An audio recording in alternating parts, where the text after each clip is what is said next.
of why this interview comes in starts there. This is impeachment by contradiction. Once we get past the impeachment by contradiction level, then we talk about the contents inside of the interview. And again, this contradicts everything that Mr. Copeland is saying, which is the police only wanted Thug. The police only wanted to force me to say something. No, they're trying to get information out of him. And when he's talking about the money here, I want to be very clear. He's not talking about Mr. Williams paying him to do a crime. They're just asking him, has Mr. Williams ever given you money, period? And he's saying, no, the only amount of money he's ever given me is $1,000. He's given me $50,000 to flash in the club, but for me to keep has only been $1,000. So this conversation about money is not about whether or not Mr. Williams has paid him to do a crime. It's about whether or not Mr. Williams has ever given him money. And he's saying, no, that. And what's the relevance of it? What's the relevance of the money portion? Yeah, I mean, if it's not being given for illicit purposes, what's the whole purpose of it? Again, to show the relationship between him and Mr. Williams. That the state's theory is when he's talking about Mr. Williams in this interview, we believe that he was being truthful in this interview. And if he had a great relationship with Mr. Williams, there'd be no reason for him to lie on him. That is what we are trying to show. So the fact that he's talking about the amount of money that Mr. Williams gave him, the fact that he used to travel with him, again, he's showing that he had a relationship with Mr. Williams such that here, there would be no reason for him to lie about his involvement in the murder of Donovan Thomas Jr. So that is relevant to show their relationship between one another.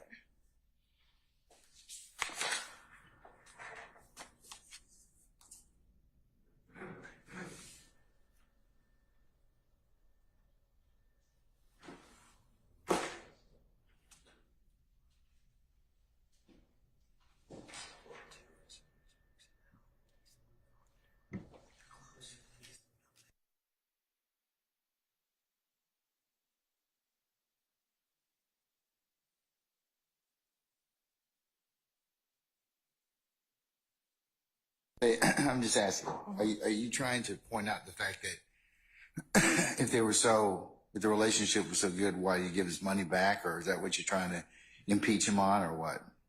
So we're impeaching him first and foremost on his in-court statement versus the interview.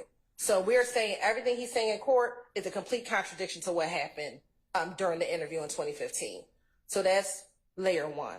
Layer two is during this portion, because I want to keep this portion in context, he begins this portion talking about the fact that Thug wanted to have him killed because he's talking to police after the murder of Donovan Thomas. And so what the investigators are establishing is that, one, him and Mr. Williams had a relationship, a good relationship. As a result of him talking to police, that relationship is no longer good anymore.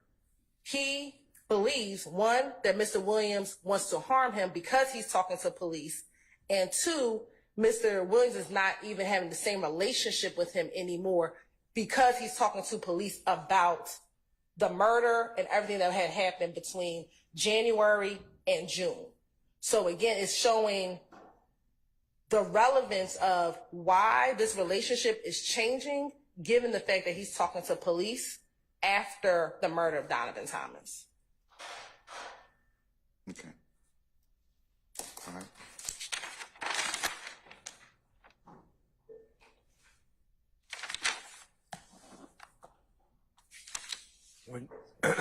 When you're ready, Judge, can I add one more layer, please?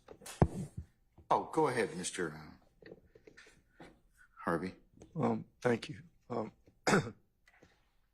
I understand the arguments that have been made. We also made the other day the argument that this particular statement has been made after the witness had a motive to falsify. Therefore, under TOMI and the relevant authorities, it's not admissible as a prior inconsistent statement.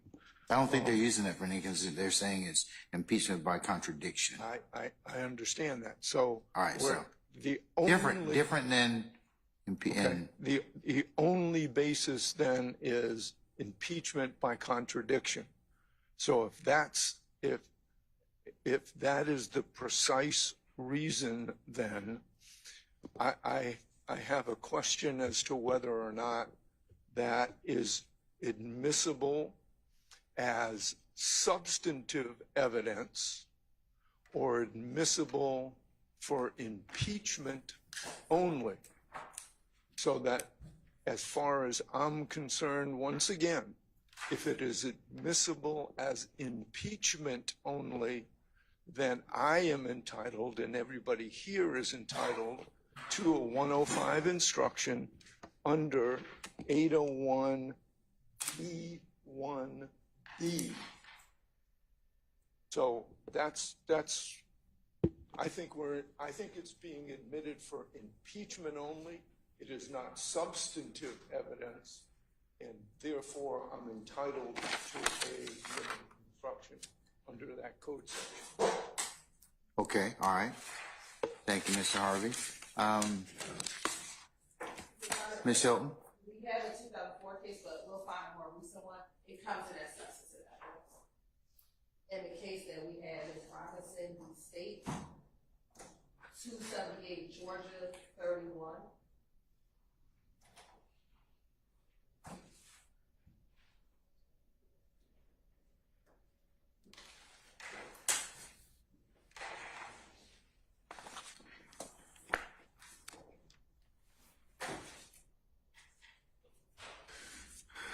Let me look at Robinson.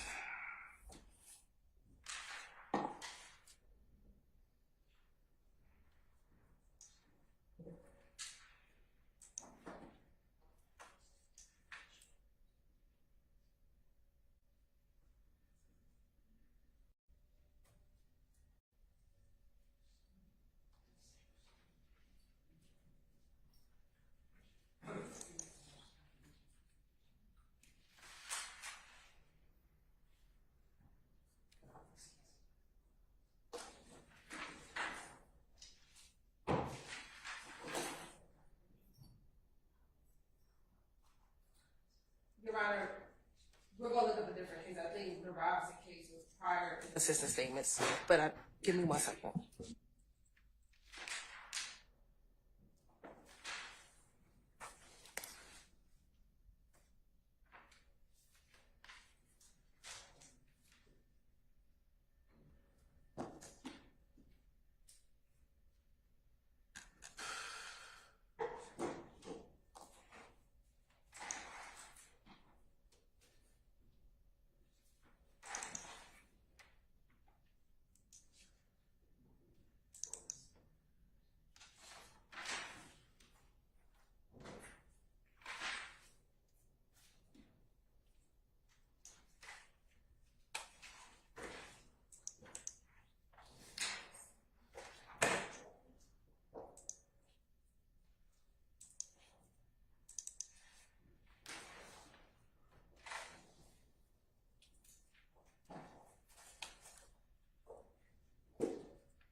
State, did you find something else that the court's found some more recent case law? But Your Honor, what we have,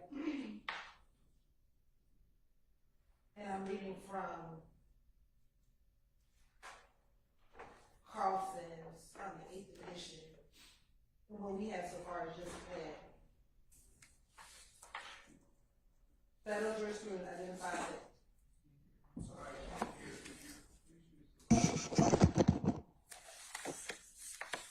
what page on Carlson are you in? Page 350. Page 350. Page 350.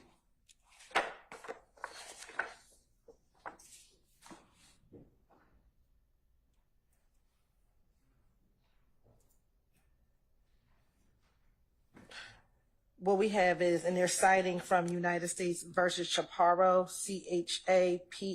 Chaparro, 956 Federal 3rd 462, which was a 7th Circuit 2020 case.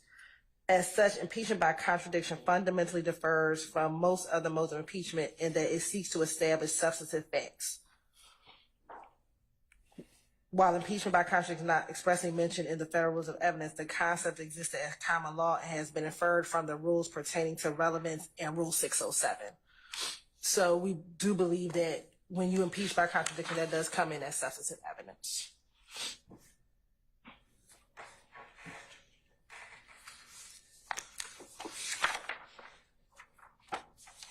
That's a pretty thin read. Well, Rozier, R-O-Z-I-E-R versus the state from our Court of Appeals, decided in August of 2022, 365 Georgia Appeals 178, seems to indicate that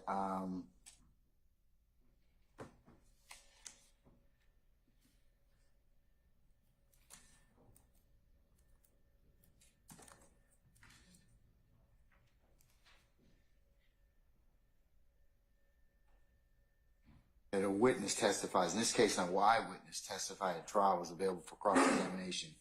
It comes in as substantive evidence as well. So, but we can take up all that stuff. I will have to give instructions on that later as well. So, Mr. Harvey, I'm not going to give a 105 instruction at this time. And Over your objection, sir. I'll give you a continuing objection. a continuing objection, Yes, sir. please, Judge. And I note that Rozier is a prior inconsistent statement case again. So I don't think we have established that.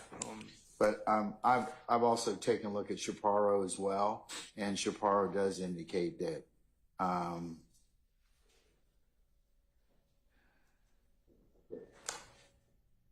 as Ms. Hilton has indicated. All right, so. But like I said, we'll take up that issue. I may have to, depending upon what happens, Taylor or otherwise, figure out what that applies to. Well, Okay, all right. Anything else, sir? No, sir. Okay, all right.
Okay, in considering the parties' request to admit or to keep out page 62, line 23 to page 70, line 16 or thereabouts, the defense contends that, and this is a compilation of Mr.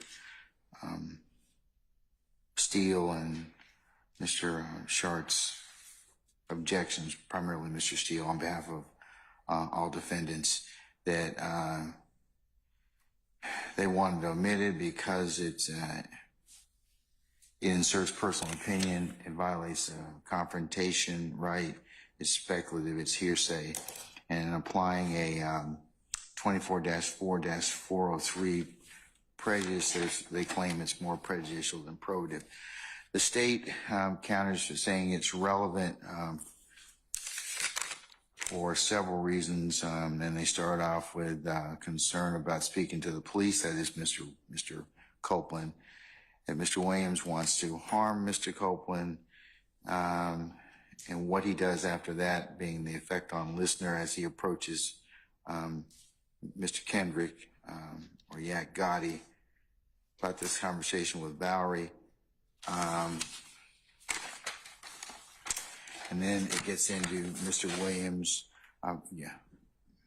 giving him the witness, Mr. Copeland, cash, and that he is in Mr. Williams' songs. The state is of the opinion that this is impeachment by contradiction. It shows the relationship of Mr. Copeland and Mr. Williams and the investigation thereof, and refutes that this what was done in this particular case.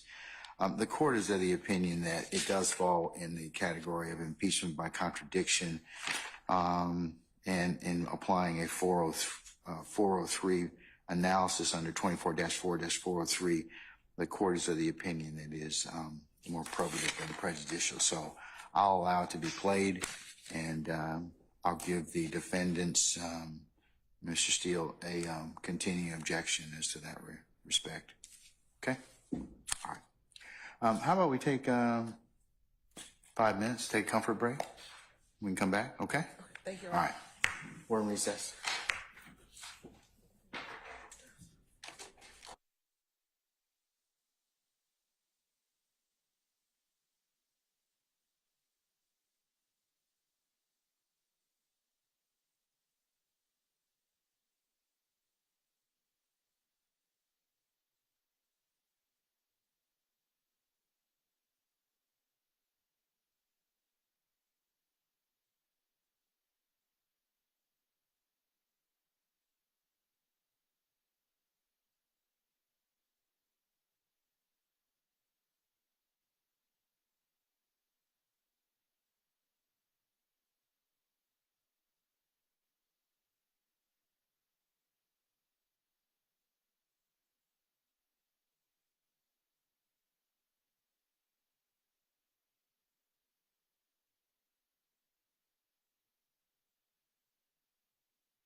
Okay, let's go ahead and continue with where we are. Okay, I think the next period of redaction is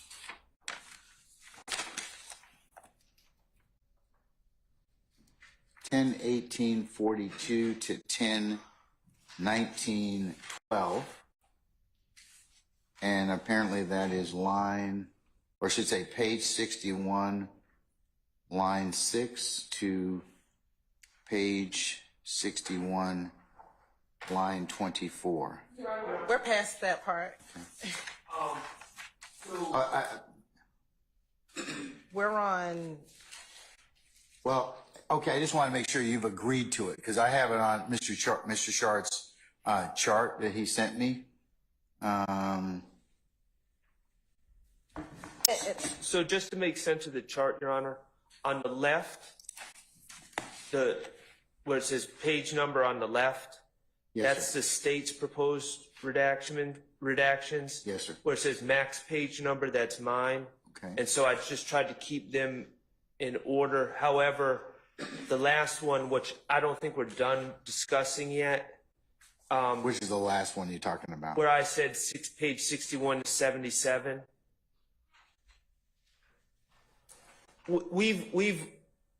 Mine was broader than the state's individualized ones. So we've already passed the next three for the state, but we're still waiting through 61 to 77 on my end. Does that make sense? Yeah, sort of. Okay. Okay. All right. Okay. So I'll take sort of. So do you have any disagreement with the state's redactions from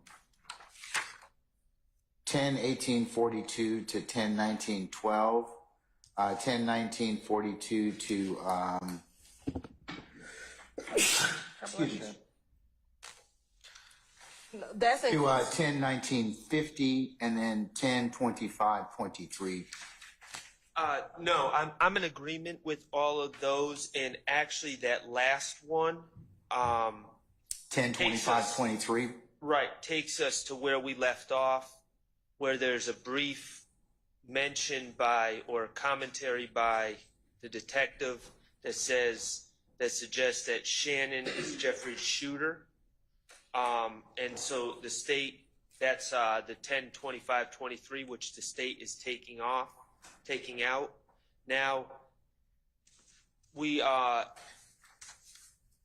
now in my opinion, we have to wade through the time period after that until we get to page 77. So the next portion, Your Honor, that I'm not sure if it's in contention, but it would be page 70, line 21 through page 72, line 4, which is about 10/25/27 to 10/26/13. Right, and that is just to get everyone on the same page, because I have the transcript for the defense. That is there's more commentary in there from the detectives stating their opinion that Mr. Copeland has in fact committed crimes on behalf of Jeffrey. And they're saying, why would he put you in these songs if you haven't committed crimes for him? So I'm going to leave that to Mr. Steele. Okay, so Mr. Steele, Mr. Steele in the defense, for the reasons stated before by Mr. Steele, objects to that portion. And I can just play it, Your Honor. And that is the 10/25/27 to 10/26/13. Is that what you're saying? Yes, Your Honor. Okay. All right. Okay. I'll hear. Do I need to hear it? Yes, sir. Okay.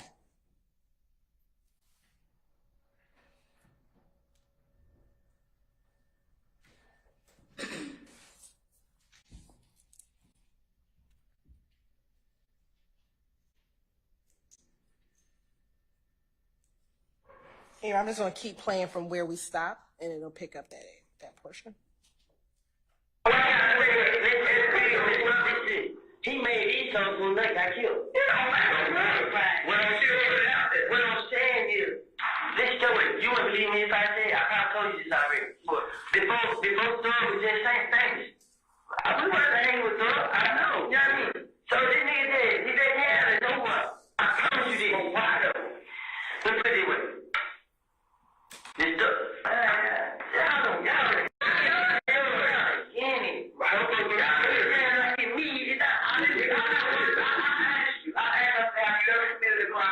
You said no. And I said, well, why would he say if I got a problem, Lil Woody will pull up and pop it at Nugget? Yeah, and he keep doing it. I don't even ask like, why they ask me to put my name in these songs? He wasn't bad about it. You want to know what it sounds like now, though? What? It sounds like that you expanded.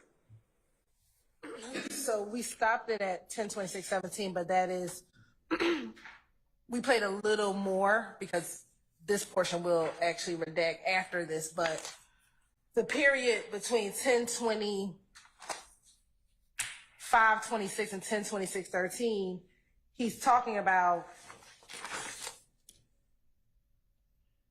the fact that some of these songs were made prior to Nut being killed, and the fact that they weren't hanging with Mr. Williams prior to him being famous.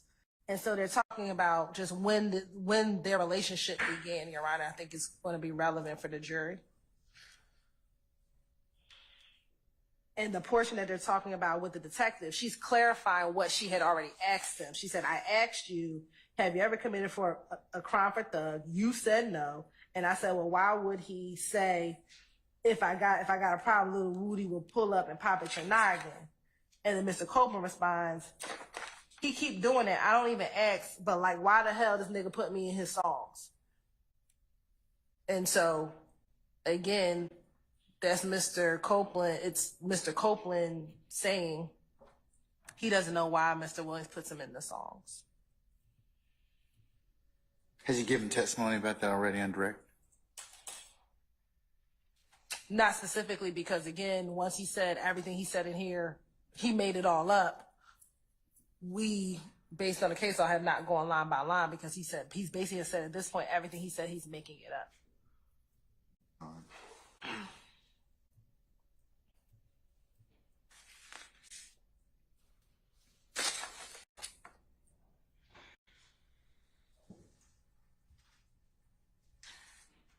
So what's your theory of admissibility in terms of these this particular line of inquiry from line 70, from 10:25:27 to 10:26:13? It again goes to the relationship of Mr. Williams and Mr. Copeland prior to this incident occurring. He's telling the detectives about when they met, when these songs occurred. So again, I think that's just relevant to talk about their history of how when they first met is why I believe it's relevant. And again, it's in contradiction to what he said in court, which is that he made all of this stuff up in all of these interviews.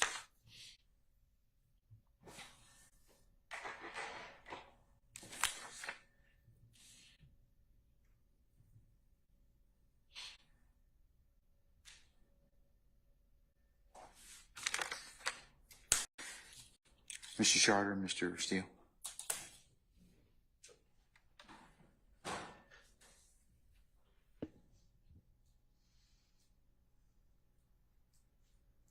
Your Honor, Mr. Copeland testified that he has a relationship with Mr. Williams. The jury can determine what type of relationship, if any, that was. There have been social media postings.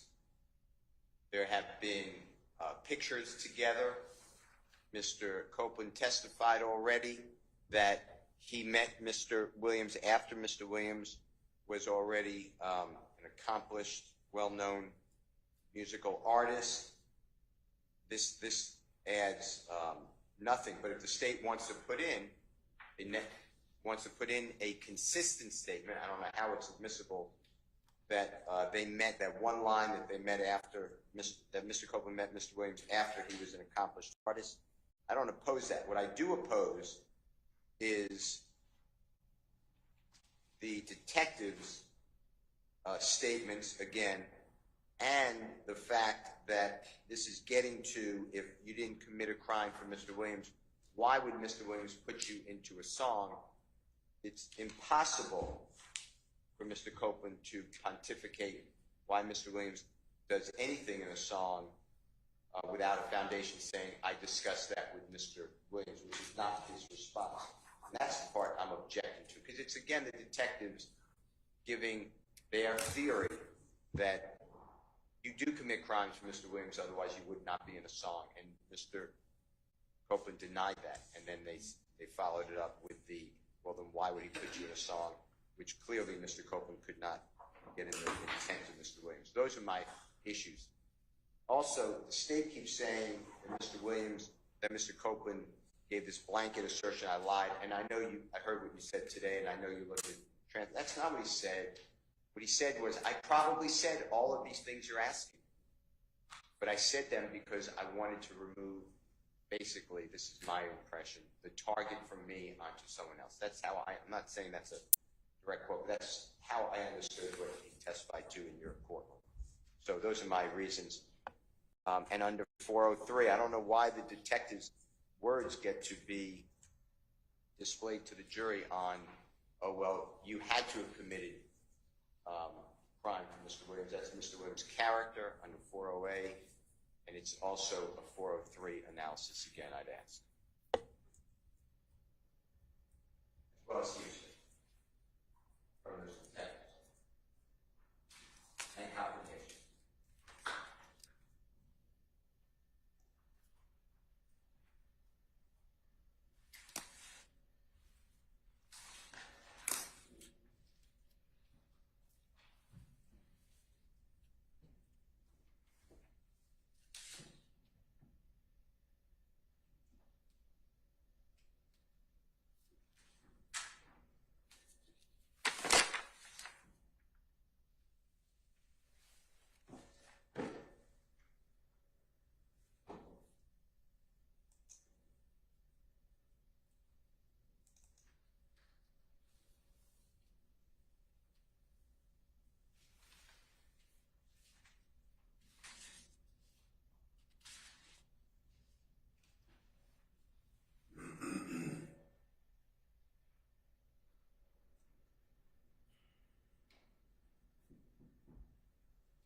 Can you all play it again for me, please? That 10:25:27 to 10:26:13 or thereabouts, please.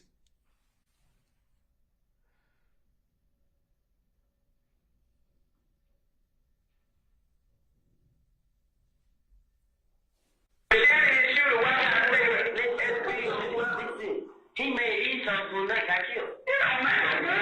What I'm saying is, this story, you want to believe me if I say, I probably told you this already. But before Thug was just saying things. I was hanging with Thug, I know. You know what I mean? So this nigga said, he said, yeah, no one. I promise you this. Why though? Let's put it away. This Thug.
We can take it out. Okay.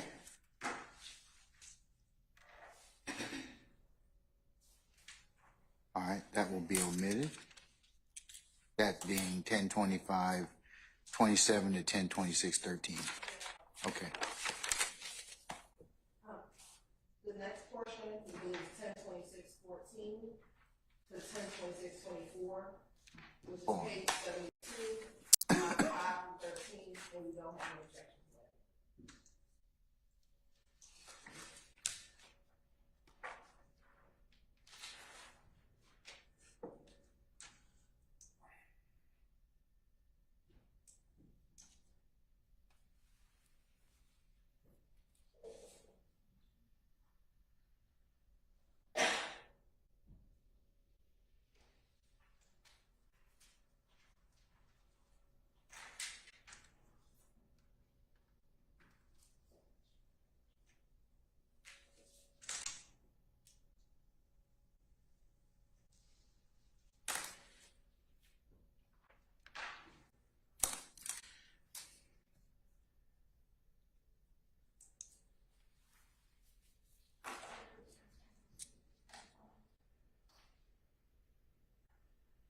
All right, gentlemen and lady, any further objections? The state says they're going to omit that, so.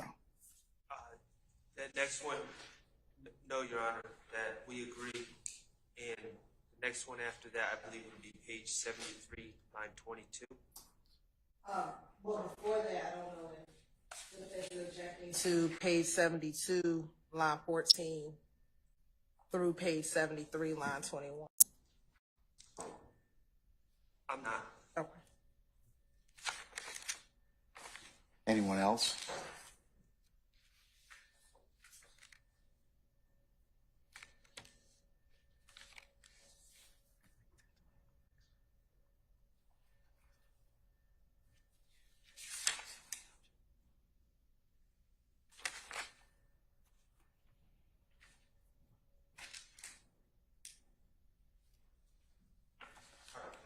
Yeah, I think we're all in agreement until we reach page 73, line 22.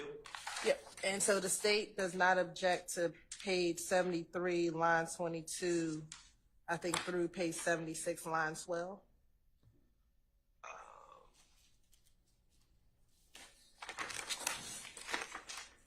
Have through 78, line 4, but let me just see.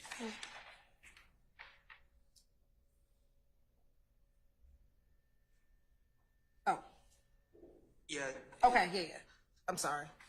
Really, I have up until page 78, line 16. 78, line 16.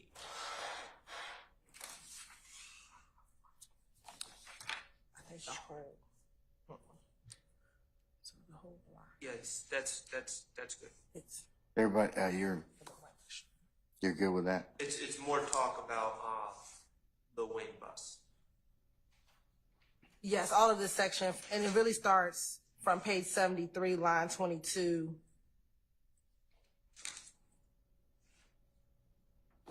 Through 78, line 14, or line 16? Yeah, let me just confirm. Okay.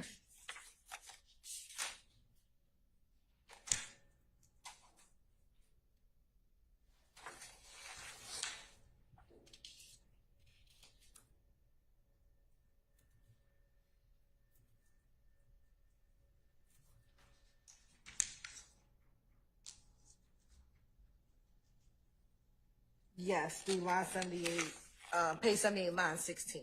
All right.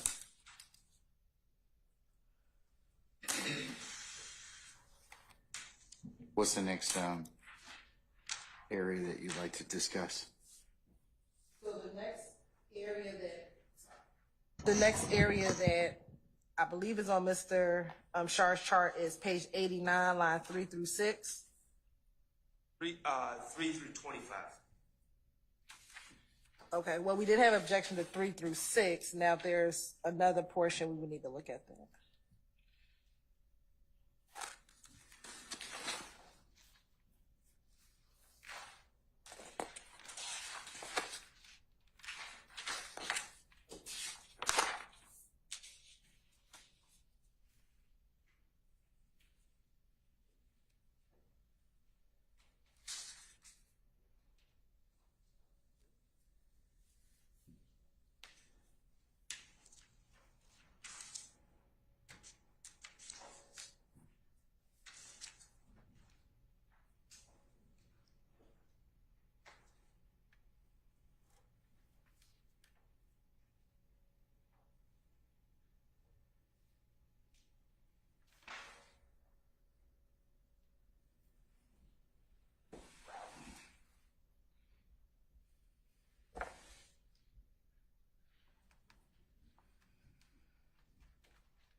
through 25 on that. Page 83, you mean? Is it 83? Page 89. I'm sorry, I thought we were on page 89. Is it 89 or 83? Mr. Shaw, I have 89. I'm looking at Mr. Shaw for confirmation. Okay. 89, 3.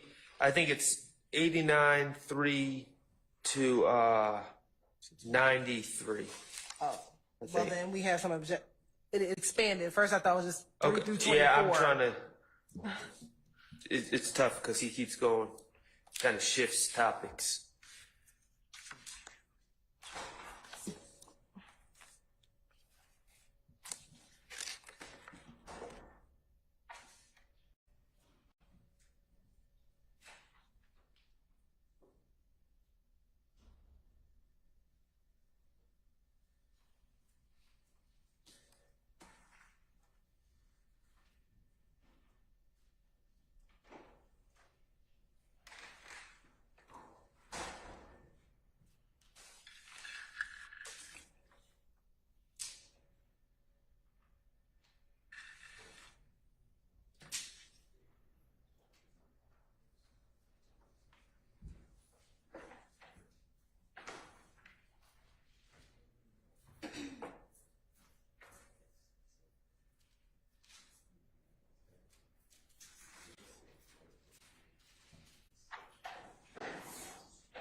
Your Honor. So is it page 89, lines 3 through 25?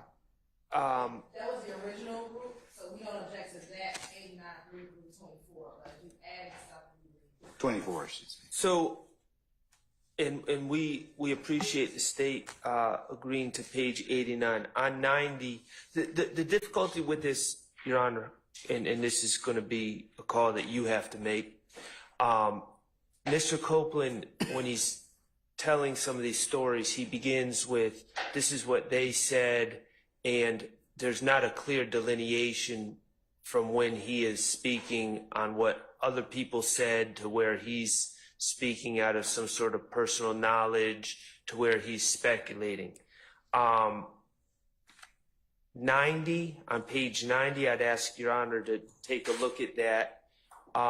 He continues to, this begins on page 89 where it says, I'll tell you, they come into because they saying Birdman wanted to sign Bloody J. So it begins with, that's line 3. yes. Page So 89. so it begins with they saying. At some point, he's talking about, continues to talk about business relationships of who he calls Thug and Birdman.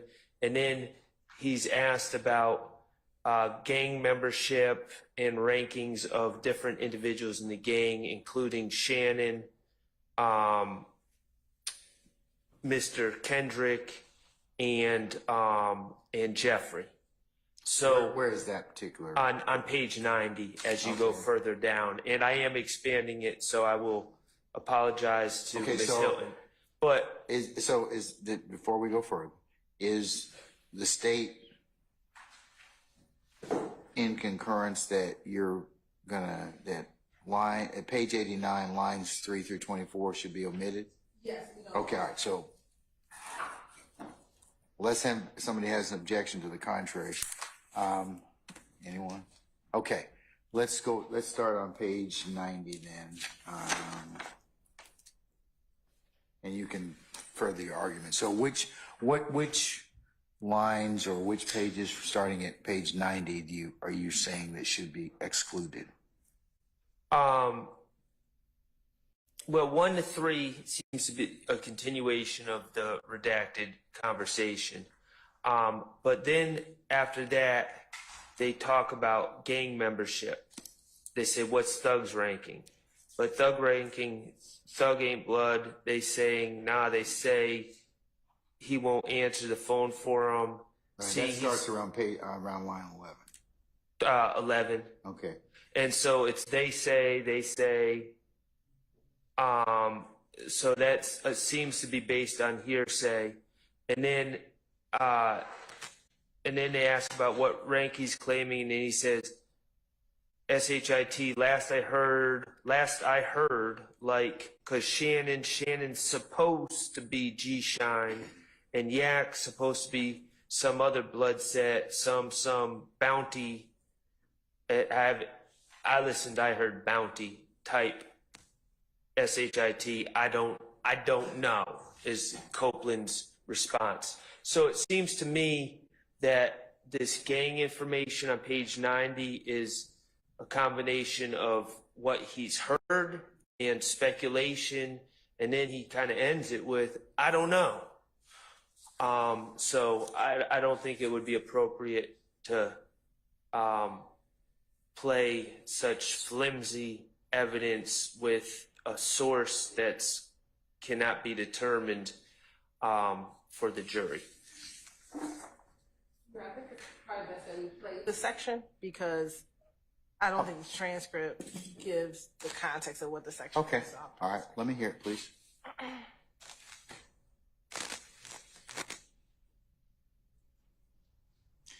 And what part of the transcript, just for purpose of record, is it? Yes, Your Honor. We're going to start page 90, line 1, and it'll be approximately around 10:38:20. And Ms. Hilton, I'm just going to make a suggestion that you continue it on to page 92 because the conversation continues on beyond page 90. Okay. Thank you. So you're going to play it from 10:38:20 to approximately 1 minute. 10:40:36. Okay. Okay, whenever you're ready.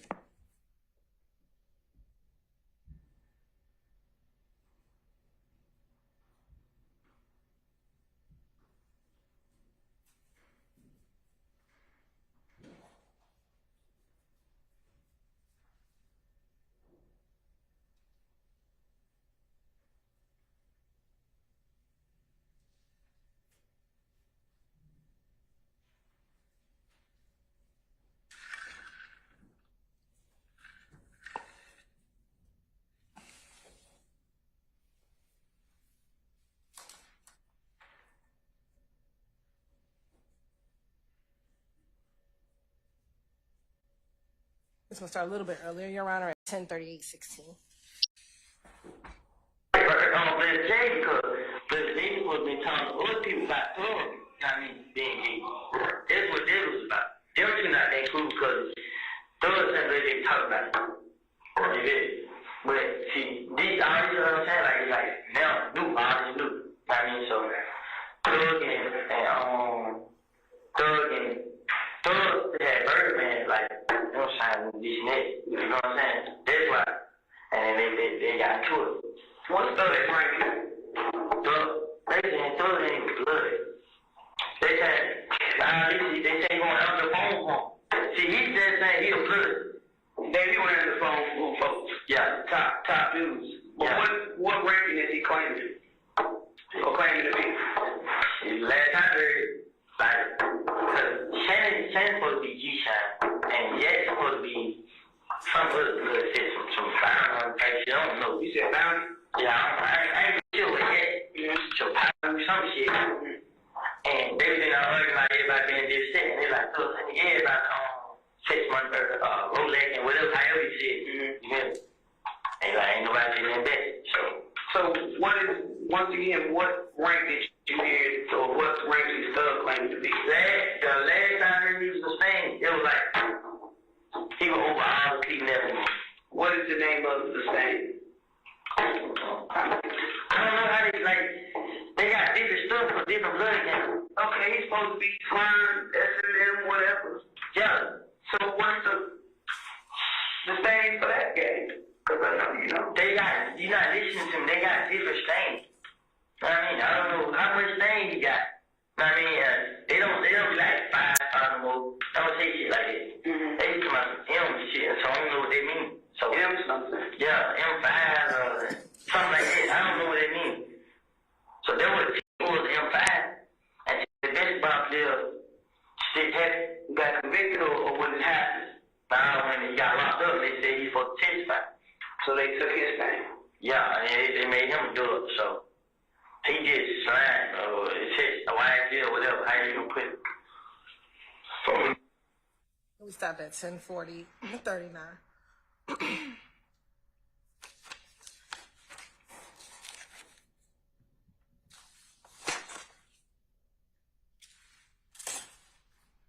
All right, State, got a lot of references to third parties.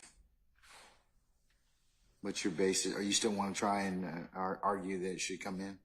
Yes. Okay. Your Honor, again, first level, impeachment by contradiction. He says that everything, he made it all up. So I start there. Then secondly, when he's talking about who is a part of what set or what gang, Mr. Copeland hangs around or is around all of these people all the time. That's But we don't know who. I mean, it's they.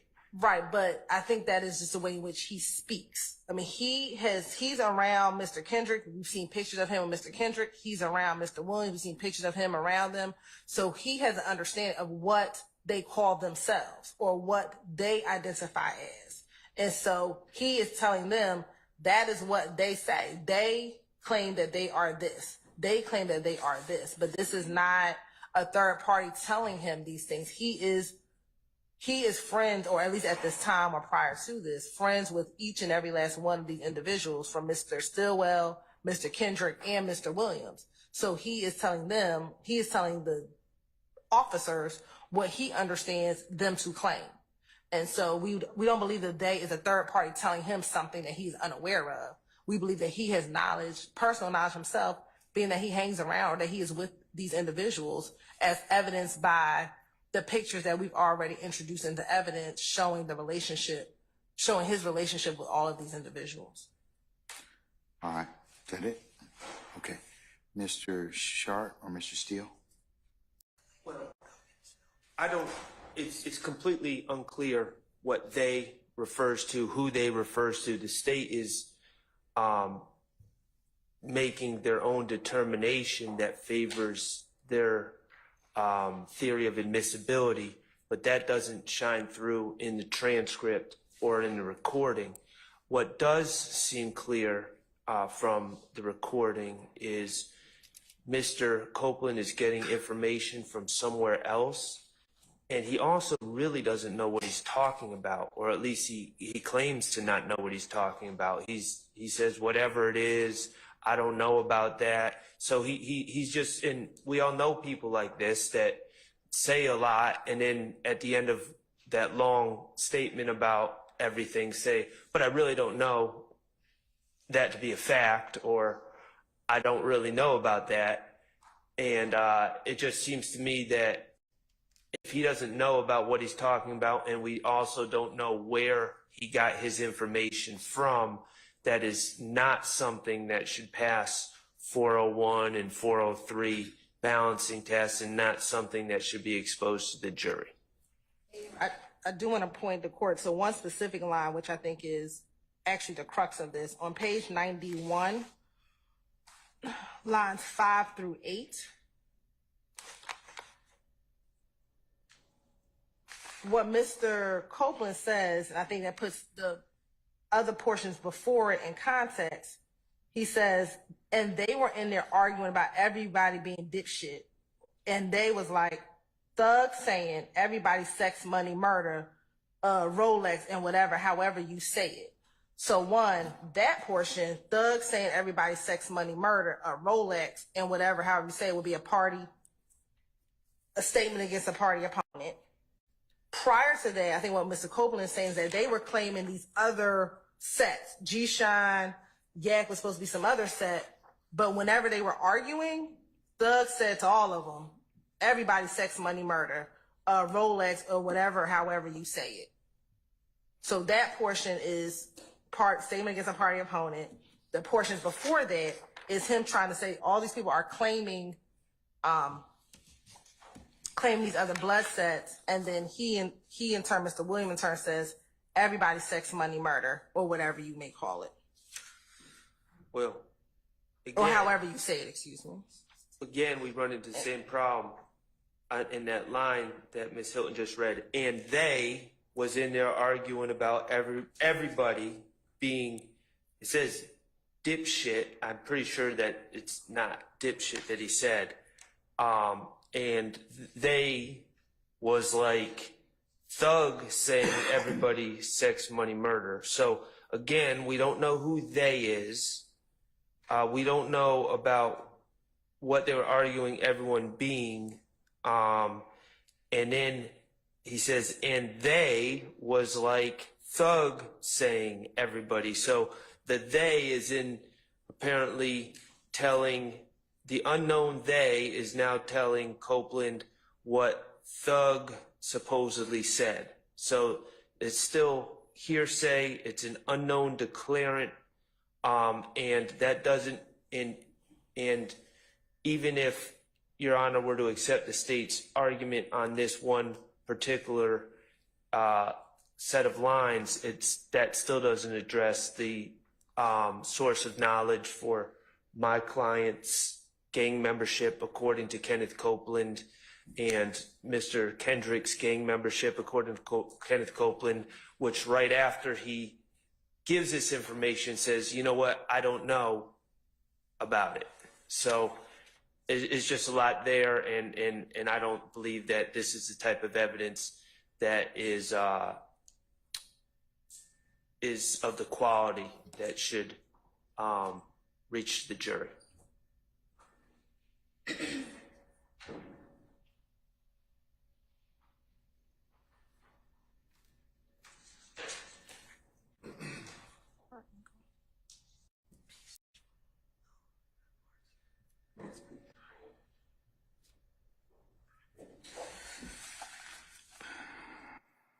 All right.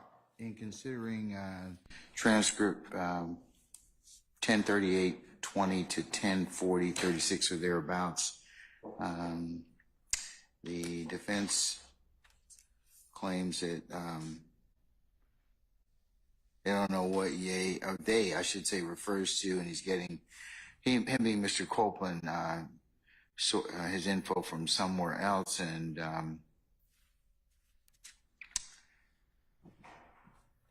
the unknown they is giving Mr. Copeland information. The state says this is impeachment by contradiction. They is a reference to what the witness, Mr. Copeland, knows, and that's just the way he talks, and this refers to his personal knowledge. The court is of the opinion I have to take a look at the most plain reading of the transcript and listening to the audio, and I'm inclined to agree with the defendants that we don't know who they is, and for that reason, I'm gonna exclude that particular part of the that to be played. 1038-20 to 1040-36. And thank you, Ron, but can I go to a specific portion that I understand the court's ruling? On page 91, line 20 through 22, which is a small portion of that section, Your Honor. When the detective asks Mr. Copeland, okay, he's supposed to be slime, SMM, whatever, he says, yes, yeah. That particular line, we believe, is based on personal knowledge. So we understand the court's ruling as to everything above and everything after, but we would ask for those two lines, because that's not a they, that is, they ask him a question, okay, he's supposed to be slime, SMM, whatever, his response is, yeah.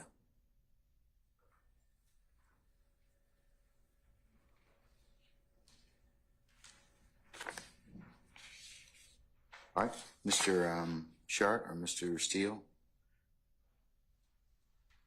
The state is asking for, I'm going to exclude the previous portion, but the state is asking for me to include around line 20 of page 91, where Detective 1 is speaking. Okay, he's supposed to be slime, comma, SMM, phonetically, whatever, and then that's line 21, and then line 22 is Kenneth Copeland, yeah.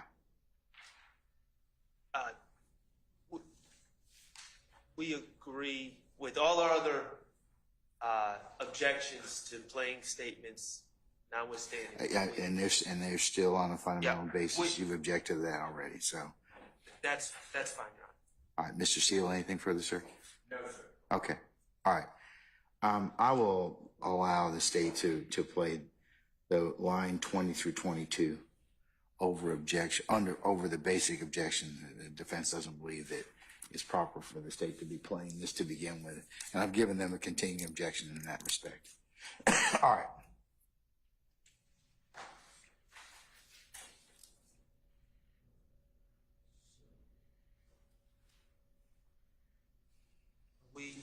Hold on one sec, sir.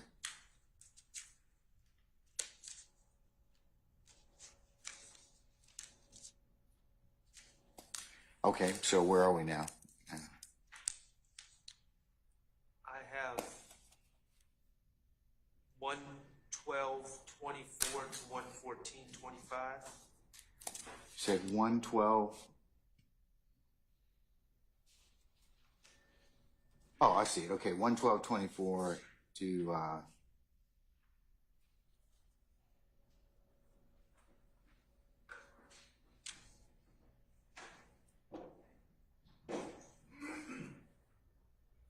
is that page 112, sir? Yes. Okay, hold on. Page 112, line 24 to 114, line 25.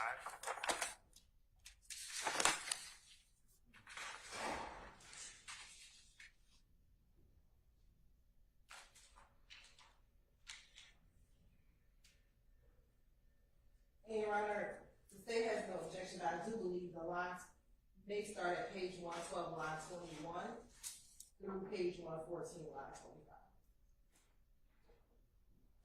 So it's you think it begins at page 121? No, 112, but just Page line, one. Hold on, 112. but just line 21. I agree with that. 112, line 21. Yeah, it's like after a period, but it starts like I got out of jail. I got you. Okay. All right. Through when? Through where? 114, line 25.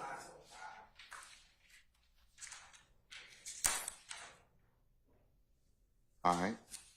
Any further objection or discussion in regards to those pages 112, line 21 through 114, line 25? All right. Hearing none, those are excluded. Okay. And that redaction covers the state's next redaction, proposed redaction, which we would agree to, and it was covered in that last one. Yes. So we I would. think the next is page 122, line 19, 124, line 10.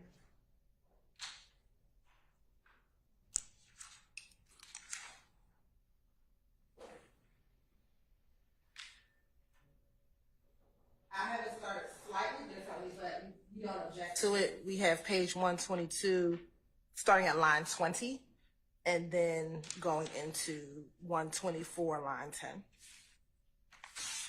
And that's fine. I picked a smaller part of a larger story, and we can take out the entire story. So it'll start where?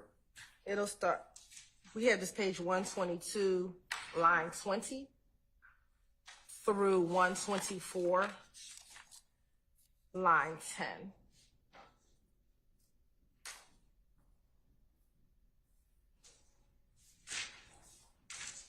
All right. Any further discussion in respect to the page 122, line 20 through page 124, line 10? All right. And Your Honor, the time is 11:02:31 through 11:04:01. 11:02 what? 31 Uh-huh. through 11:04:01. Okay. All right. That'll be excluded. And Your Honor, for the previous portion that we just discussed, the page 112, I'll give the court the time as well. Go ahead. That's 10:55:49 through 10:57:18. All right. Thank you.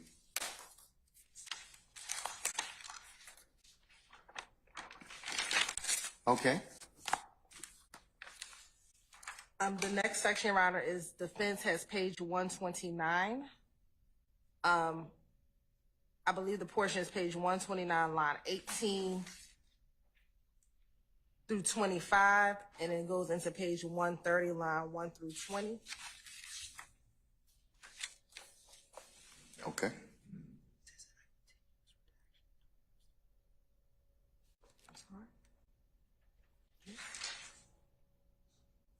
No, page 129. And we don't, You agree that should be taken out? yes. Now, there's, and I'm in complete agreement. After that, after 130, line 20, there's a discussion that the detective has about, this is just context, Your Honor. It's the shooting of Mr. Bennett's mother's house, and then the detective talks about a gun that Quindarius Zachary had been locked up with, matches the ballistics coming back to the shooting of Mr. Bennett, who we've called Lucci before, his mother's house. Now,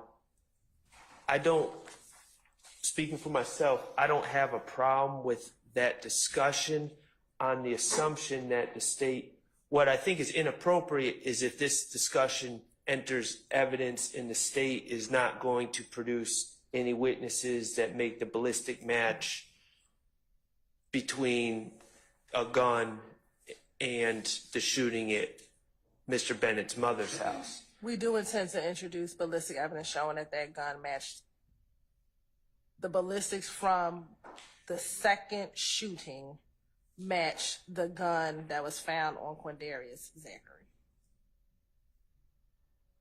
It may. So for context, Your Honor, on January 20th, Mr. Bennett's mother's home was shot up twice, on January 22nd, 2015 and January 26th, 2015.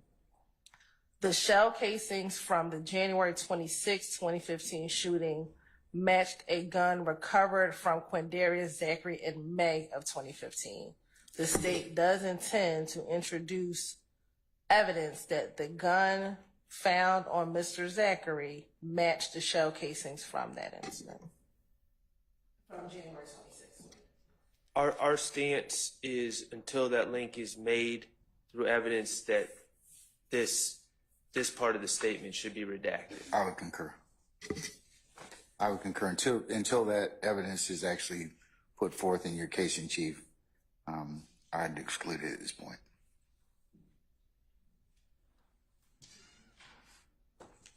You're right, I believe, and I would just need to double check, and if you give me a moment, I thought Detective Dennis talked about it during his presentation during his testimony, but I would need to confirm.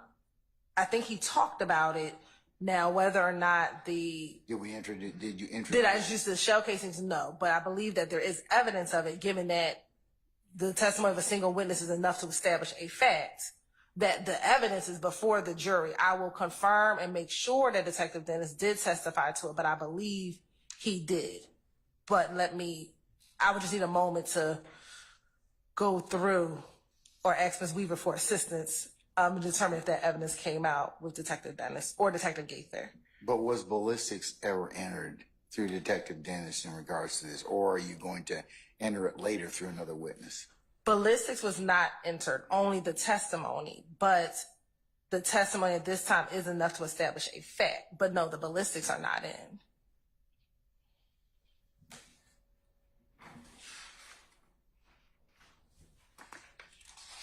And to be clear, my strong recollection is all this overview testimony by Investigator Dennis about other alleged acts, that was all made over defense's objection. He wasn't. Yeah, I think you still need to lay some foundation on that state. I mean, I do. In terms of the ballistics, his testifying about that,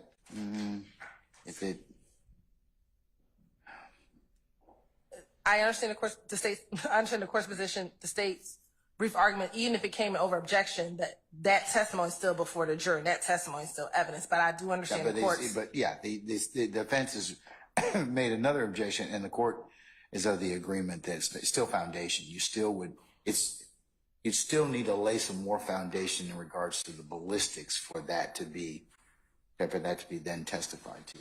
I understand what you're saying. You're saying, okay, we can testify about this guy because of the fact that Dennis may have already testified about the ballistics, but there's nothing underpinning that yet. So.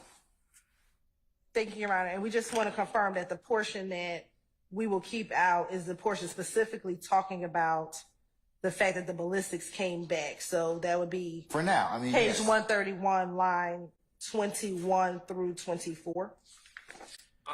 Page what? 131. I mean, no, page 130, line 21 through 24.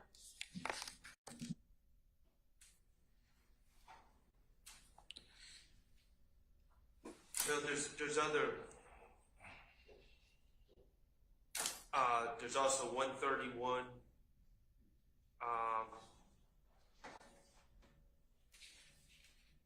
5 through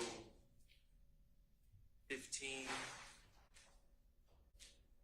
Oh, I'm sorry, 131, 5 through 25, pretty much. I'm sorry, Mr. Sharp. 131, 5 to 25. They keep making reference to the ballistic match.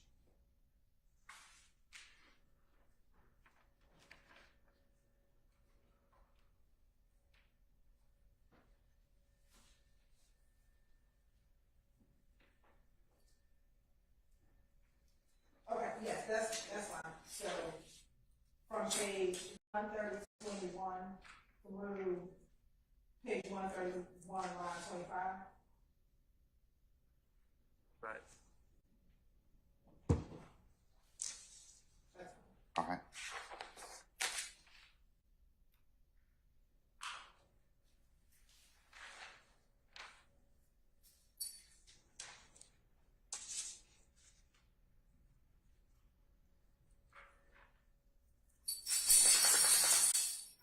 Folks, you want to stop here, given the fact it's right at lunch, and ignore the bell. That's of no consequence. Do you want to stop now, and then we can pick up at 1 o'clock? Yes, sir. Okay. All right. Where are we going to pick up at 1 o'clock? Your Honor, we should be picking up at the fence, page 140. Correct.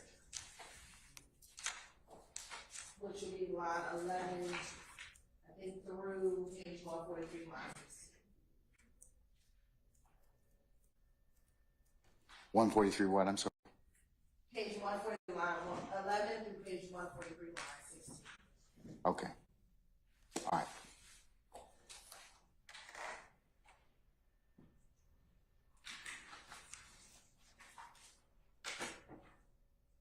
Also, for purposes of our continued discussion after we exhaust this from Mr. Sharp, I am now in possession of Mr. Adams' proposed redactions that pick up from there, and I will include that email and its references to Ms. Weaver as the next court's exhibit in order, and we'll begin to exhaust that once we finish with Mr. Shart's. Okay?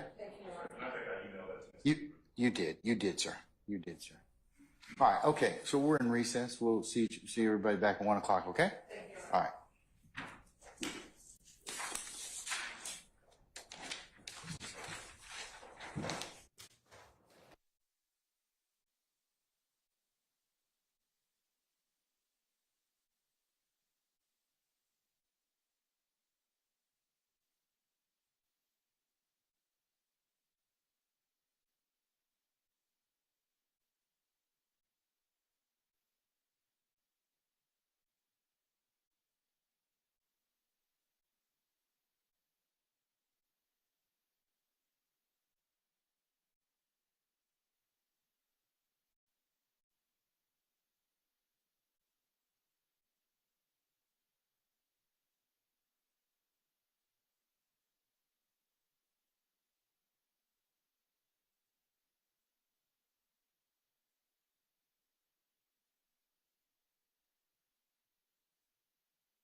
Okay, we're back on the record.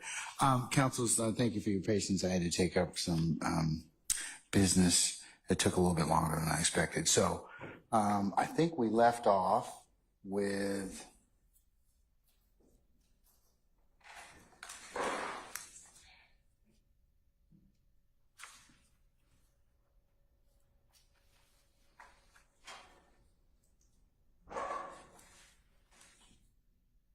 page 140, line 11 to page 143, line 16. Yes, Your Honor. And I'll just play that portion.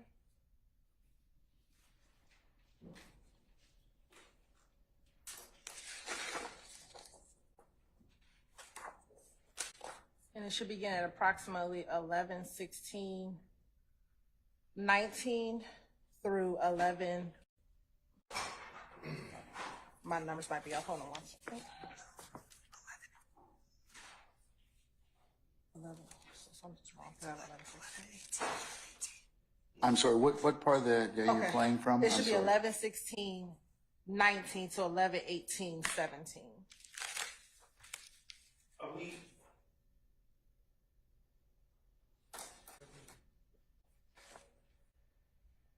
This is the page 140? Yes, page 140, line 11 through page 143, line 16. Oh, okay. All right.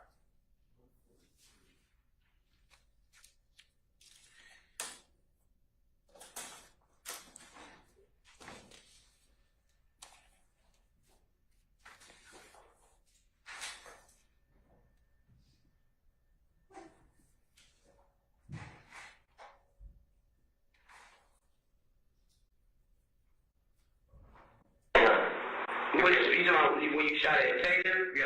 This why I didn't get a chance to get out the gun, that you ain't give me the gun back. You know? I'm going to go back, Your Honor. But the gun that I had shot at him with, that was Shannon gun. You know, when you shot at Taylor? Yeah. That's why I didn't get a chance to get out the gun, that you ain't give me the gun back. You know? When the police came to the house, Shannon right there. You didn't come. Shannon right there. What was the gun? The gun right there. You know what I mean? The gun was right with it. The gun just, like, I never took the gun over. I was so scared, and I was just like, I'm just defending this. Right. So, where was the gun when the police got there? The gun was, like, I had put it in the house. You know what I mean? So when the officer asked where the gun was, I'm like, shit, I can get it. Like, give it to me. The Shannon went in there and got the gun and left with it. I mean, so that's why I'm like, give me another thing. That's why, What kind of gun was it? Huh? What kind of gun was it? A Glock. A Glock, what, 49? It was a 40. About this long. And that's why you had to, when they got the magazine. The clip, yeah, the clip. I mean, so it was Shannon's gun, but when the police asked for it, he didn't want to give it back. Right. I ain't gonna give it to him about the new key. I was gonna give it back though, because I didn't want to go to jail for it. Right. I mean, so when Shannon went there and got the gun, that's why I told her I wanted to tell her, like, let me talk to you, when I talk to you, and you like, get you that gun. But when I tried to get the gun, changed it, he wouldn't give it to me, then he went on the show with Thor, he left. But that's not listening to what you said. You said that You walked down the street. K or D or somebody you wanted to purchase the gun for me. No, you getting wrong. Okay, well, you saying it's not the Glock from the night of the shoot. Yeah. They shot at your girl morning. Yeah. Right. Shannon left with the gun. Okay, well, this is the first you telling us about that. I'm just going. Nah, I told you. I just like somebody that can't got the gun. Right. You get it? But Shannon who got the gun. He still got the gun though. What do y'all use to get all these guns? We're stopping at 11:18:20.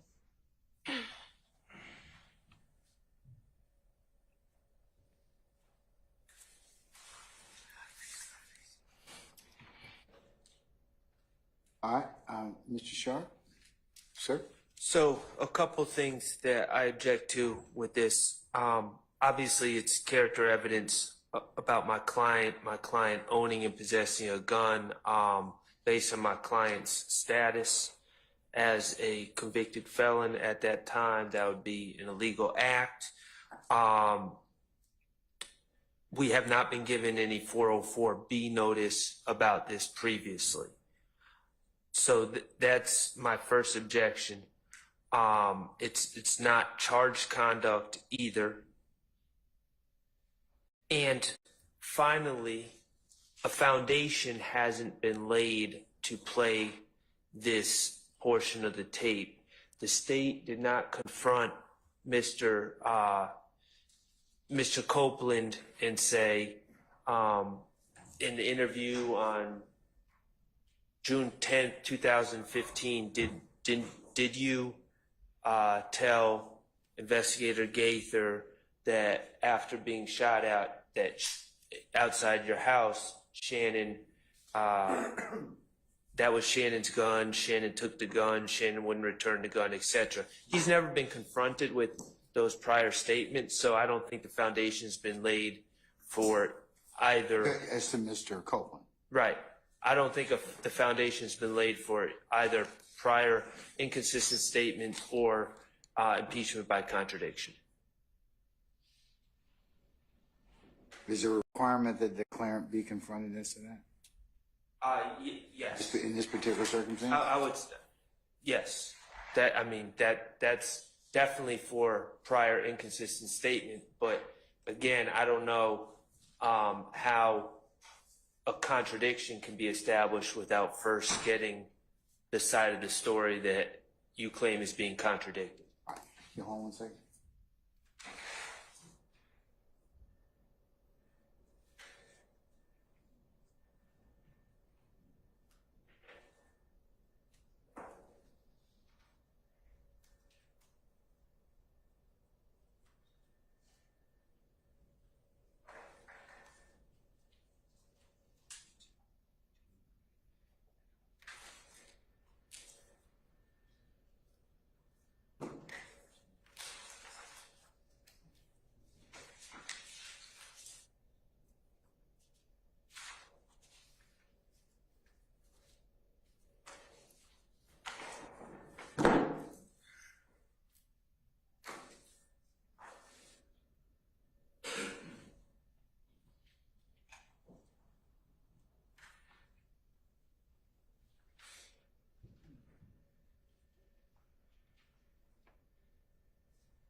All right, Mr. Shard, anything else, sir?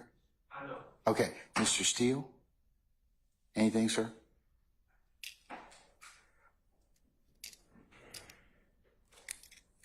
Just adopt the same, can't just play the recording. Okay, No foundation for it. Thank you. all right. Anybody else? Mr. Weinstein? No, Your Honor. Mr. Matthews? No, yeah. All right. Misty Williams? Mr. Harvey? Okay, all right. Okay, State, why do you believe it should, I want to hear it, but why do you believe it's admissible? Okay. So, Your Honor, first to address that the foundation has not been laid. Yes, the foundation has been laid about the gun. And any of his statements in these, How has the foundation been laid? because when he says, I don't remember anything that I told the police, coupled with everything that he is saying, he made it all up.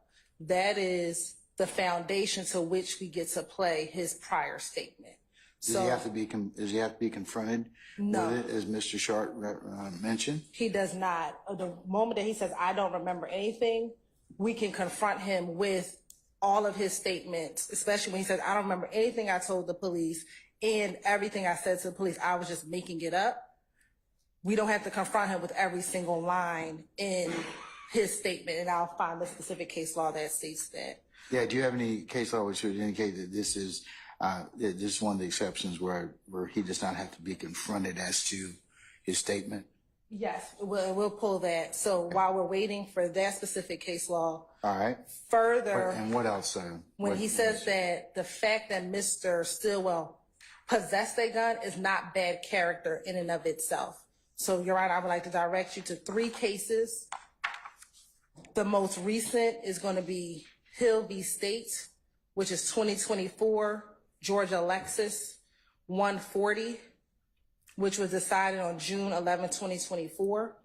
And specifically, that case talks about the fact that someone has a knife. It's not bad character, but they cite the Adams v. State case, which is the next case I want to provide to the court, which is Adams v. State 318, Georgia 105. 318 Georgia 105. Yes, which is also a 2024 case. All right. And what it says is specifically that given that gun ownership and the custom of carrying a gun do not by themselves impute bad character. So solely for the fact that Mr. Copeland is saying that Shannon had the gun, that in and of itself is not bad character evidence. It would not impugn Mr. Stillwell's character.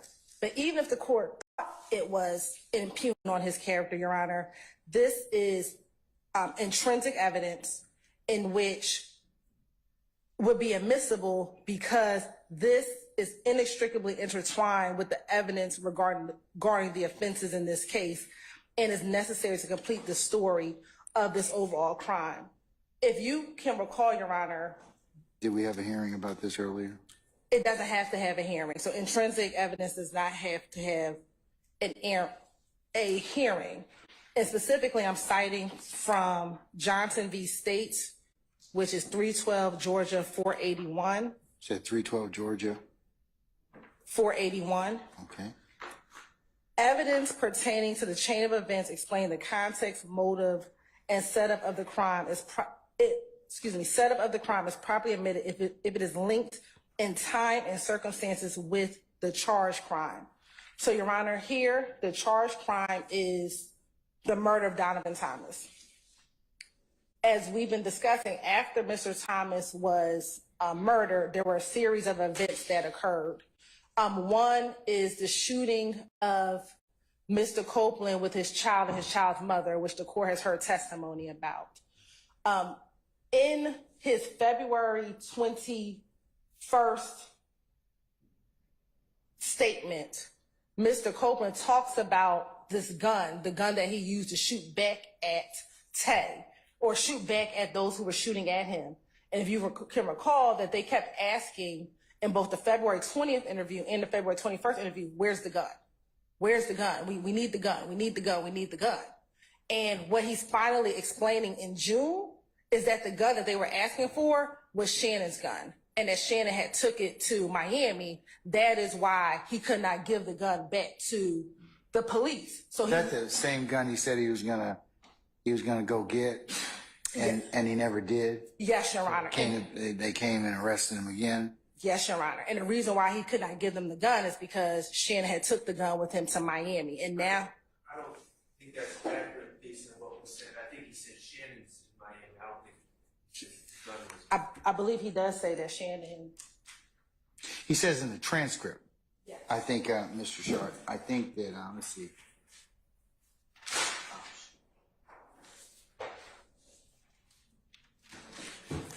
Well, he says, remember, this is page 142. Mr. Copeland purported speaking. You know what I mean? So when Shannon went in there, he got the gun. That's why I told the detective, let me talk to you. When I talked to you, he was like, get you that gun. I remember I tried to get the gun. Shannon says he wasn't giving it to me. Then he went on the show with Thug. He left. And if you go to page 143, around, he further says, and maybe I made the inference, Shannon left with the gun. On page 143, line 7. Yeah, Shannon left with the gun. That's so I just deducted by inference that Shannon left with the gun when he went on the tour with Thug, Your Honor. Okay. So, Your Honor, we believe that it comes in. One, it's intrinsic evidence. Two, it's not bad character in and of itself, the fact that he possessed the gun in this case, and also citing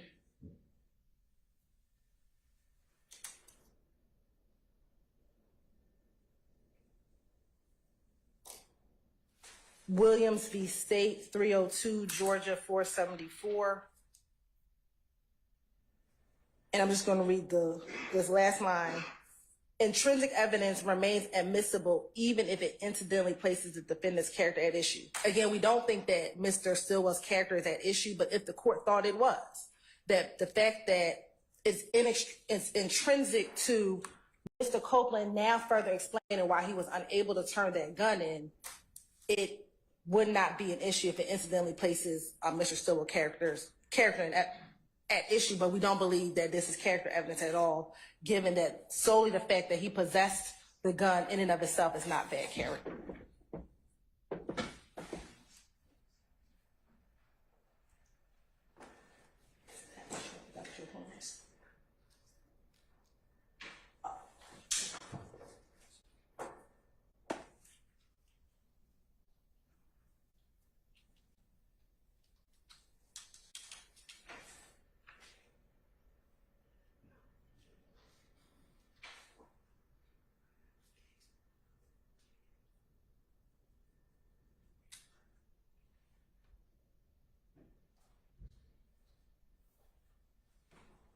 And Your Honor, regarding the assertion about whether or not we have to confront Mr.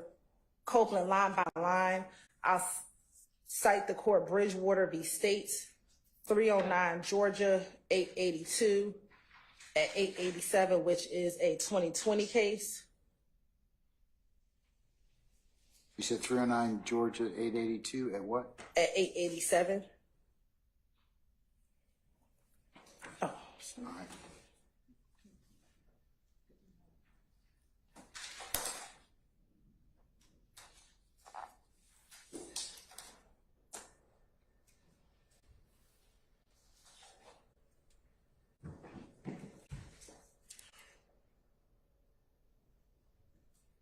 And again, Bridgewater specifically addresses prior inconsistent statements. However, we believe the principle remains the same for impeachment by contradiction, and that we do not have to go line by line once Mr. Copeland has denied, remember, anything he said in his prior statements, and has said that everything he said, he made it all up, or he made it up, that we do not have to go line by line to impeach him with every single line in his prior statement. All right. Okay. Mr. Sharp, you rose. Anything else, sir? Yes, sir. My colleagues are looking at the Bridgewater case, but regarding whether this is character evidence or bad character evidence, to my understanding, the cases that are cited by the state are a little bit different than the facts here, and simply because, yes, I understand it is, according to the Supreme Court of the United States and according to the Second Amendment, it's pretty much everyone's right, citizen of the United States, to have possession of a handgun subject to certain restrictions. However, Mr. Stillwell, it can be distinguished, his situation can be distinguished from the individuals in those cases that the state cites, and that's because Mr. Stillwell is a convicted felon, meaning his possession of a gun would per se be a crime, and the jurors, as the state has made it clear by admitting probably 4 prior convictions of Mr. Stillwell, they've made it clear to the jury that Mr. Stillwell would have been committing a crime if he was in possession of a firearm at that time. So that's the difference. It is bad character evidence. All of this is subject to 403 balancing, and I'm not sure what probative value. Again, we're way. The state is labeling this as intrinsic. We have a murder case from January 2015. Then we have an unrelated shooting case upon Kenneth Copeland at his house, which happens approximately a month and a month and some days later, the state, I understand their theory, but there's really been no hard evidence that shows that these two events are at all linked.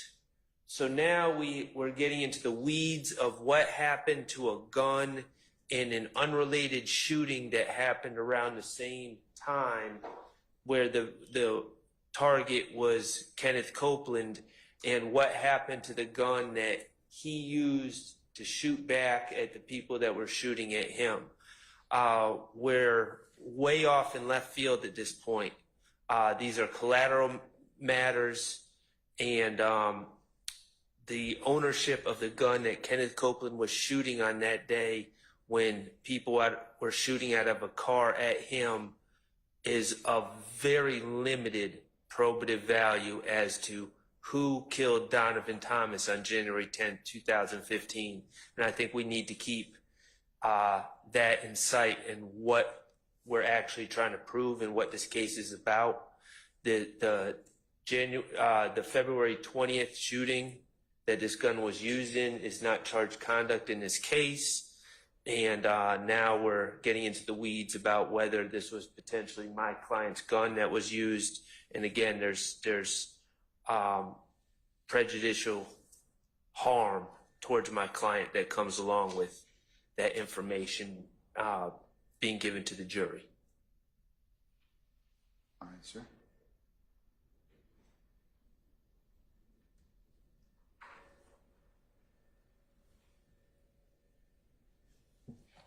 Mr. Steele, go right ahead, sir. Your Honor, I think that the state's reliance on Bridgewater, BRIDGWEATER versus State 309 Georgia, 822, it's in Division 2, 2020 case, is off the legal mark. This case, in the fourth paragraph, our highest court specifically wrote, Bridgewater further challenges Davis's out-of-court statements to Thornton as recounted by Thornton, arguing that the state failed to ask Davis any specific questions about those alleged statements and did not identify the substance of those statements. As a result, Bridgewater argues Davis was never, and this is from the statute, which is 24-6613, afforded an opportunity to explain or deny prior inconsistent statement to Thornton, and the defense was unable to interrogate Davis about them. We disagree, and here it is, Your Honor. On direct examination, Davis expressly denied knowing Thornton and denied ever speaking to him. Although Davis appeared to contradict himself by saying that Rashawn, which is R-A-S-H-A-W-N, gave him a ride to Short's mother's house, the prosecution later asked whether Davis recalled any conversation with Rashawn Thornton at all, and Davis replied no. And this is what the holding is. Davis's unambiguous denial that he had ever spoken with Thornton, as well as his assertion that he did not recall ever speaking with him, obviated the need for the prosecutor to ask Davis about specific statements made to Thornton and to provide specific foundation for the state to present extrinsic evidence of such statements. And Your Honor, here what we have is Mr. Copeland never said, I denied speaking with the authorities, or I deny ever discussing Mr. Williams et al. With the authorities. He is saying actually the opposite. I probably did say all that. Let me explain to you why. So the state's reliance on Bridgewater respectfully is not on point. And then in Bridgewater is cited in Rozier, which is R-O-Z-I-E-R. Mr. Steele, can I ask you a question? No, it looks like I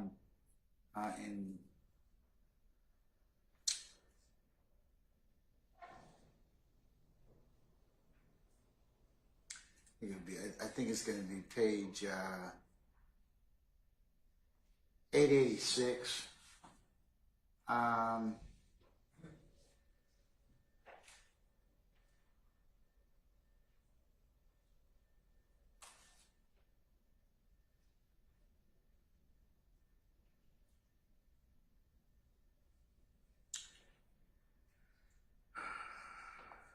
it's got, Bridgewater further challenges Davis' out-of-court statements to Thornton as recounted by Thornton, arguing that the state failed to ask Davis any specific questions about those alleged statements and did not identify the substance of those statements. As a result, Bridgewater argues that he was never afforded an opportunity to explain or deny his prior consistent statements to Thornton, and the defense team was unable to interrogate Davis about them. And they cite 24-6-603, and they state the appellate court states that we disagree.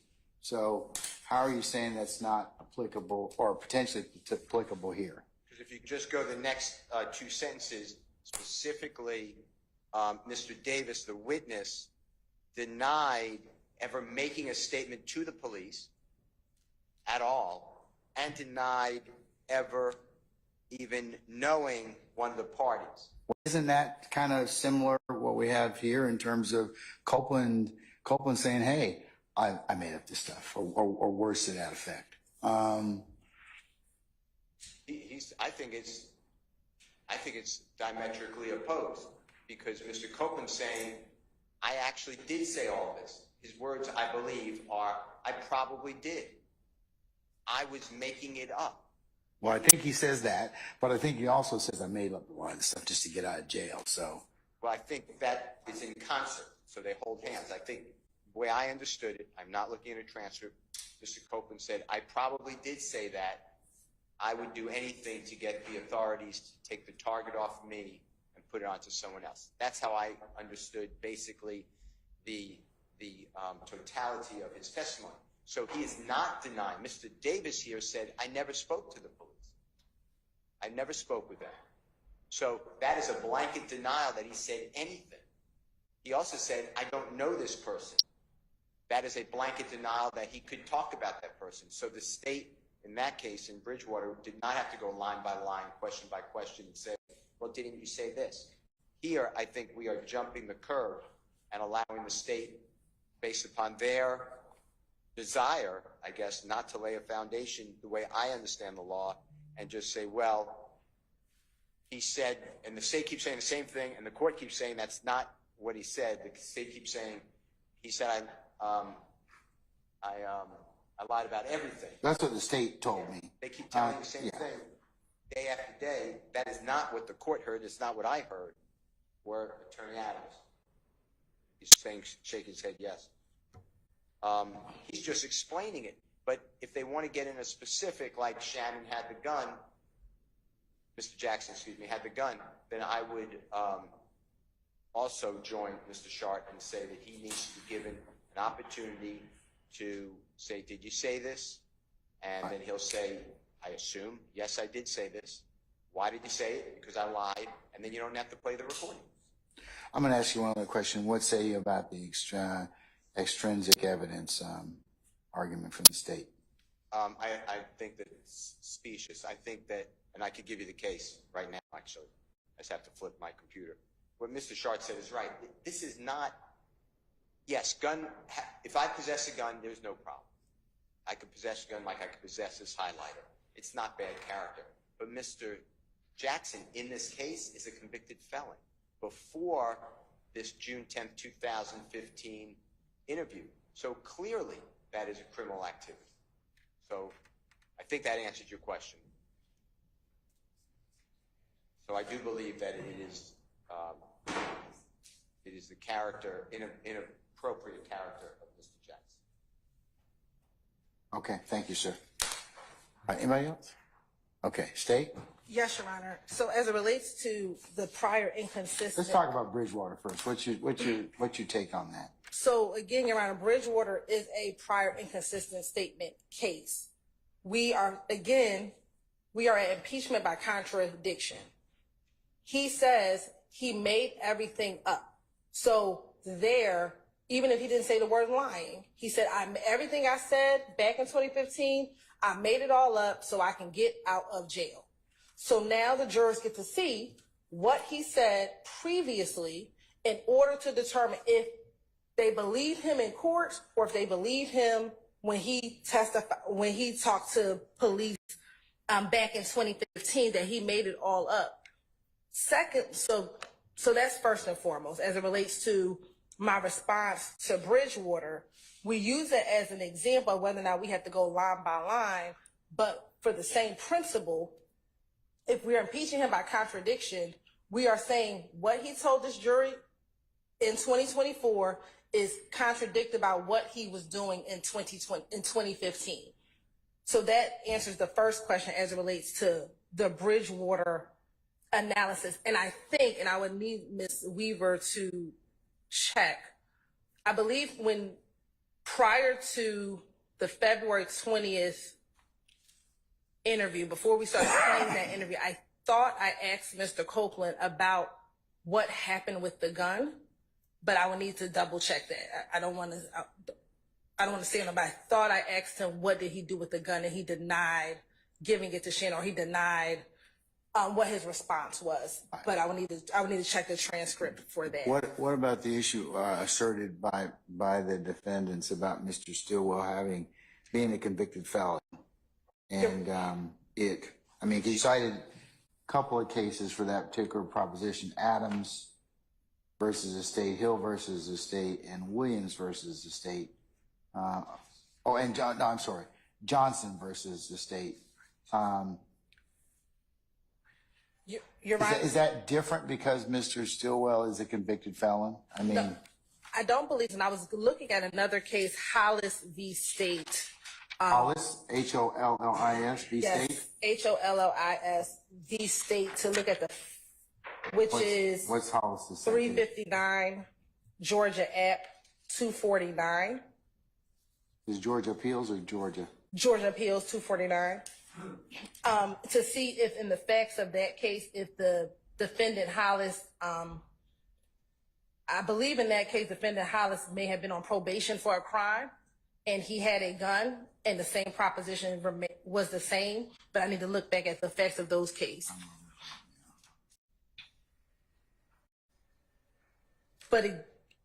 And I'll wait till the court looks at Hollis.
In reading the interviews, I think there was something else for probation.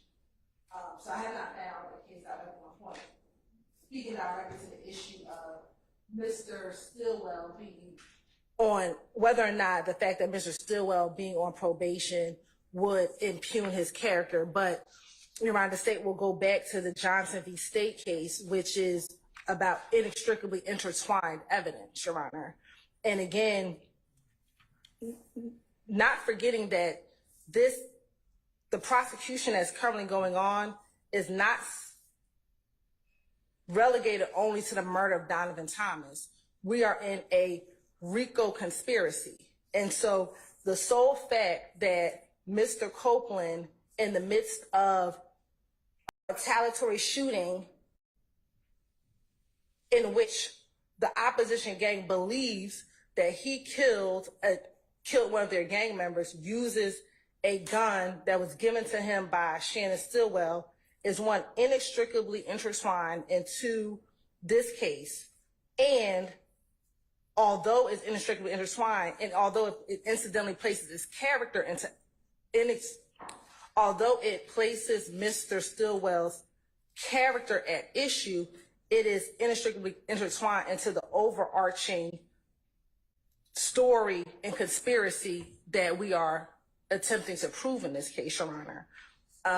And here in the Johnson case specifically, this court let in an entire aggravated assault shooting as intrinsic evidence. Is that Johnson at 312 Georgia 481? Yes, 481. All right. And interestingly enough, this case involves the Atlanta Blood Gang as well. But here the court let in an entire aggravated assault shooting as intrinsic evidence. But I think that, let me go back to Adams. I think Mr. Shart's argument is his specific grounds of objection are that his client is a convicted felon. So, and so that's why the fallback plan, or not the fallback plan, but that's why if you think that that is a character issue, what Johnson v. State says is if an act is inextricably intertwined, one, it comes in, and then two, when I cited the court to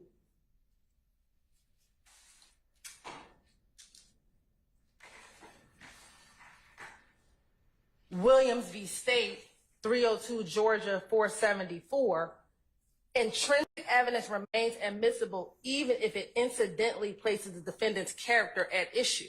So even if you believe that his character, which the state still contends that it is not, because it's intrinsic, even if it incidentally places the defendant's character at issue, it would still come in.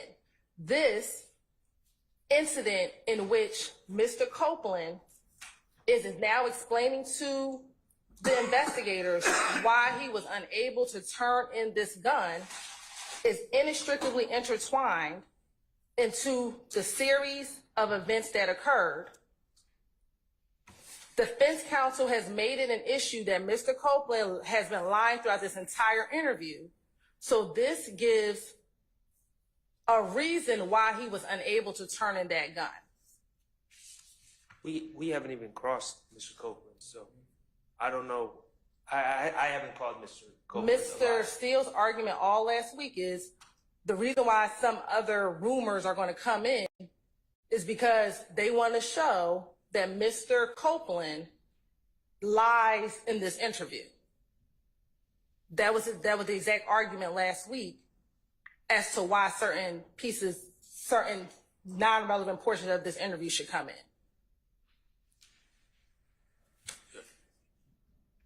Mr. Shaw? I'm just seeing if you were Yes. finished. Okay.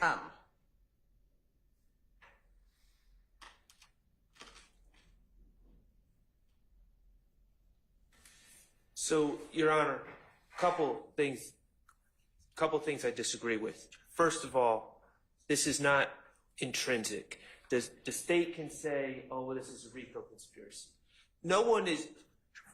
We are dealing with the January 10, 2015 Donovan Thomas homicide, and that's allegedly what all this is related to, according to the state.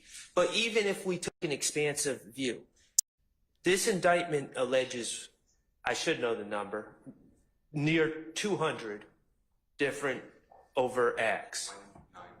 191, okay?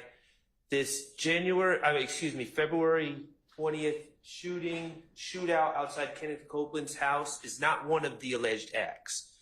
So we are now going into the minute details and collateral information about a act that isn't even among the 191 acts charged.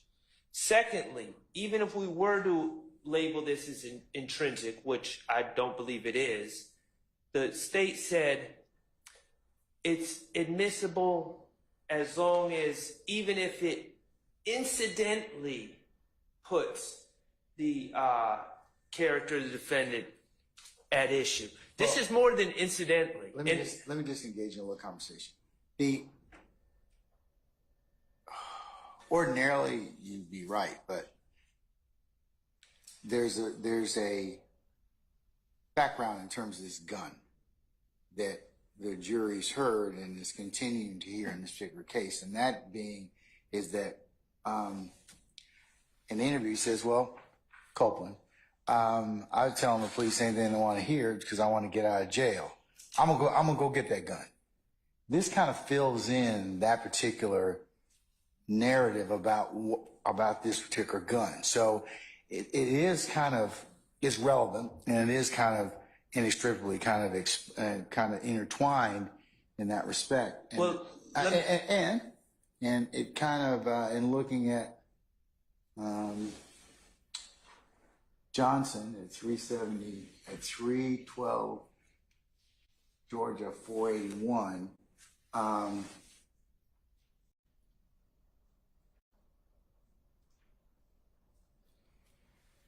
Evidence is admissible as intrinsic evidence when it is an uncharged offense arising from the same transaction or series of transactions charged offense. 2, necessary to complete the story of the crime.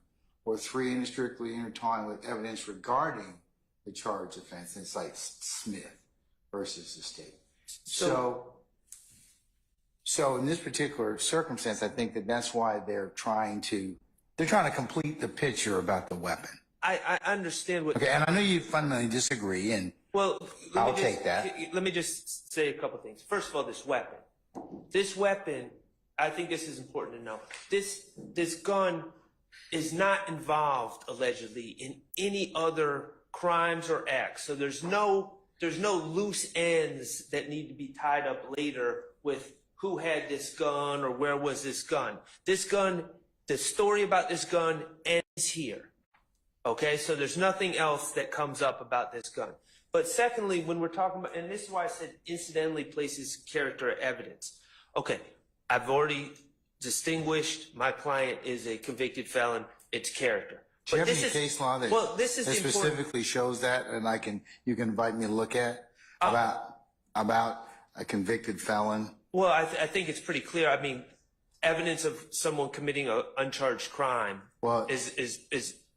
But I mean, I asked you if you had a case. I can look. So I could. I mean, that would help me kind of decide this. But it looks like from looking at Johnson that even an uncharged offense, can be considered I for the understand proper that. purpose. I understand that, but this is when we get to the level of prejudice and I have to I'll make a 403 balancing test in that respect, because you're absolutely right. I'm supposed to do that. and I just want to point this out. Not only would the jurors be hearing about my client committing an uncharged crime, but the most important thing that I'd ask you to consider is my client, this uncharged crime, which they're going to hear about through a videotape of my client committing.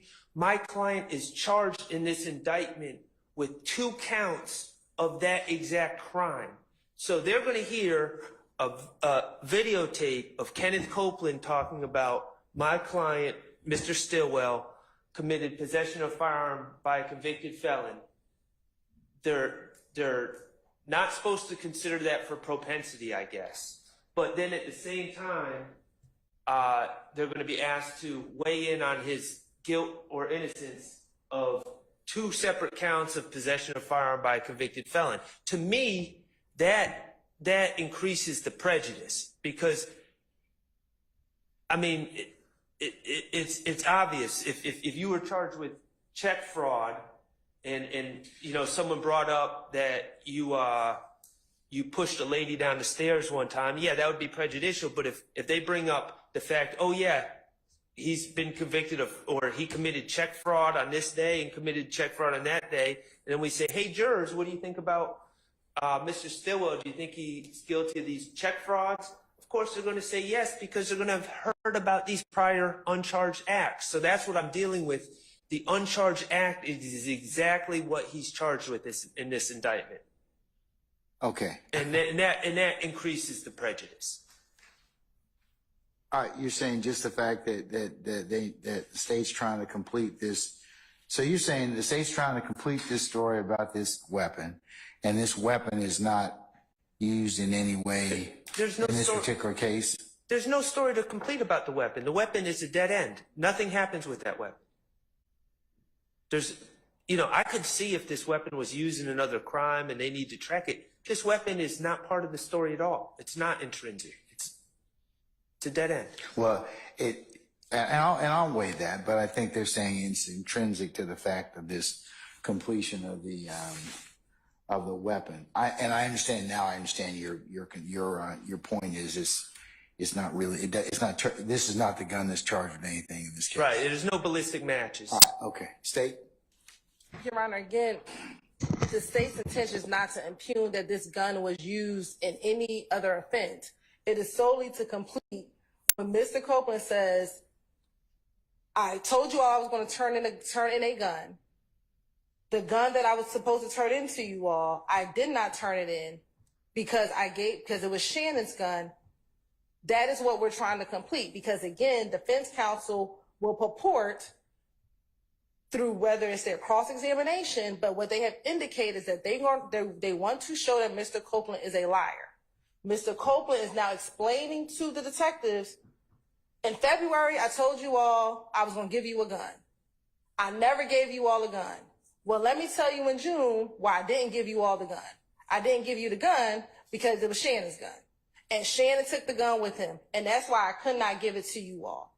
But there's a reason behind the gun. But what it does is, nobody's been able to kind of tell me otherwise that being a convicted felon. I mean, I know it's a status offense, but even looking at Johnson, Your Honor, the Johnson case in which they're allowing an intrinsic act of an aggravated assault, the case itself was a murder case. And they allowed into evidence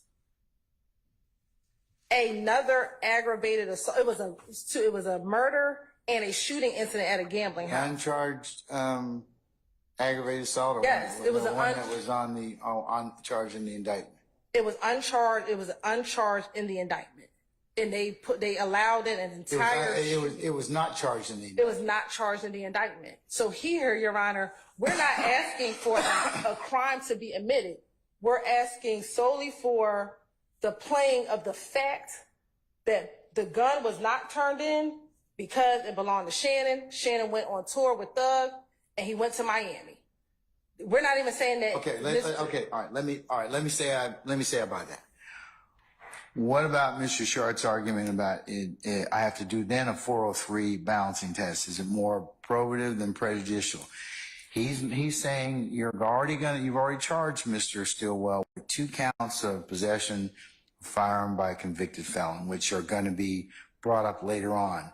He's saying this increases the prejudice. So what would you say about that? Because and I'm listening to it because it's a road to nowhere. It's kind of like, in terms of what you have to prove, it kind of just, the jurors may think, well, this guy's who's a convicted felon has this gun and it's not really involved in anything that's charged in this case. Your Honor, Mr. Stillwell is charged with a murder in 2022, and that's one of the offenses. Okay, but is this gun tied to anything? the gun is not tied, but trying. Okay, that increases the prejudice though, because if it's not tied to anything, I mean, I understand what you're saying, The gun. but I'm sorry, I apologize. no, go ahead. I'm No, apologizing. no, you Go ahead. go. I'm sorry. No, what it does is it increases the prejudice in terms of because you don't want the jury confused on the fact of, okay, we've heard Shannon's got a gun, or that Copeland's saying, hey, Shannon, the reason I didn't turn it in is because Shannon took it and he took it down he took it. But it doesn't go anywhere because it's not used in any other thing. It's not used in any other criminal offense. It's not tied to a murder. It's not tied to anything. It's just the fact that this shows where this gun went on a guy that's already who's a convicted felon, and it's not charged in the indictment. I know I could probably let it in, but my concern is Mr. Sharp's concern, and that's whether or not it's more prejudicial than probative, given everything that he's charged with. Is this going to confuse the jury or let them know, hey, he's, what about this weapon when it's not tied to anything in the indictment? I mean, I know that Johnson seems to indicate that, but so tell me how I get over the 403, given what you charged Mr. Stilwell with in this indictment. Sure, because the state has not asserted and will not assert that this gun that Mr. Copeland used in 2015 is the same gun used in 2022. It's a 7-year difference between this particular incident in 2015 and what Mr. Copeland says.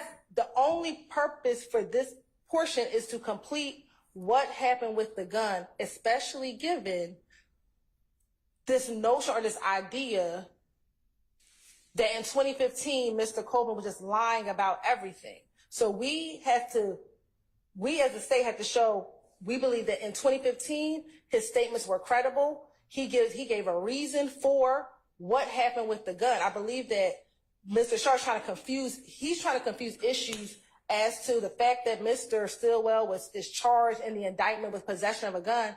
That is separate and apart from the purpose in which this particular piece of evidence will come in. It is solely to complete what happened with the gun that Mr. Copeland used in order to defend him, his child, and his child's mother. The state has no intention of saying this Glock was used in some other crime because we don't have any evidence towards that.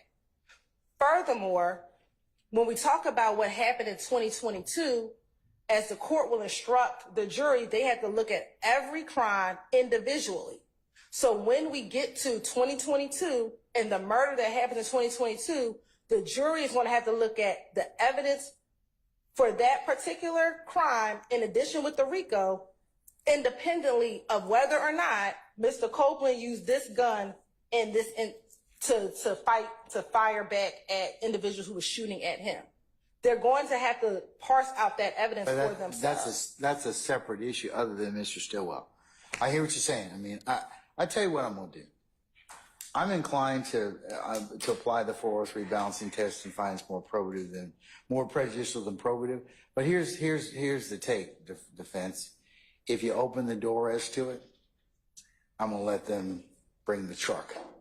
So you got to be very careful about not opening the door about this particular issue and this weapon, okay?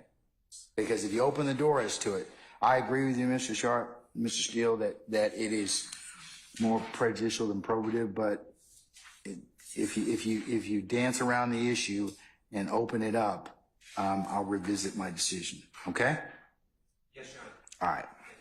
And then, Your Honor, can we then ask him if he gave the gun to someone? Because I believe that it is important that the jurors know something happened with this gun in which he expressed that to the officers back in 2015. I mean, not to say that it was Shannon, but to say that. I think you get in the same issue about if you name Mr. Stilwell. No, we're saying not to name him, but, and I don't know what Mr. Copeland's response will be in court today, or in court whenever he comes back. But to ask him specifically, did he give, without telling me who, did someone take that gun. I mean, because I believe that we have to tie, there's a reason why that gun was never turned in. Ms. Sharp?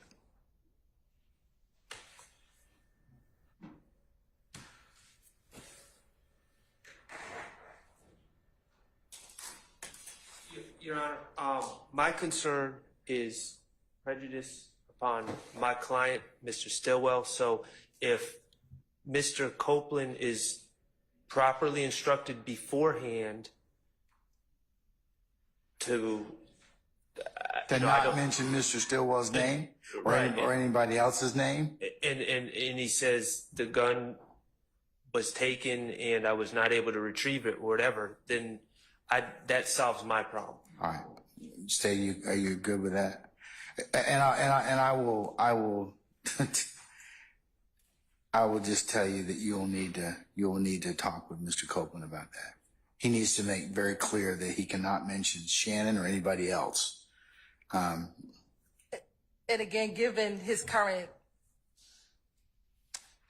how he's been testifying in court, we don't want to allude. I want him to give whatever answer he's going to give. But I think you're going to have to tell him that the court has already ruled you cannot say it's Mr. Stillwell.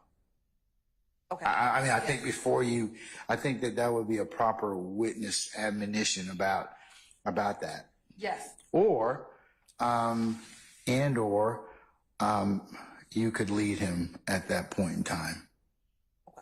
All right. Thank you, Your Honor. So you can do both of those two things just to make sure he doesn't get into anything that would be inappropriate. Okay. Yes, Your Honor. Thank you. All right. Okay.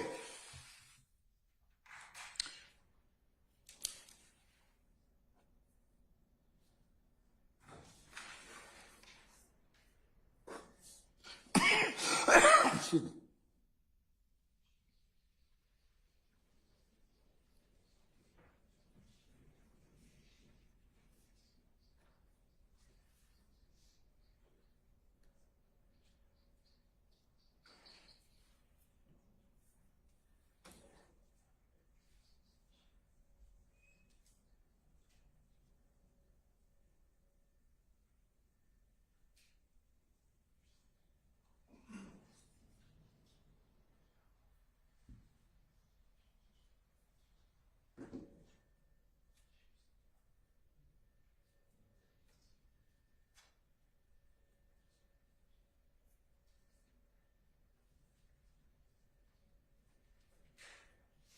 Okay.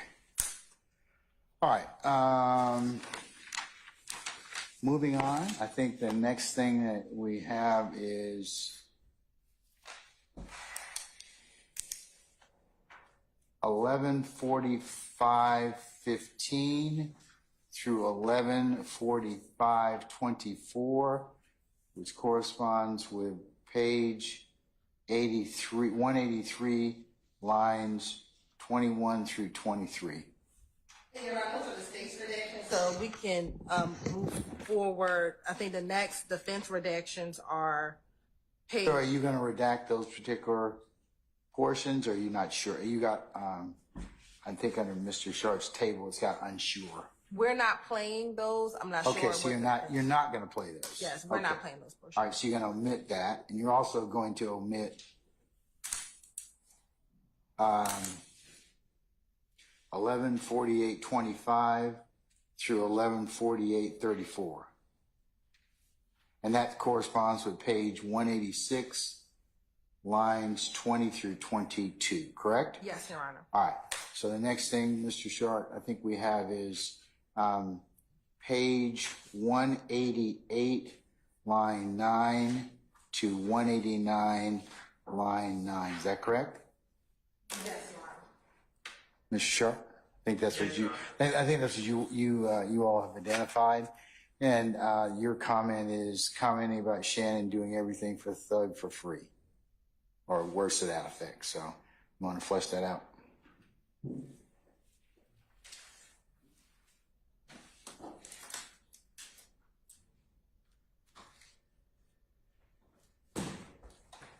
Yes, Your Honor.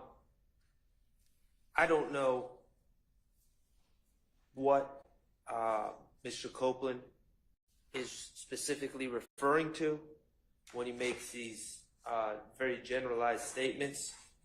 But he essentially just goes on to say that my client doesn't have many earthly possessions, which I don't have a problem with him saying that, but he also insinuates that he commits crimes for Jeffrey Williams and doesn't get paid to do so. He just does it to do it. He doesn't give specifics. I'm not sure what he's referring to, and it's bad character evidence, violates 404A and B, and that's why I'm objecting. And I don't know. It's entirely unclear what his personal knowledge to any of this is. All right, sir.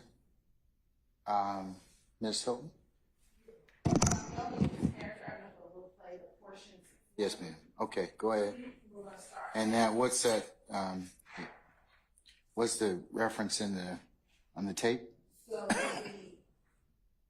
11:50 will start a little before 11:50:01 to 11:51:03.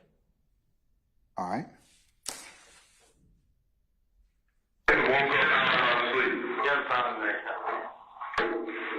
Whatever he says, he does it. How much you get paid? Nothing. There's no way. There's no fucking way. It's my mom graveyard. Why? Well, why are you doing it? He that guy. Guess who told me? Guess who told me what he getting paid next? So.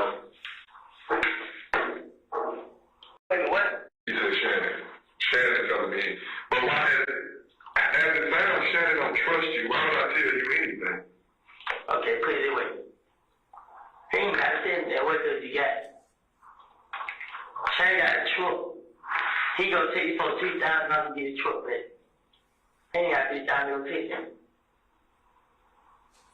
You know what I mean? The shit out here, man. I know Shannon. So like I got something to say, now Willie, come on, man. You right, I don't have to do it. You know what I mean? I'm not saying that you ain't got shit, Woody, but you. And it ends at 11:51:06.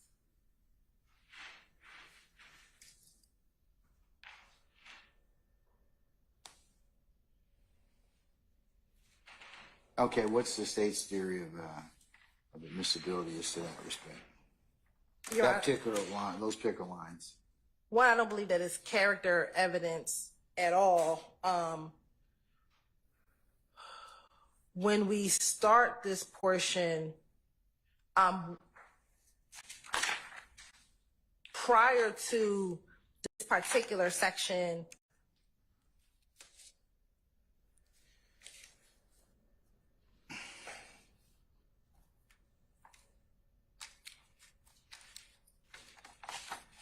they begin talking about why the opposition was targeting him first, and him being why the opposition was targeting Mr.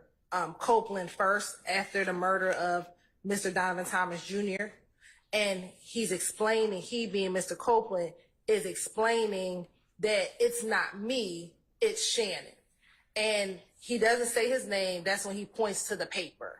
Because it would appear that on the paper, Shannon's name is on the paper. And he says, this is your problem right here. Whatever he says, he does. And he points to the paper. Presumably, Mr. Williams' name is on the paper and Mr. Stillwell's name is on the paper. They then go in to ask him, how much is he getting paid? He says he's not getting anything. And then they ask him, well, who told you that? And he says, he points, what I believe to be, he points at Shannon, because Dennis clarifies, he says Shannon.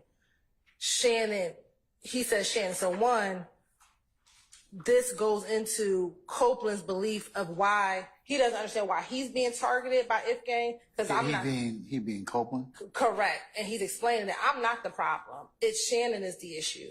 And they're trying to understand more of the dynamic or the relationship between Shannon and Mr. Williams. And he further explains, look, he's not getting paid. He does according to Copeland, he's doing whatever he wants just for him. And I believe that, again, that is He being Mr. Stillwell? correct, is doing whatever it is that Mr. Stillwell is doing for Mr. Williams and not getting paid for it and not, and so I think, again, that is important when we talk about this gang RICO enterprise, the relationship between the parties. And what Mr. Copeland is talking about is the relationship between his perception of the relationship between Mr. Stillwell and Mr.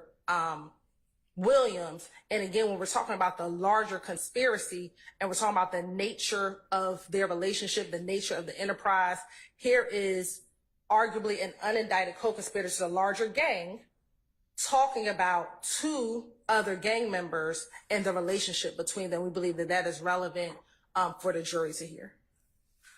Your Honor, I'm going to withdraw my objection. Okay. Mr. Steele? Well, I'm objecting to everything, but. Of course. All right. I just wondered if you have another specific objection since it references your client. That's why I was asking you. I have objections that believe the court noted. I know Shannon, that's his response. How do you know this information? I know Shannon. He doesn't give any background reason. The state hasn't asked about this at all. And then Mr. Copeland just pontificates and speculates how did Shannon get $3,000. He has no idea. So all of that is wrong. With that being said, though, I don't want to go against Mr. Strike. Really targets his point. Okay. I've noted your objection. I'll allow the state to play it over the objection. I'll give you a continuing objection. And that is page 188, line 9 through 189, line 9 or thereabouts. Okay? All right, next, I think you all have page 196, line 16 through 199, line 4, and that talks about Mr. Stillwell and D shooting up houses, and about how Mr. Copeland lacks any firsthand knowledge, and might be talking about the wrong story. And Your Honor, this is page 197 to 198. Page 197? Yes. And I think we will start at page 197, line 17, and it actually goes to page 199, line 4, and the state has no objection to redacting that portion. Ms. Hill, I appreciate that. The way I believe that the conversation, I'm seeing it begin on 196, actually line 1, about D being dropped off at the club. Now, admittedly, D being dropped off at the club isn't the part of this that concerns me, but I just wasn't sure if you wanted to take out any mention of anything or.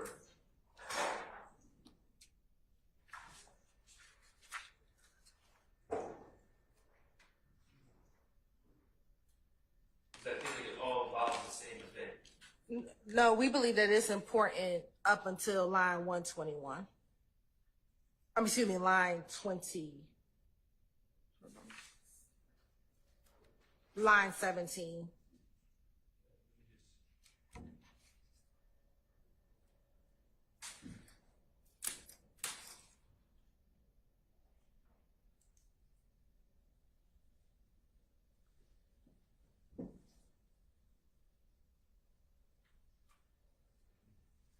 I would say definitely we need to start on 14, 197, line 14. Where, you know what I'm saying? So anyway, what I heard was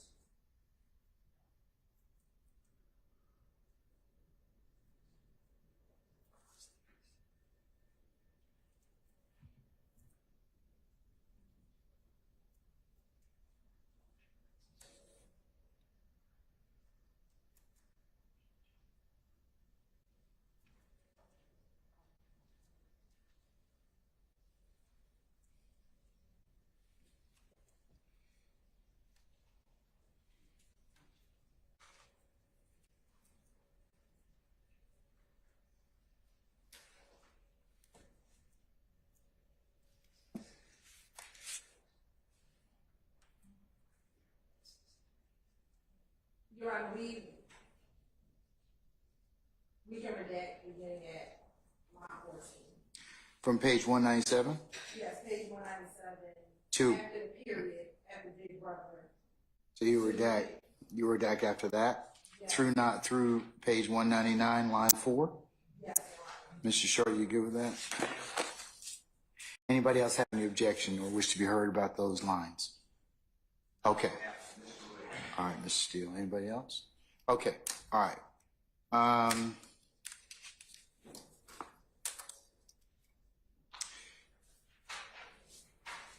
Next is page 202, line 5 through 202, line 19. Before we go back there, Ms. Hilton, can you give us the transcript page, the tape references for 197, line 14 through 199, line 4? Yes, Your Honor. Okay. It's going to be around 11:57 and 22 To. 11:58 29. All right. Thank you, madam. All right. Going back to the next one, page 202, line 5 through page 202, line 19. And I believe that that is comments about Mr. Stillwell carrying a firearm. Your Honor, given the court's current ruling, we would like it in, but we understand the court's previous ruling. Okay. And so I think that would be consistent with his previous All right. ruling. I'll omit that. Any objection, Mr. Sharp? No. Okay. All right. I'll omit that. All right. The next one is page 213, line 20 through 214, line 16. And I believe that that goes to hearsay.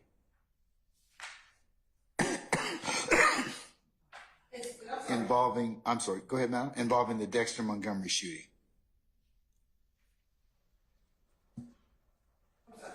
For one moment, Your Honor. Yes, ma'am.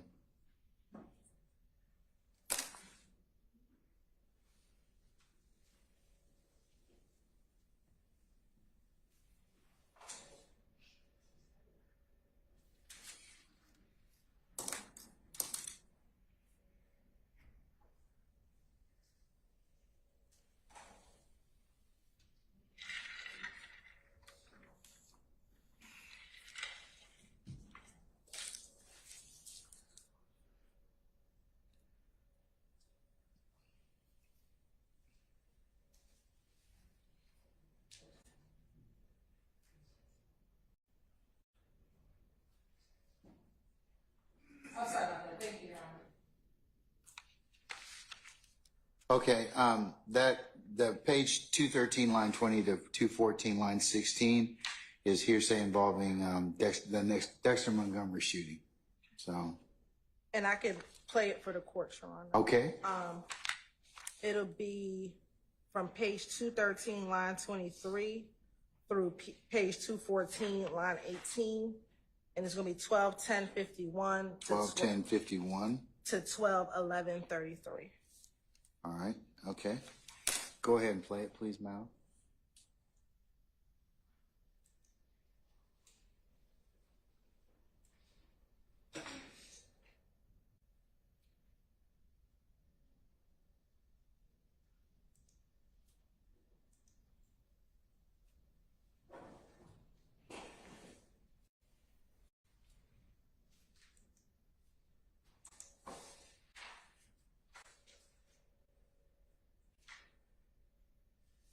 It's going to start a little earlier at 12:10:48. Yes, ma'am. They were talking about damn Wayne Buzz. I know OG Bentley shot the boy in the head over there. No, he didn't. Who shot? DK? No, this ain't know it. No, I do. The two people got called with sticks. Yeah, no, DK. And why did not shoot him? I don't know. They just didn't show a detail. I mean, they just like, no, without me, they don't have no question on the murder. I like, what murder? I think I killed that gas station in Lakewood. I mean, it's like that. But how do you know Nard did it? How do you know Nard did it? Say you been in trouble. They talk about it. I mean, like I tell you, yes, what it was. And we're stopping at 12:11:34. All right, State, you want to tell me? Go ahead. Go ahead. I was just going to point out that in this, we've heard testimony about that incident. Mr. Copeland, no one said he was there. He obviously wasn't there. He says his source of information when he was talking to the police was D. I take that to mean there's two Ds. I take that to mean Lil D, meaning Demekion Garlington. But we don't know. We don't know for certain. It could also be Quindarius Zachary or another D. But if it's any of those people, none of the people that were there are known as Lil D or D. So he got it from someone who must have got it from somewhere else, and so we're just kind of rehashing rumor and hearsay. All right, sir. State. And Your Honor, we should start with page 23, page 213, line 23. The reason that they even get into a conversation about the Dexter Montgomery shooting is Detective Gates. Let me say this. Let's get to context. This interview is in June of 2015. The police don't know the full details of the Dexter Montgomery shooting till about July of 2015 and August of 2015. And that is, if you can recall, Your Honor, that is when Walter Murphy was interviewed, both in July and August of 2015. So in June, they don't know the full details of what occurred. So Detective Gaither in the line right before this says, I know OG Bentley shot the boy in the head over there, talking about the Dexter Montgomery shooting. And Kenneth corrects her and says, no, he didn't. And she said, who shot him? And he says, they're saying Nard. Nard who? Because two people got out the car with sticks. And he's confirming Nard and DK. And he says, then why did Nard shoot him? I don't know. This is what D's telling me. I believe he's talking about Demekion because either earlier in the interview or later in the interview, he says he gets a lot of his information from Demekion. He says, you know what I mean? They just like Nard went down. Billy went down for a question on a murder, and I was like, what murder? And some nigga got killed at the gas station in Lakewood. You know what I mean? Like that. And then they go in, but how do you know Nard did it? Said D. The reason why we believe that this is important, one, the evidence about the Dexter Montgomery shooting has already come in. The jury has heard that. They heard that over a course of a few weeks back, I think now in April of this year. The reason why this is important, again, Mr. Copeland saying everything he said, he was making it all up. One, this shows that he had knowledge of this gang's activity in 2015. And he's disclosing that information that he knew back in 2015 in this interview. And if the assertion is Mr. Copeland is lying throughout this entire interview, which is what defense counsel has purported or said that they plan on impeaching him on, this shows, one, he's not lying. Two, he knows how to correct inconsistencies or things that are incorrect. And it shows, it gives even more credibility to Mr. Copeland back in 2015 when he's giving information specifically about what happened the night of Donovan Thomas's murder. So we believe that the jurors can see from Mr. Copeland's ability to, one, correct the law enforcement officers, two, advise what he knows of the gang's activity is relevant for this jury to assess his credibility, Your Honor.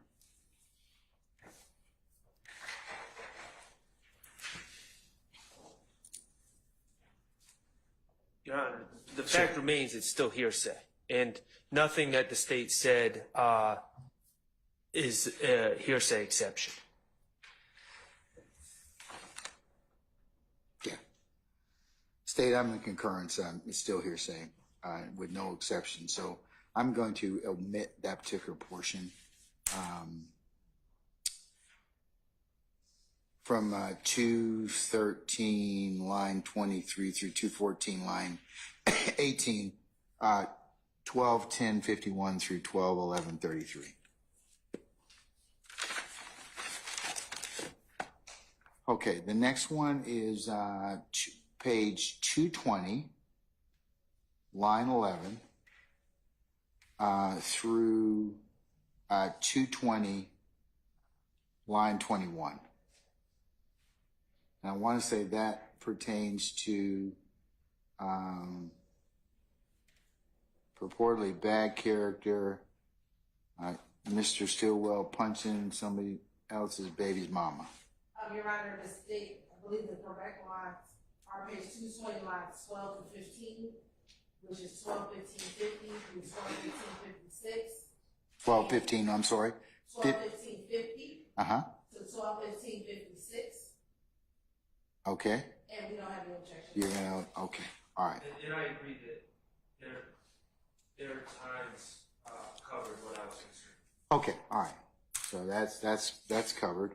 The next period is 222, line 17 through 223, line 6, and that purportedly shows some hearsay in regards to beef with Game and Nipsey Hussle and the squashing of this purported situation. Mr. Sharp, you want to say it? You want to flesh that out? I have no indication that Mr. Copeland knows or has ever been around the Game, who I believe his government name is Jason Taylor, or Mr. Nipsey Hussle, who's now deceased. But it's certainly a story that he tells that I think there's internet rumors and speculation and everything else, but there's no indication that this is based on personal knowledge, anything more than me Googling street rumors and then saying this is what happened. So there's no personal knowledge. It should not come in. It's hearsay. And it's speculation.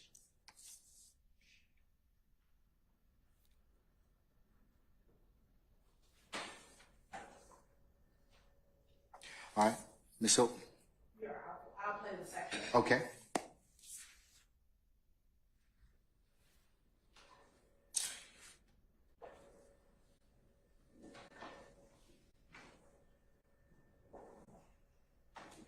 And we're going to start a little earlier at 12:16:59, but the relevant portions will begin at 12:17:08.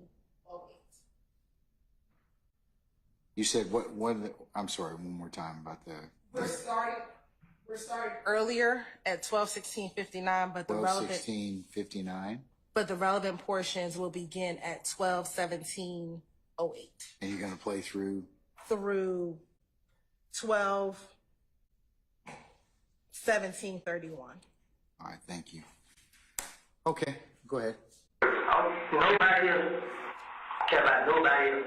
You know what I'm saying? Don't take shit from nobody. Well, how does the beef with Game in here? The game league is shut up and do it told Shan do it. Shan told my mother was up there winning. Just give me the word. Yep. And do it to him no. Say something on the GD, I can't Nipsey, Hearsay, something like that. He ain't the beef. You know what I'm saying? He stopped. You know what I mean? I ain't here to play. You know what I mean? I just don't want to go to jail. And we stopped it at 12:17:35. And so what we have here, Your Honor, is actually two party opponent admissions. So Detective Dennis asks, well, how is the beef with Game and them? And Copeland says, well, the Game was fixing to get shot up if Thug would have told Shannon to do it. Shannon told me out of his own mouth he was up there waiting. Just give me the word. Yep, and Thug told him no. Said talking to him GD, I can't really say like Nipsey Hussle or some shit like that. He ended their beef. You feel what I'm saying? He stopped it. You know what I mean? I ain't here to play. And Your Honor, if you can recall, we already have in evidence the video of Mr. Stillwell in the car threatening the game that has already been introduced. So this is further corroboration of that video that has already been entered into evidence. And Copeland saying that Shannon was ready to act on behalf of the gang for Mr. Williams if Mr. Williams would have gave him the go ahead, but Mr. Williams told him not to do it. Sure. Yeah, sure, absolutely.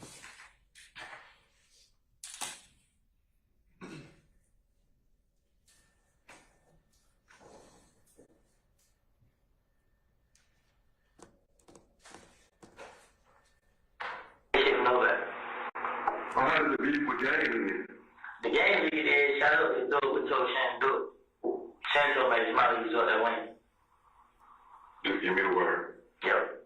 And throw it to a note. Say something on the GD, I think Nipsey Hearsay, something like that.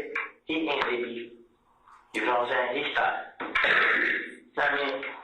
I ain't here to play. You know what I mean? And we concluded the playing again at 12:17:34.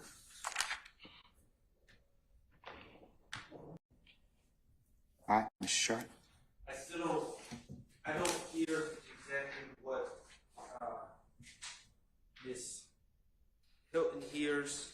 I can't say I hear something different. I can't make out where she's saying that Shannon or that Kenneth told me out of his mouth. But it's hearsay unless we can identify the source of his knowledge and it falls under a hearsay exception. I don't believe that this statement does that.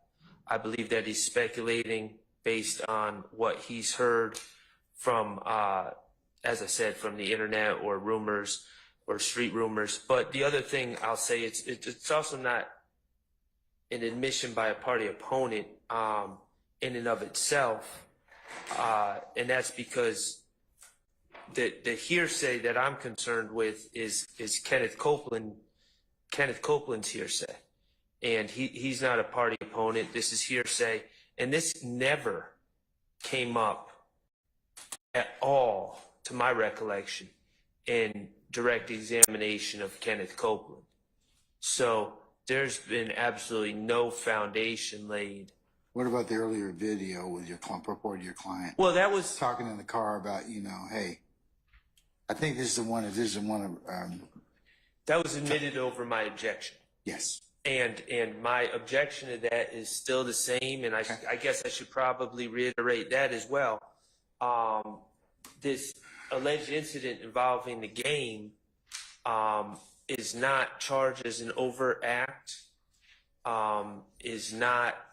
there's no police reports in the discovery, to my knowledge, is just this video with nothing else.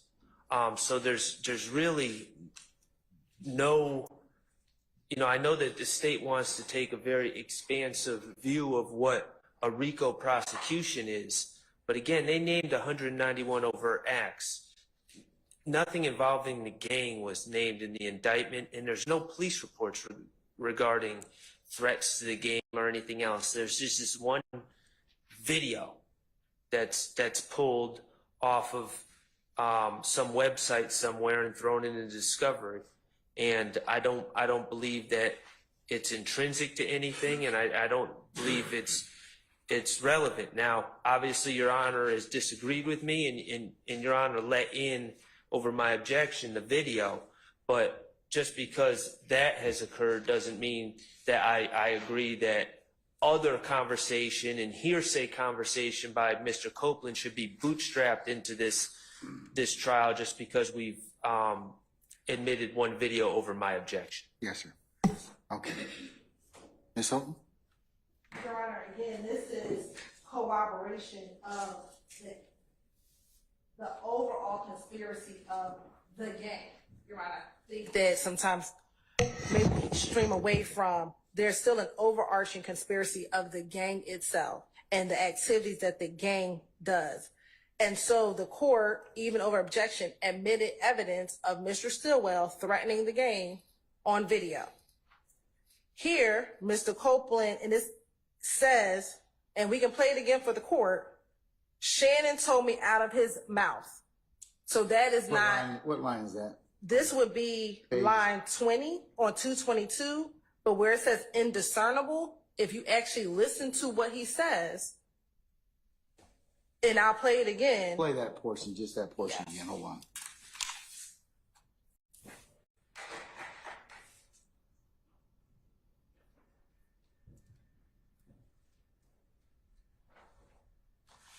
I went too far.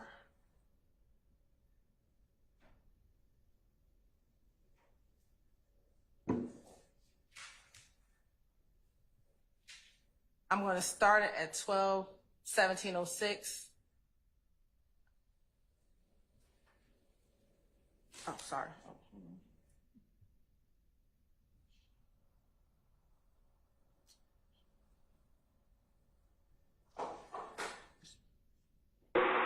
Care about nobody, you know what I'm saying? Don't even take shit from nobody. Well, how did the beef with gang then? The game lead is shot up his door with told Shannon do it. Shannon told me his mother was up there winning. Just give me a word. Yep. And I can play it again.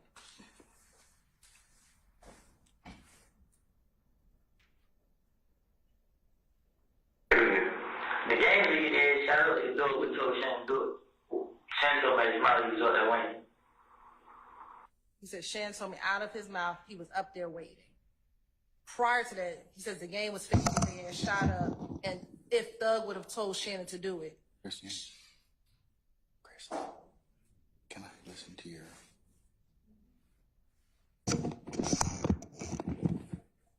I'm gonna see if I can hear it from Miss Weaver's vantage point, and I'll invite anybody else to listen to it as well. So let me just see it. Huh? Yeah. I'm gonna listen to it first, Mr. Adams, and let me just see whether or not I can hear it. If I can't hear it, it's no sense in you listening to it. Okay?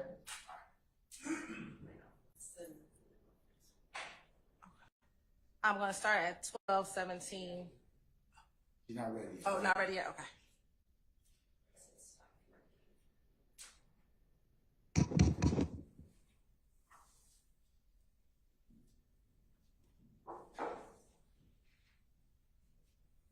Working on this time. Of course. Oh, wait.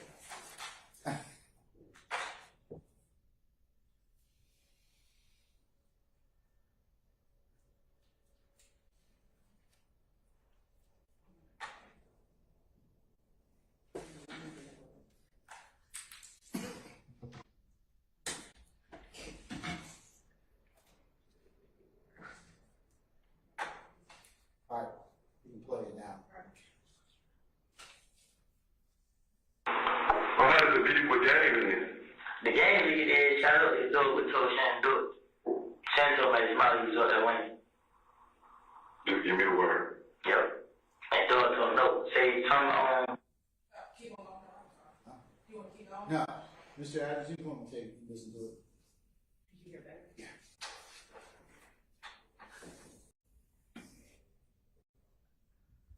I think at least from what I hear, he says, Doug told Shannon to do it. So, go ahead and listen to it. Any other counsel you want to come and listen to it, you're welcome to do so. And I don't believe he said, I think he said if Thug would have, they were about to get the ass shot up if Thug would have told Shannon to do it. Shannon told me out of his mouth he was up there waiting, and then Dennis responds, just give me the word, give me the word. Yep, and Thug told him no. So I want to be clear. I think Mr. Williams told him no, but he was prepared to go.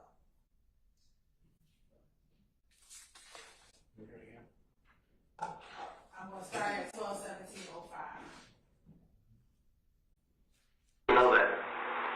Well, how did the beef with gang then? The game nigga is shout out to do what told Shan do it. Shan told me Molly was up that way. Just give me the word. Yep. And throw it to him. No, say turn on the GD. I can't Nipsey, Hearsay, something like that. He ain't they beef. You know what I'm saying? He stopped. Stop at 12:17:31. Hold on a second, Sarah.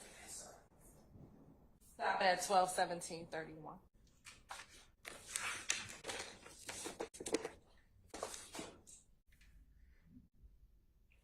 Can I listen to it one more time?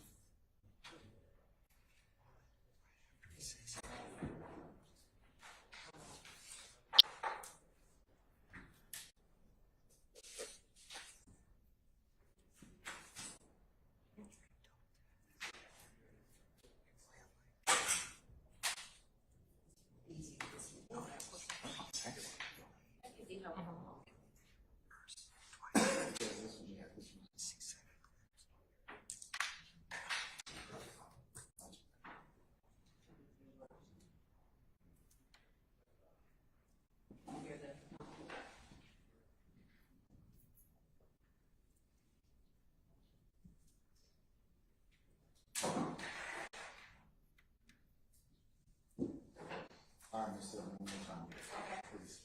I'm going to play starting at 12:17:06.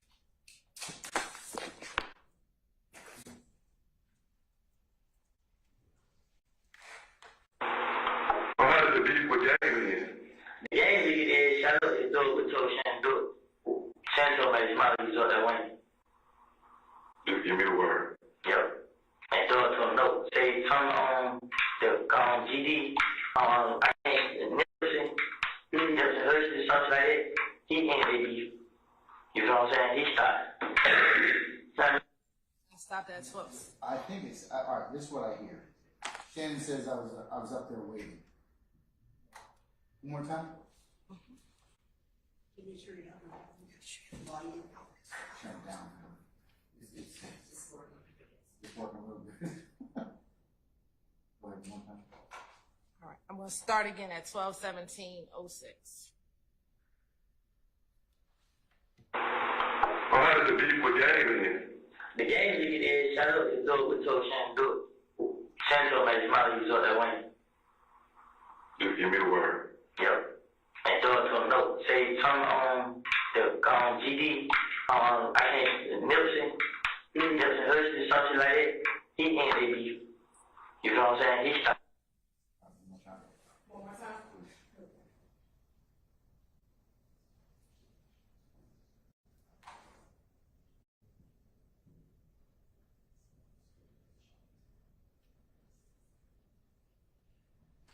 It started a little bit earlier at 12:17. Throw it and take the shit from nowhere. How did the beef with Game in? The game nigga is shout out to do what told Shan do it. Shan told me Molly was up that way. Just give me the word. Yep. And throw it to him. Do it. Shan told me Molly was up that way. Just give me the word. Yep. And throw it to him. No, say turn on. Do it. Shan told me Molly was up that way. Just give me the word. Yep. And throw it to him. No, say turn on. One more time, please.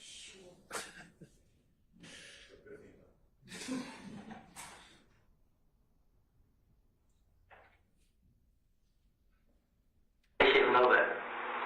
How did the beef with Game in? The game nigga is shout out to do what told Shan do it. Shan told me Molly was up that way. Just give me the word. Yep. And throw it to him. No, say turn on the GD. I can't Nipsey, Hearsay, something like that. Yep. And throw it to him.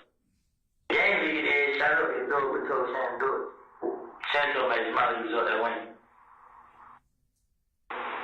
How did the beef with Game in? The game nigga is shout out to do what told Shan do it. Shan told me Molly was up that way. How did the beef with Game in? The game nigga is shout out to do what told Shan do it. Shan told me Molly was up that way. Only thing I Just give me a word. up there is the last part, that last sentence. I can't hear the first part. And I don't hear what the state's saying, and I don't even hear enough syllables to get to what the state's saying.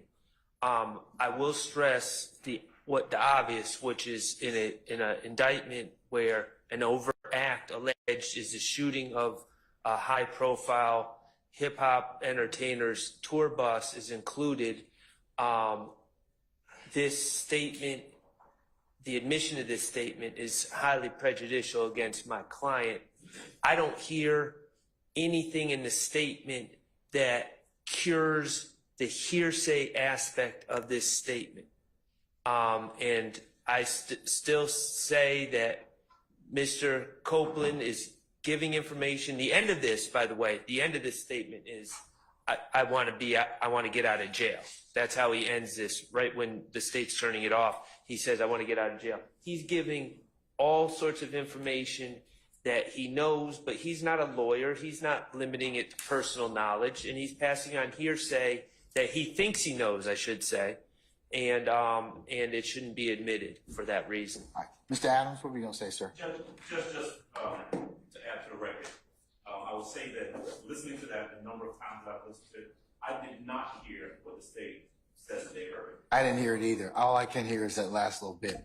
Yeah, I'll tell you that I heard one of two things. Either Shannon and them was on Metropolitan waiting for him, or Shannon was probably up there waiting. That's what I thought I heard, but I can't be certain.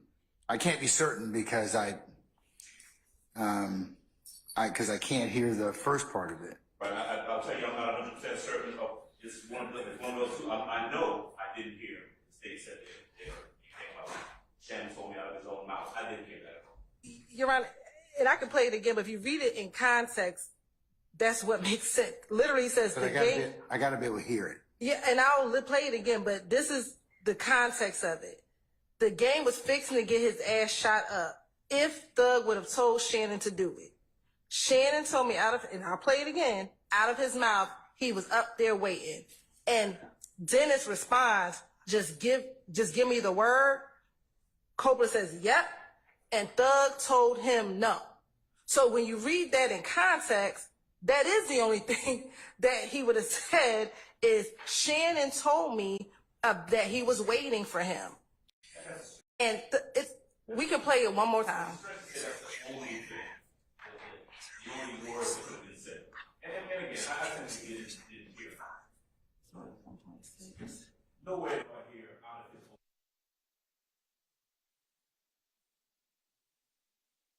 Metropolitan, but we can play it again. All right, so let me hear whether or not I hear out of his mouth or Shannon something Metropolitan waiting for him. Okay. Can you slow it down? Maybe we can slow that down. The slowest it goes is 1.6. We were trying to see if it goes to 0.5, but it doesn't go slower. The game lead is shout out to Thug with told Shannon do it. Shannon told me his mouth he was up there winning. Why does it be for game in here?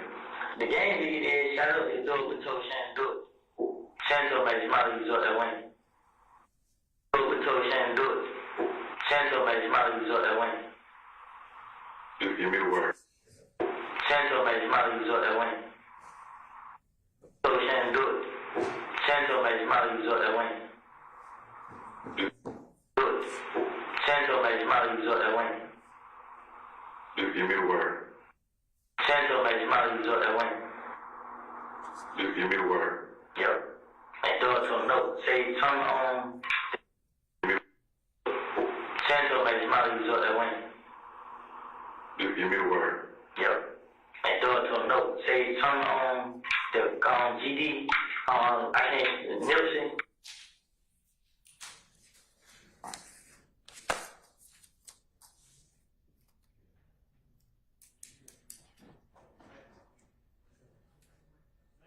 Oh yeah. Miss Weaver has told me, authorized for me to tell you that you see how difficult her job is. Okay, so I'll be honest with you. I don't, Ms. Hilton, I do not hear out of his mouth anywhere. But I have to be honest and say, I don't hear, I get beat. I like Mr. Adams.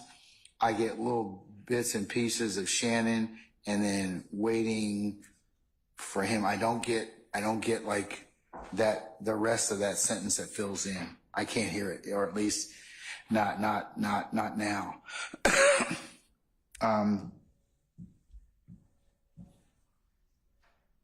Okay. All right. Thanks for y'all indulging me here a bunch of times.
Okay.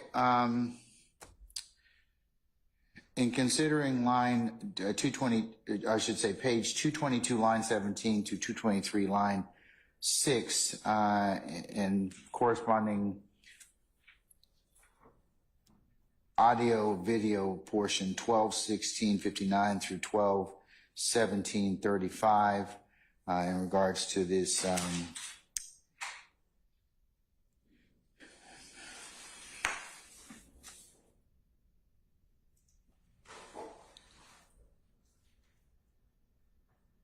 beef with Game and Nipsey Hussle squashing it. Okay, the defense's contention is that there's no personal knowledge. It's hearsay and the speculation. And then the state asserts that these are two admissions by party opponents, and it corroborates the prior discussions and gives overarching relevant testimony on the conspiracy of the gang and its activities. The court's in concurrence with the state's assessment, so I'm going to allow it over objection. I'll note, Mr. Shart and others, it will be a continuing objection. And Your Honor, just for the record, also, I objected based on lack of foundation. Yes, sir. Yeah, I will add that as well, that you did object as to lack of foundation. Okay. All right. I want to say the next statement is page 230, line 20 through 233, line 4, and then it's page 234, line 19 through to 238, line 25. Your Honor, could we have 5 minutes before you go on to the next? Yes. Thank you. Yes. We'll be in recess for the next 5 minutes, okay? All right.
All right, councilors, I think when we left off, we were about to discuss page 230, lines 20 through 233, line 4, and page 234, line 19 through 238, line 25.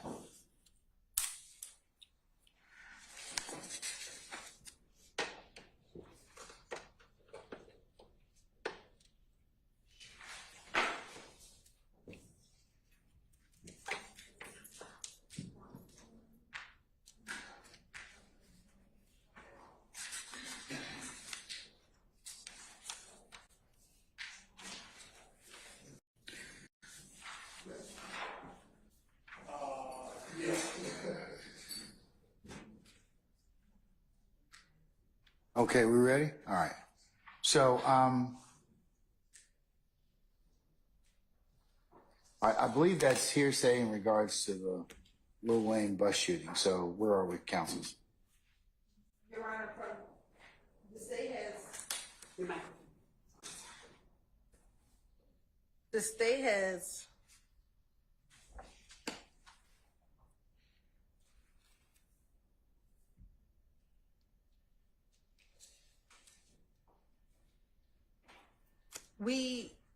We would like in to complete the thoughts on page 230 up to line 23. Because I think defense counsel starts at 230 line 20. You said 230 up through line 23? Yes, so we want all of up to line 23 in, and then starting at line 24, we don't object from 230 line 24. And we had actually initially to 233 line 24.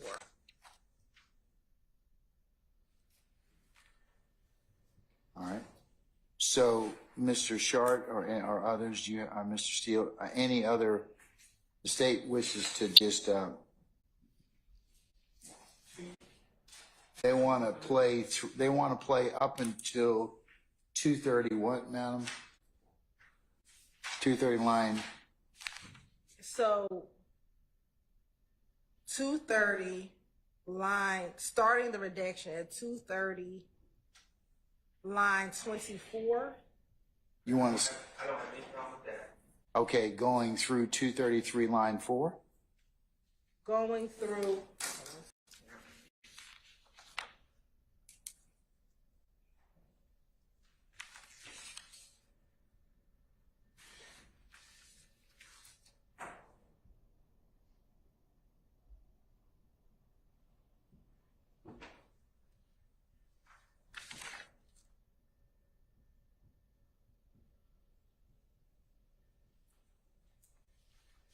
Going to 233 line 24.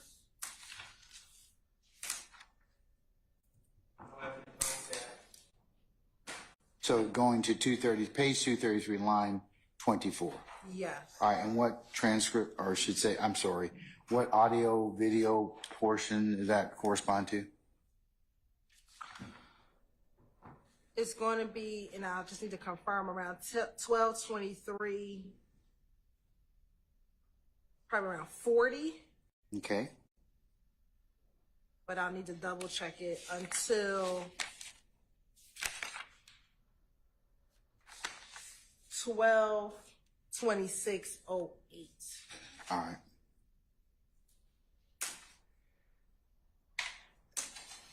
All right, what about page 234, line 19 through 238, line 25?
no objection from course indulgence.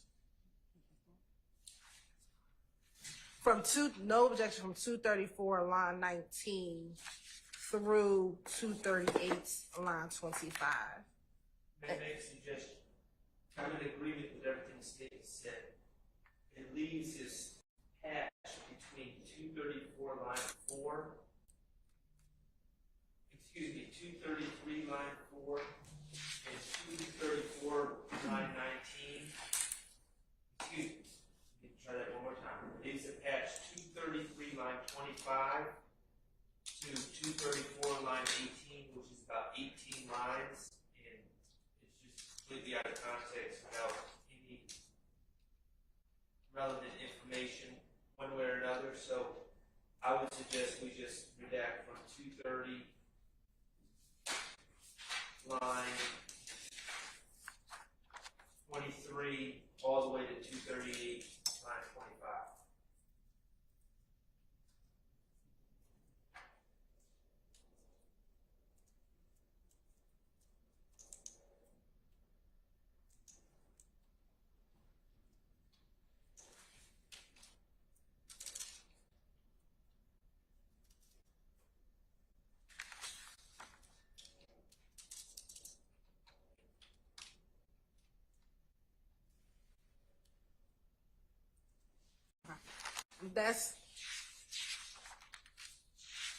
That's fine, Your Honor. So what are the redactions to, madam? I'm sorry. So I think we're really starting back at 230, line 23. To Through 238, line 25. And that's going to be 1223, so approximately 40 to 1230. I think it's going to be 15. okay.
All right, Mr. Shart, I think the next, and others, I think that the next period that the state is going to,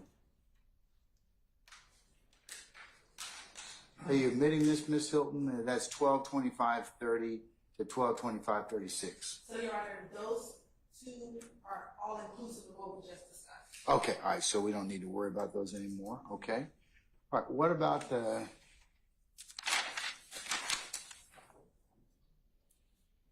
241 line 3 to 242 line 21, and then I've got 243, I guess, pages 243 to 248, line 11, and then it's okay. So let's talk about those next. Yeah, Mr. Shard, I think you've got discussion about not relevant matters. Right. So,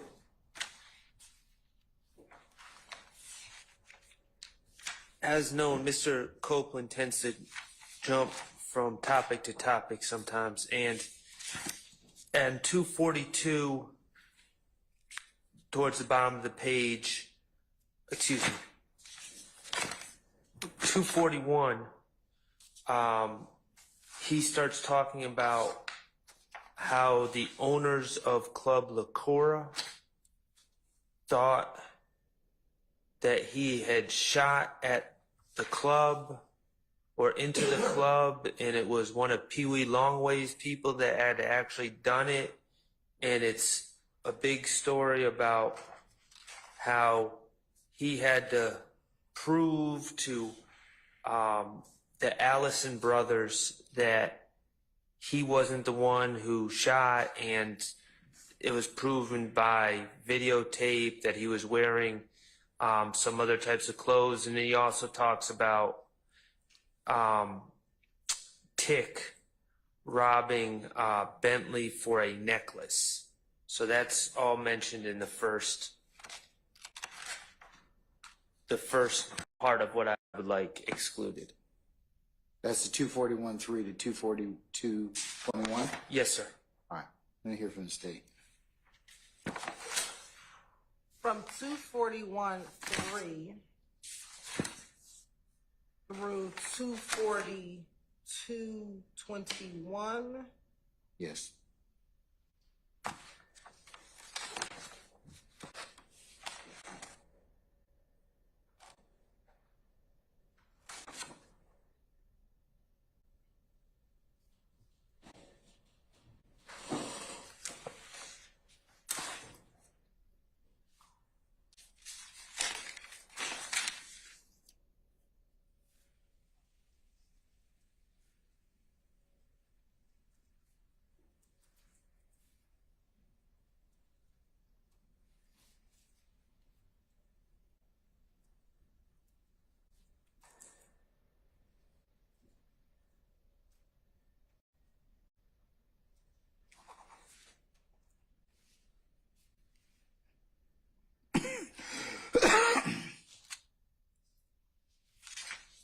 So, Your Honor, we would agree from page 241, line 3 to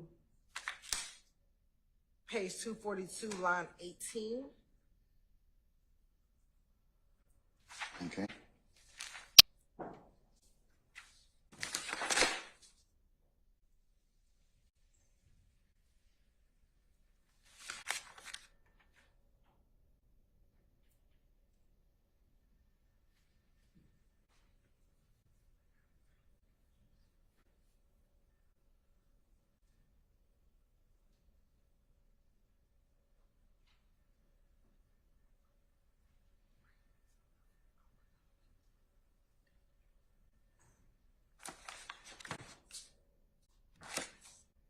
What's your stance on that, Mr. Sherman?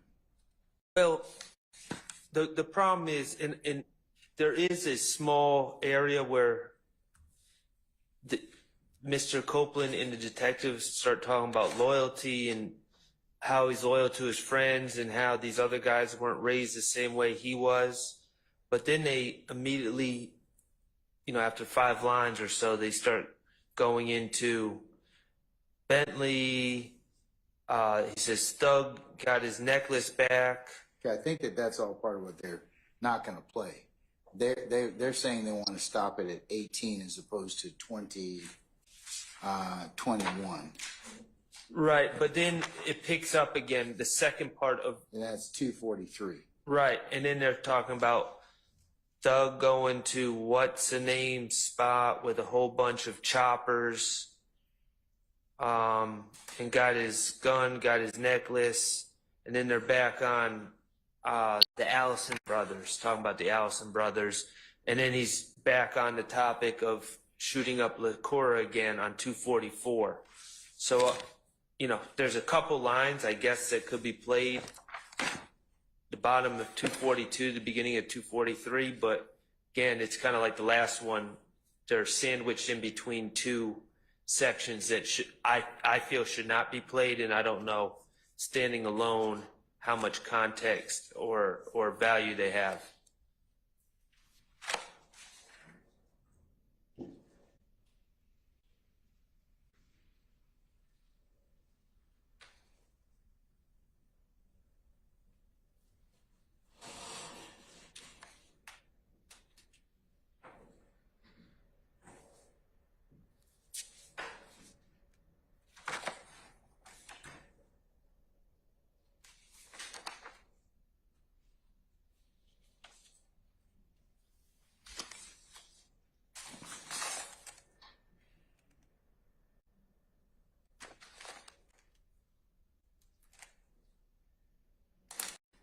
Okay, anything else, sir? I'm going to get the state's. No, that's it. I guess I need to hear what the state's view on the second part is, and then we can figure out if there's any use of keeping that little bit in the middle. Okay, all right. Ms. Hilton, what's the state's theory of playing 243 to 248? I'm sorry, I didn't know we were on 243. 243 to 248. I thought we were still on the decision regarding. Can you turn your mic? I'm sorry. Decision in regards to 18 versus 21? Correct, because Okay. I don't think. Let's see if we can get to the other one, and I think the defense is going to go back to that. But whether from or not 243 line 9 through 250. You said 243 line 9 to what?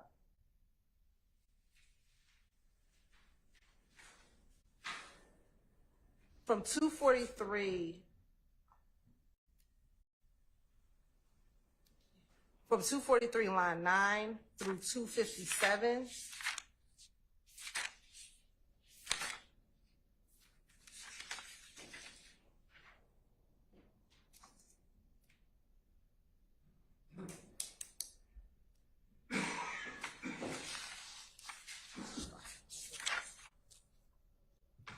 Well, let me start here. From 243 line 9 through 248, the state has no objection to.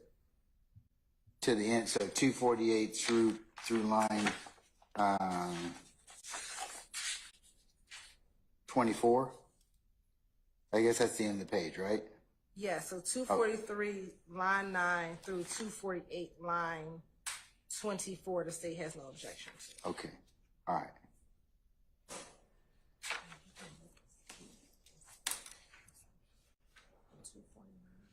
Okay, and then what did you have some other lines that you didn't have any, or you wanted to also say you were going to omit?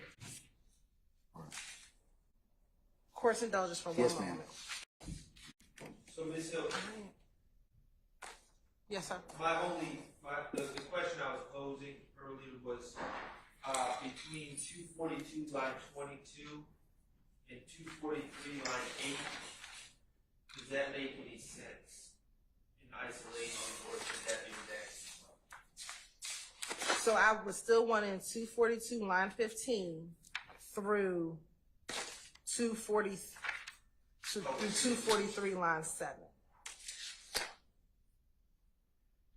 You said 242 what, ma'am? Line 15 through 243, line 8. I'm sorry.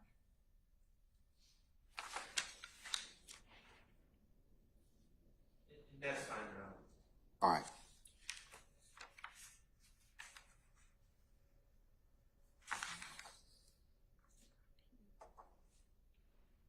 Okay, all right. Anybody else have any discussion or objection as to those pages, 241,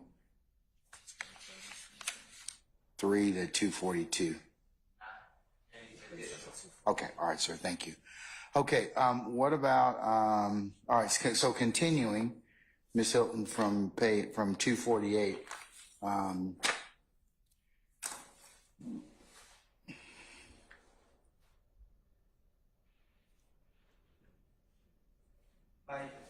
By changing it, I suggested 248, line 11, the state put forward line 24. yeah, okay. And that chops off the first half of the conversation regarding Shell Cal and Tay shooting each other. I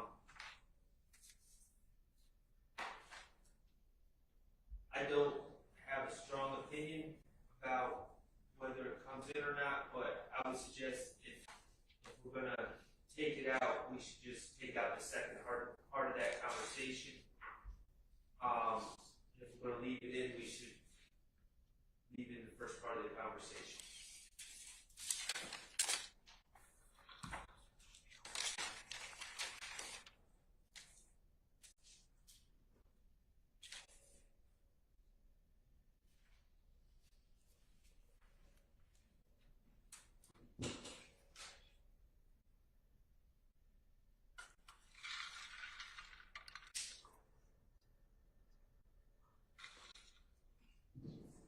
I think it's all hearsay, so.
All right.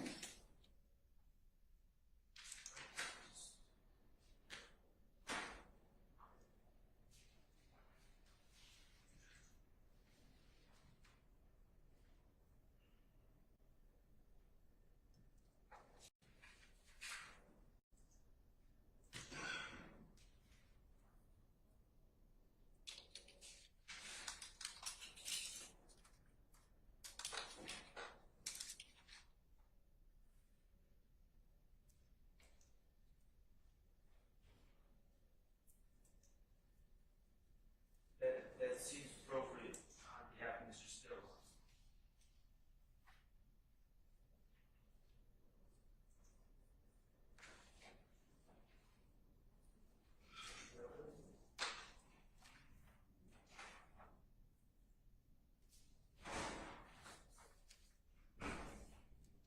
All right.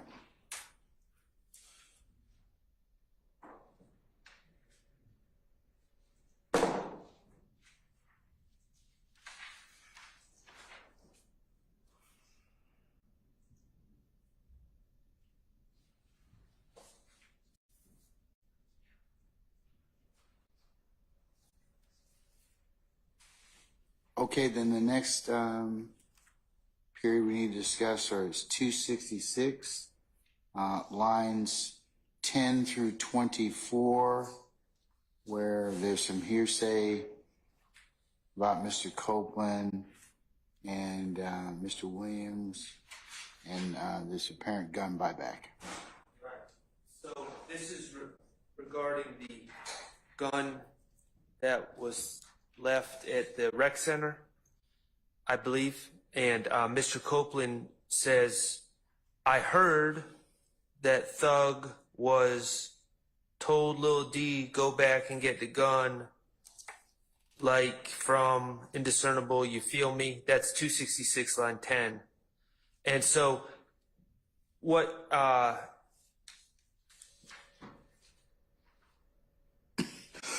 what he's saying to the detectives is that the plan, to his understanding through hearsay, was that Thug, Mr. Williams, instructed Quindarius Zachary to try to go buy that gun back from Kenneth Copeland, the assault rifle.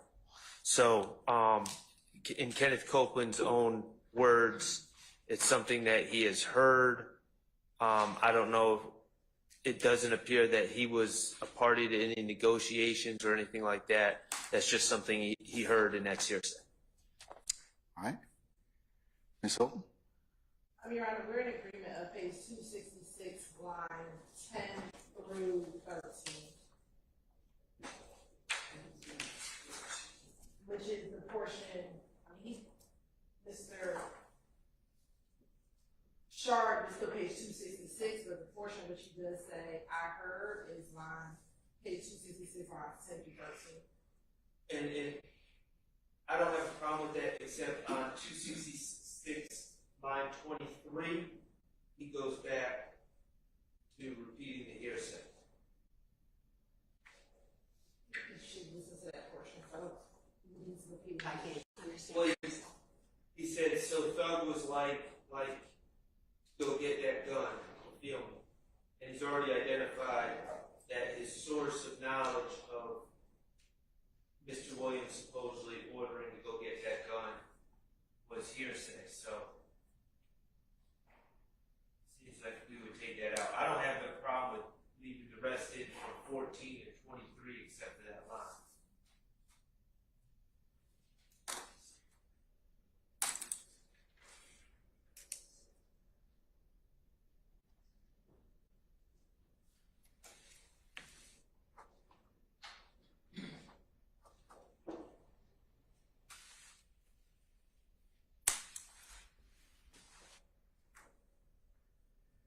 I'll play a portion. We believe this could be categorized as co-conspirator hearsay as well. Are you talking about from 13 through 24? Yes, 13 through 20. Yes, 13 through. Because you're agreeing that 10 through 13 should be omitted on page 266, but you want to play I guess, 14 through 24. Is that correct? Yes, Your Honor. But we do, now in looking at it all, 10 through 24, we believe could be co-conspirator hearsay. But given that we just told the court we could omit 10 through 13, we'll play 14 through 24. All right, let me hear that then.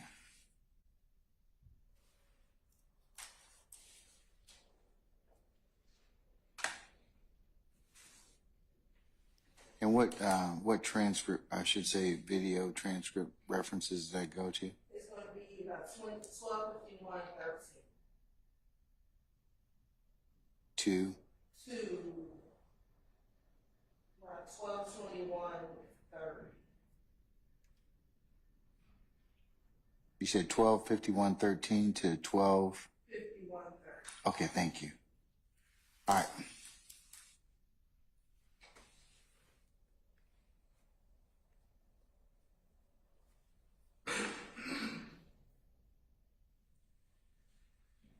It's going to start a little bit earlier on at 12:50. Yes, ma'am.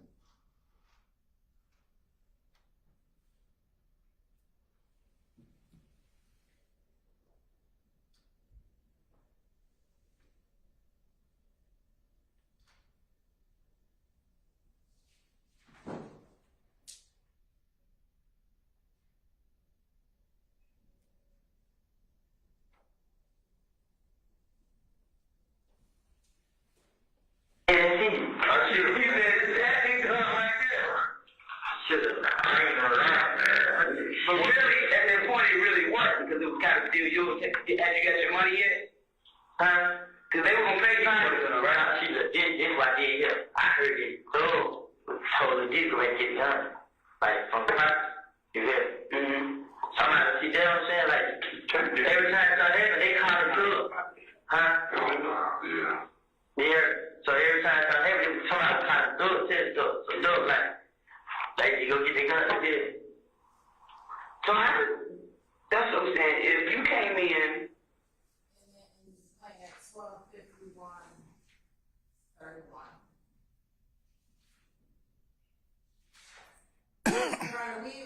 We'll admit, we will omit from 12:51, page 266, 10 through 23.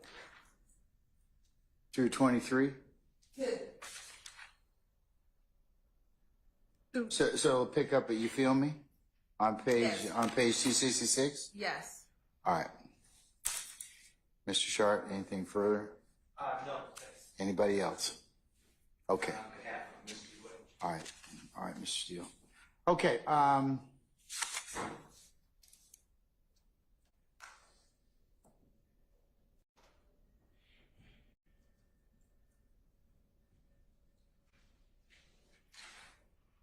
okay, I've got 270 pages, page 270, lines 11 through 21.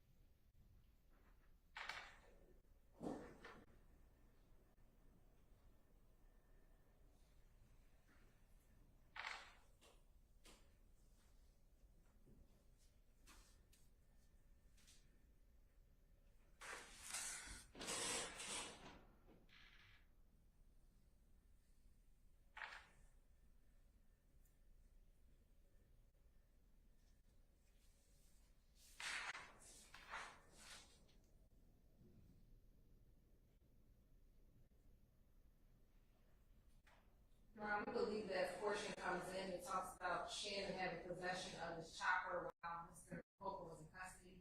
But given the court's earlier ruling regarding mention of Mr. Mr. Stiller even possessing a gun, it would fall to that same category. But we believe it comes in. All right, so you're gonna, you disagree or I'll admit it over your objection, okay? And what transcript, or I should say video portions that include? Page 270. I got the transcript. What audio video does that include? That would include 12:54:14. Okay. Through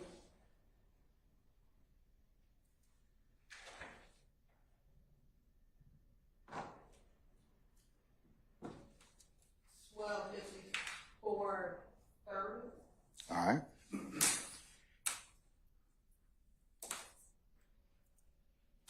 Okay.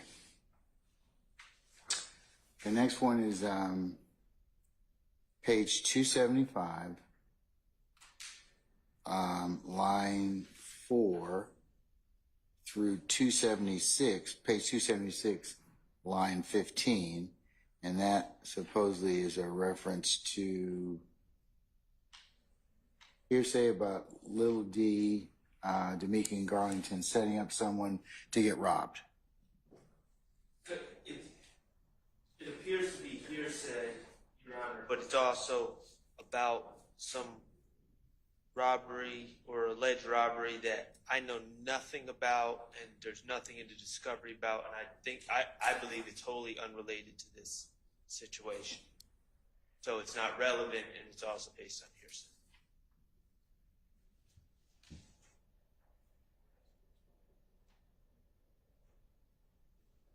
We have at page 275, line 1 through page 276, line 14. Yes, ma'am. And we have no objection. Okay. Can you give me the audio visual references as well at this time? 12:58 to 12:59:24. Said 12:59:24? Yes, Okay, all right.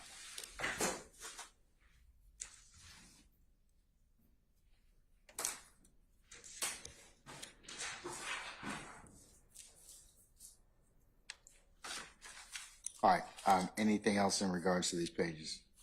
Mr. Charter, Mr. Steele, or anybody else? No, Your Honor. Oh. All right, sir. Okay,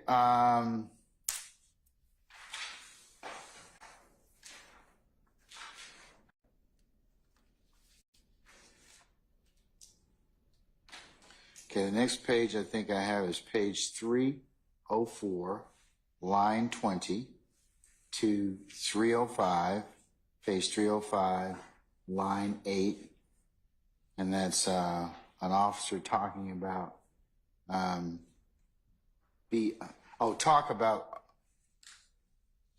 talk about Officer BB. And Your Honor, I believe last name was Robinson. He's referred to as Officer BB. This is the officer who there was some litigation earlier about possibly not being on the up and up, and I believe that where we are right now, we're not getting into that, so that would be irrelevant.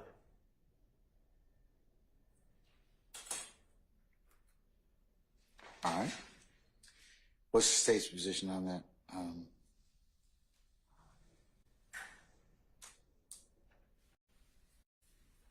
We don't plan on introducing page 304, line 20 through page 305, line 11.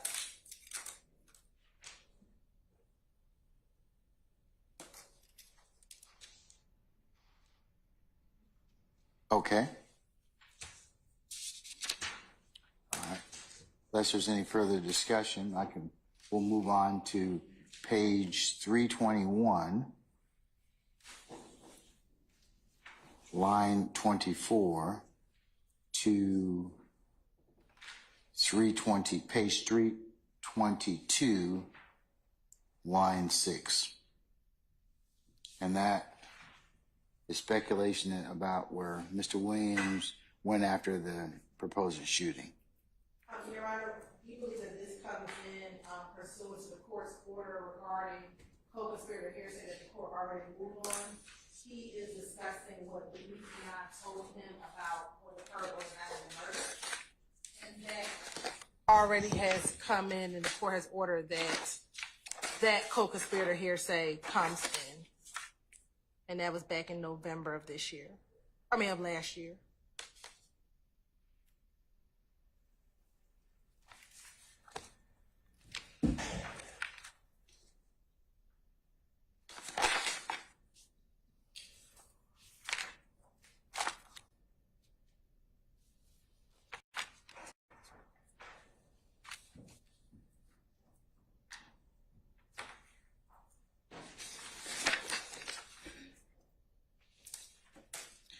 Are you saying, oh, I'm sorry, Mr. Sharp, go right ahead.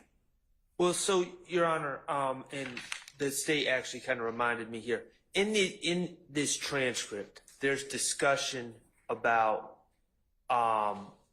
Mr. Copeland picking up Demetrion Garlington and Demetrion Garlington allegedly saying certain things about what happened involving the Donovan Thomas shooting.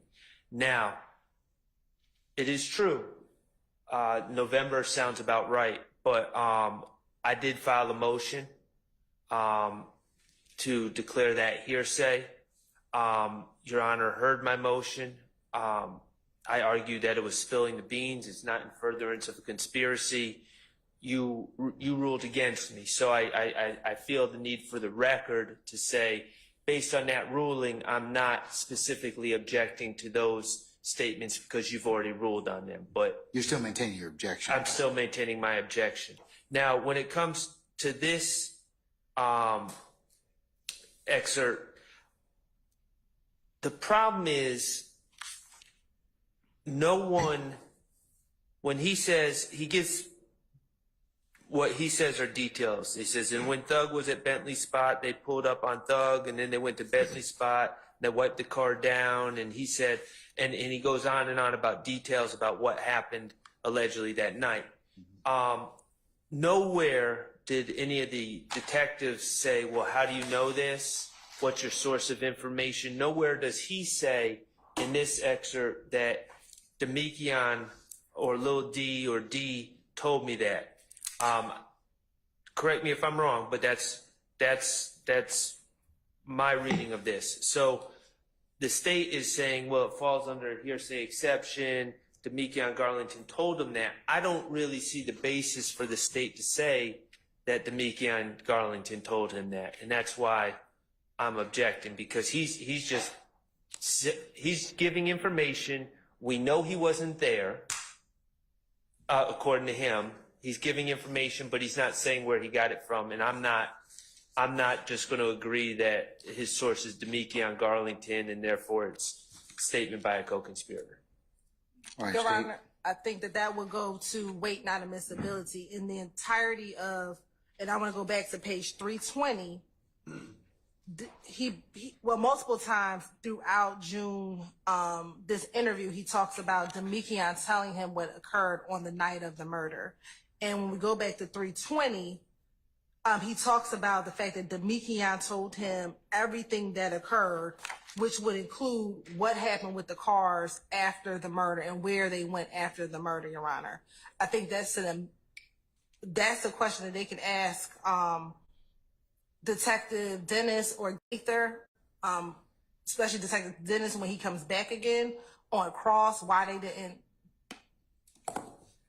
whatever the assertion is, but the assertion is that everything that Mr. Copeland knew about the murder came from Demetrion, given that Demetrion was with the individuals who committed the murder at the time that the murder occurred, or at various times right before and right after the murder, Your Honor.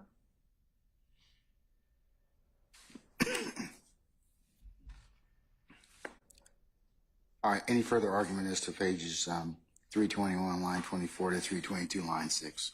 Well, I'll just say that, again, the state's saying, oh, Demetrion's clearly the source, and the jury's not going to, I don't believe the jury's going to hear this, because Demetrion Garlington has pending charges and he has a Fifth Amendment right, but he was questioned about this. And while he acknowledged being picked up at the McDonald's by Mr. Copeland, he denied saying any of these things to Mr. Copeland. So there's not a lot of corroboration that Demekion Garlington is the source other than Mr. Copeland's statement itself.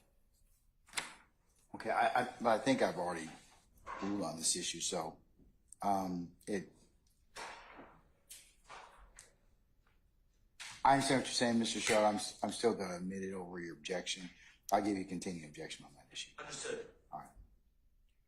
Okay.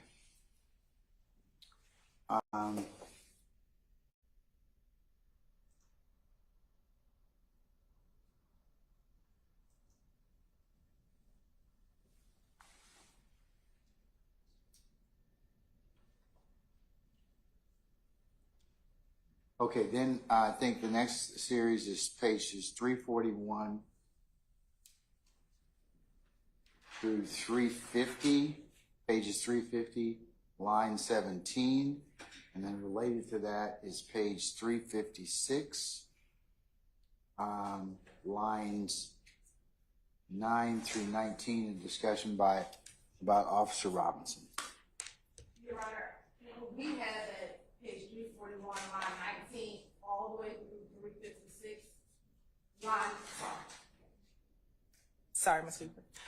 We had that page 341, line 19 through page 356, line 19 should come out. However, I think defense counsel disagrees. So we would just want to hear what portion they believe should,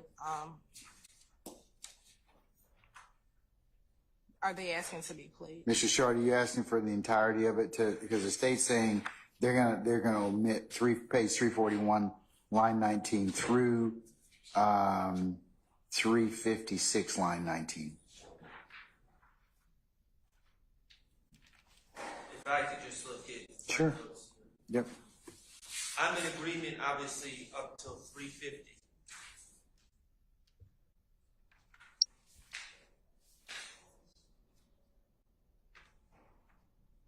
Line 17 or just 350, line 17.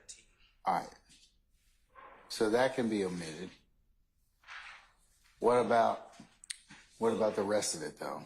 Well, no, I don't agree. About what, sir? I don't agree with the 350 to 356, and the reason is, it's 350 to 356 is Mr. Copeland trying to negotiate himself out of jail and continuing to try to avoid jail, avoid being locked up for the charges that he was just arrested for, continuing to make promises, and I think that that's obviously very relevant for the jury to observe and see what his mind state was at the time, because it corroborates what he was saying on the stand, that he would. Let me see what the state said. At a minimum, it's fair game for cross. At a minimum, it's fair game for cross. You can cross-examine him on that all day long, from pages 350 to 356. State? We can play that portion. All right. State says they're going to play it, okay? Okay. So they're going to play pages 350 to 356. You're still welcome to ask him that on cross, okay? So. And so, as far as time, Your Honor, Yes, ma'am. the portions that will be redacted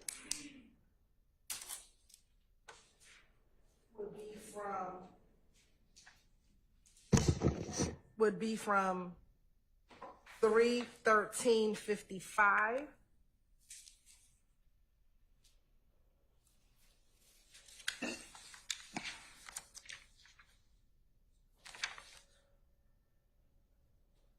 through 2021. 3 what? I'm sorry, 320? 3/2021. 3/20/21. And that actually ends on page 350, line 3.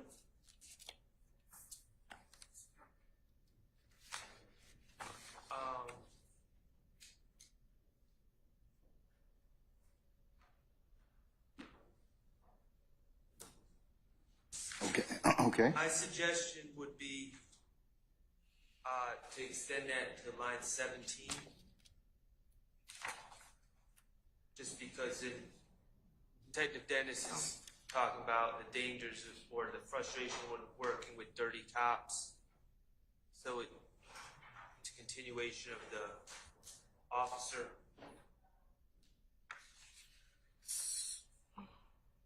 So, Your Honor, Madam. that's fine. Up to 350, line 13, I just need to get the exact time that is. So you're going to agree it goes to line 17? Just, all right, you get me the Or time. 13 is fine. Actually, more accurate. Yeah. Line 13 as opposed to 17? Yes, sir. Okay. So it should be approximately 320, probably 48. So 3:15:55 to 3:20:48? 313.55. 3:13:55. Yes, to 320.48. Okay.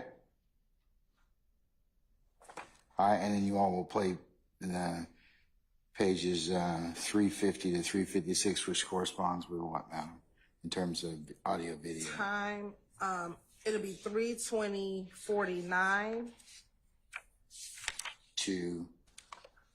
To about 325.41. all right.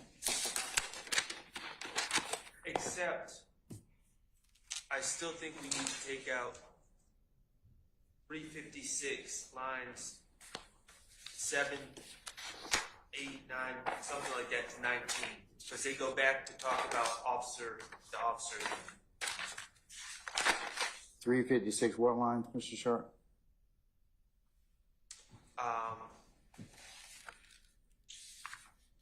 9 356, line 9. to 19. It appears he's being showed a photo lineup of the officer. Okay. Yes, Your Honor, I see what he's referencing. Okay. So we will, out of that, redact from 356 line 9, which starts at 325.10, to line 20, which is roughly about 325.38.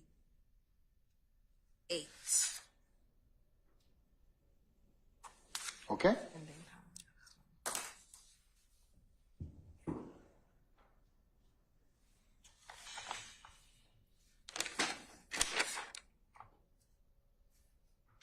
Okay, I think the next portion is 361, page 361, line 1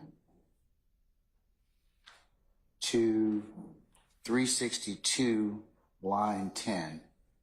And that's apparently Mr. Stilwell purportedly saying about the shooting of Lil Wayne tour bus. Mr. Copeland, I may have labeled it wrong. Mr. Copeland, basically, he says, I'm not the problem. If you want the problem is Shannon. They said, why is the problem Shannon? And because this end got so much to prove, it's not me, it's these ends, man. And then he says, Thug, man, whatever thugs say to these ends, Shannon will do it, man. Every time thugs say something, Shannon do it. I say that and beat him up. Shannon shot up that tour bus. Shannon did everything. He shot that gun and killed Nut. Shannon doing everything. It's not me. Y'all keep locking me up. He's already, just to be clear, he's already implicated in this statement Shannon and 3 other men from being in the car. He's already identified, and which I believe will be played to the jury, that Mr. McMullen and Shannon are allegedly gunmen, according to what Mr. Copeland says, who wasn't there. But, so this is all extra. All the stuff that would normally be admissible, like he shot that gun and killed Nutt. Like if that fulfilled hearsay rules, that would presumably be admissible. All that's already been stated earlier in the interview at this point. This is superfluous. It makes reference to Jeffrey Williams just ordering Shannon to do unnamed, untold acts, and Shannon will surely do it. It makes reference again to Shannon shooting up the tour bus, which we know that Mr. Copeland has no firsthand knowledge of. And so I don't see the probative value. It's cumulative based on what's contained earlier in the interview. And obviously there's certain parts of this that need to be redacted on their own right, such as references to the tour bus, such as references to Shannon doing certain unnamed crimes that Kenneth Copeland is broadly referring to.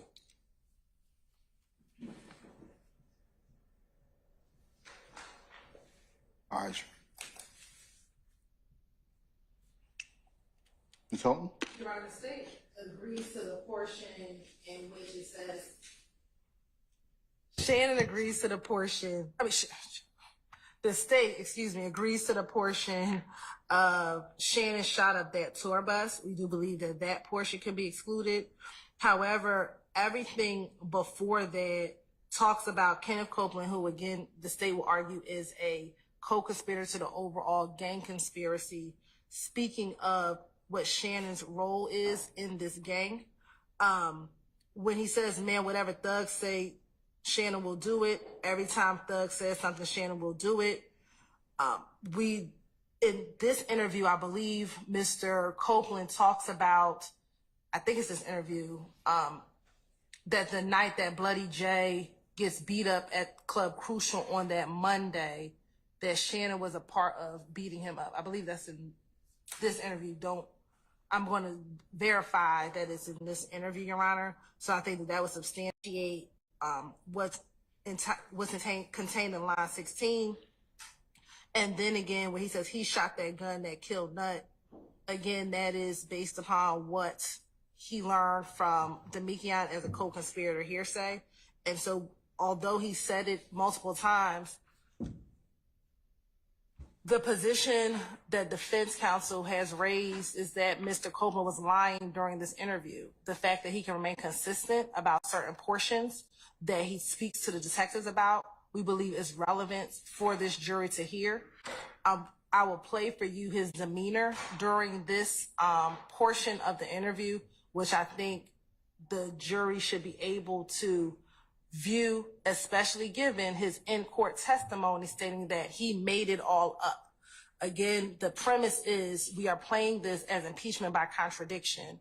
And when he tells this jury that he made everything up, when you watch his demeanor, especially during this portion, the jurors can determine for themselves if they believe that he is making anything that he said in 2015 up. So for those reasons, we believe everything exclusive of Shannon shot up that tour bus should be admitted. We do agree, and we will omit the portion Shannon shot up Line that tour 16. bus. Okay, all right. You can play it. Please, please.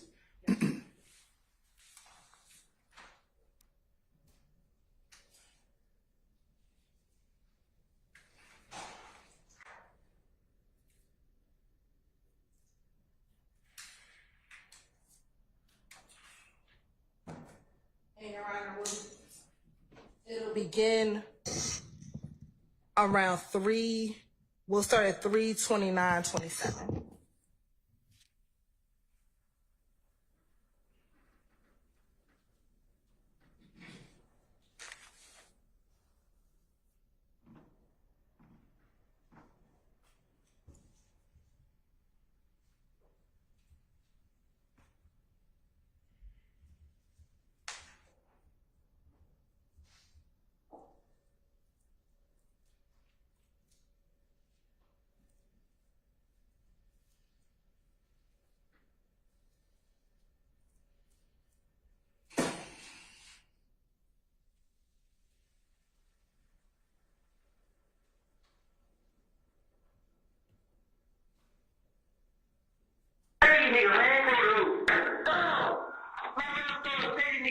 it, man. Every time someone say something, Shannon do it. I said that nigga told us, they go bless you right. That shit that little did on a few more. Shannon shot that too, but Shannon did everything. He shot that gun, killed nothing. Shannon doing everything. It's not me. Y'all keep locking me up. Cause Shannon working, man. And then we would exclude the part where Shannon shot up that tour bus, but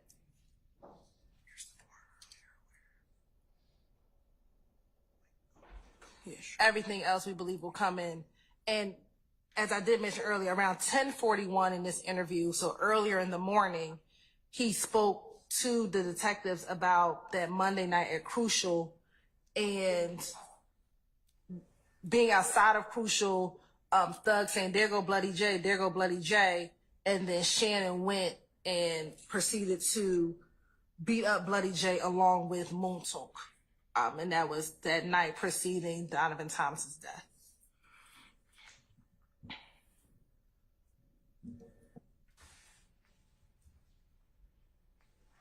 All right.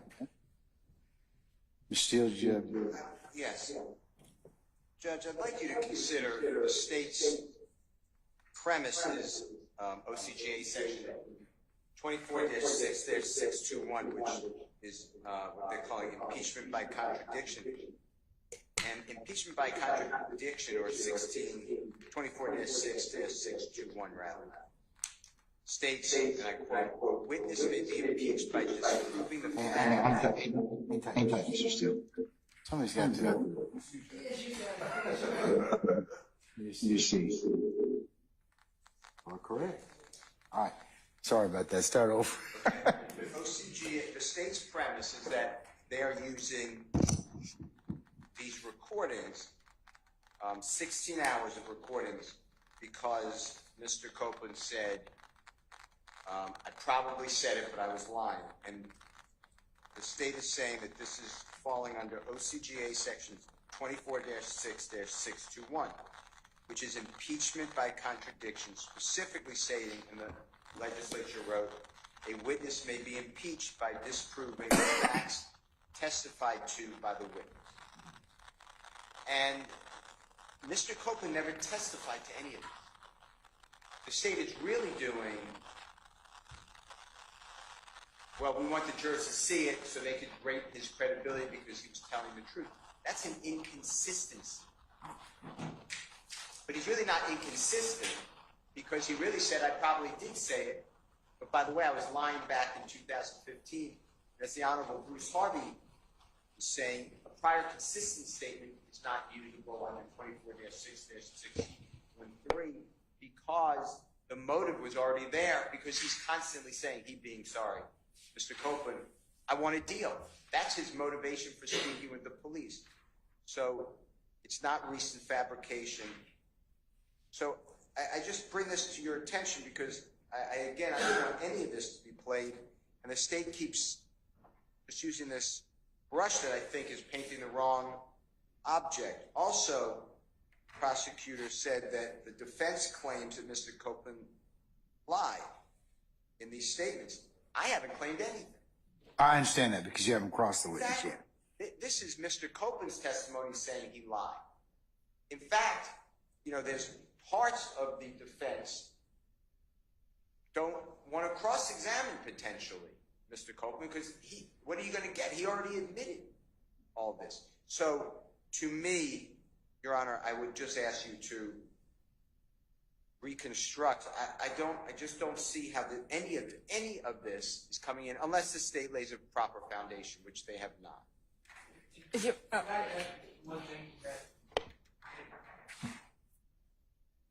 To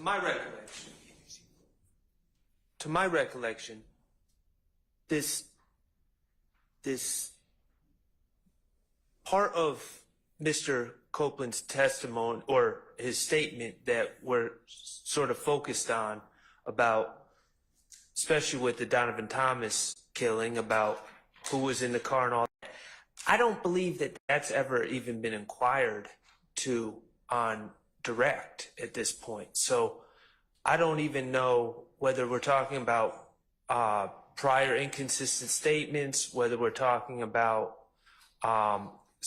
impeachment by contradiction. Well, that's what the state's saying. Right, They're saying but- it's impeachment by contradiction. But Mr. Copeland, I don't believe a question has ever been posed to him about whether he was told what he was told by Mr. Garlington at this point, whether he was told that Mr. Stillwell was in a car, wasn't in a car, whether he was told that Mr. Kendrick was in a car, wasn't in a car. I don't believe that we've ever touched that on direct. So I don't know how playing statements, out-of-court statements regarding these matters shows any sort of contradiction, because there's nothing's been said. I think they're also trying to offer them for co-conspirator statements. No, you want to address that? Yes, Your Honor. So multiple things. I believe, and again, I would have to go back to the record, that early in my questioning with Mr. Copeland, I asked him about the murder, and that is when The murder of whom? Donovan Thomas, or the night of, and I believe his testimony in court was that Little D got in the car and Little D didn't say anything. And I would need to go back and look at that portion, but I believe that is what he testified to in court last week. Then furthermore, he testified in court that Shannon got into the car with him and not Nard, who he said back in 2015 got into the car with him. So as it relates to what Demekian told him, that would be impeachment by a prior inconsistent statement, given what he said in court versus what he said back in 2015. But again, Your Honor, this is impeachment by contradiction, and the foundation is there is because in court, Mr. Copeland has consistently said, I made it all up just so I would tell them anything just so that I could because I wanted to get out of jail. I did not want to go to jail, so I made it all up. Anything they wanted to hear is what I told them. So again, that is the foundation as to why we get to play this statement, because he's telling this jury everything I've ever said before was a total, maybe he didn't say the word lie, but he said I made it all up so that I can just get out of jail. And I was telling them anything that they wanted to hear. They were pressuring me about Thug, so I told them about Thug. And again, this is in complete contradiction to what actually occurred in that interview room. So we believe the foundation has been laid overall by impeachment by contradiction, but specifically to address whether or not we asked Mr. Copeland about the night of the murder. I want to make sure the record's clear, but I believe I asked him a line of questioning regarding the night of the murder. He said that Little D got into the car but didn't say anything, and that he also changed who was in the car with him. He said that Shannon got into the car and that Nard no longer got in the car, but that is what he told officers back in 2015. All right, I'm going to defer on that till you get me the last little piece of it. So we'll come back to that particular page 361, line 1 through 362, line 10. We'll go ahead and come back to that. And Your Honor, is the deferment regarding whether or not I asked in that line of questioning? Yes. Okay. Because it will make a difference as to whether or not, from what Mr. Steele and Mr. Shard are saying,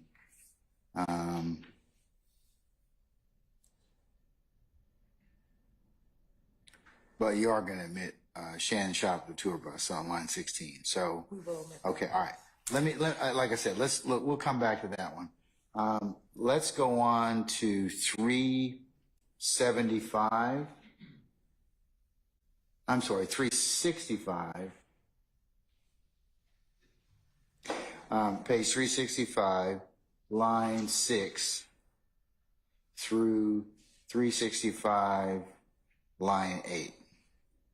This is another hearsay statement about, according to Kenneth Copeland, Mr. Williams wanted to buy that gun. And Thug told him being who?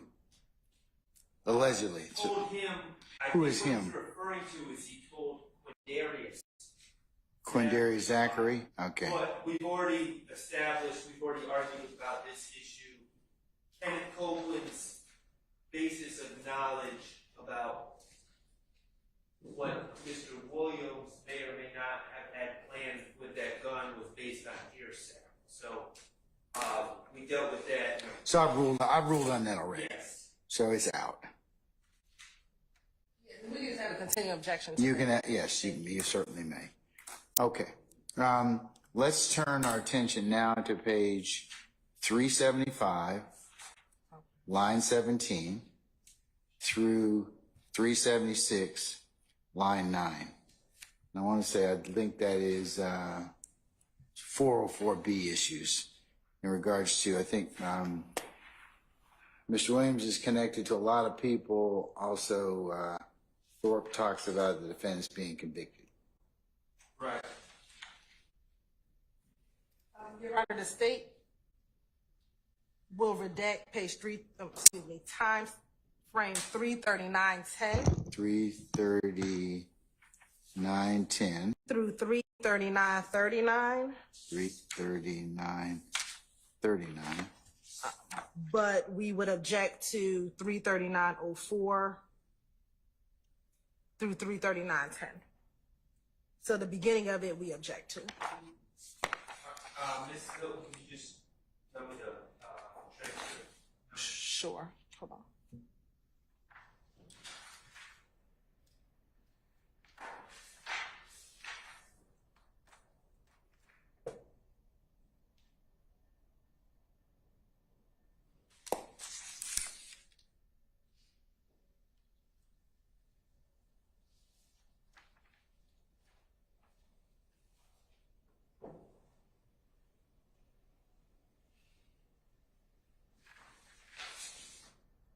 So the state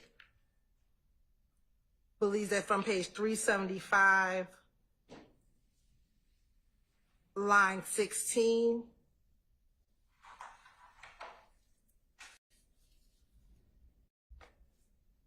through line 19 should be played. From 375, line 20 through 376, line 9, we don't object to being redacted.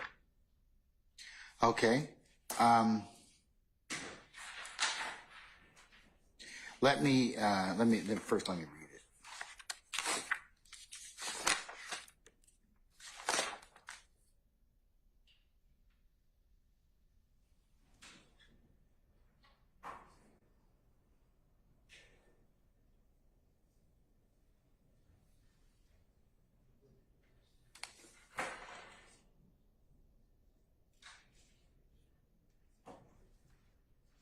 So you want lines 16 through 19 played? Is that what you're saying on 375? Ms. Hilton? Yes, Your Honor. Okay. All right. Mr. Sharp?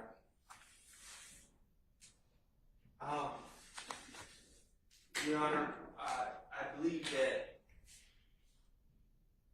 those lines that they want to play invite speculation as to threats and different concerns about witness safety. And again, in this case,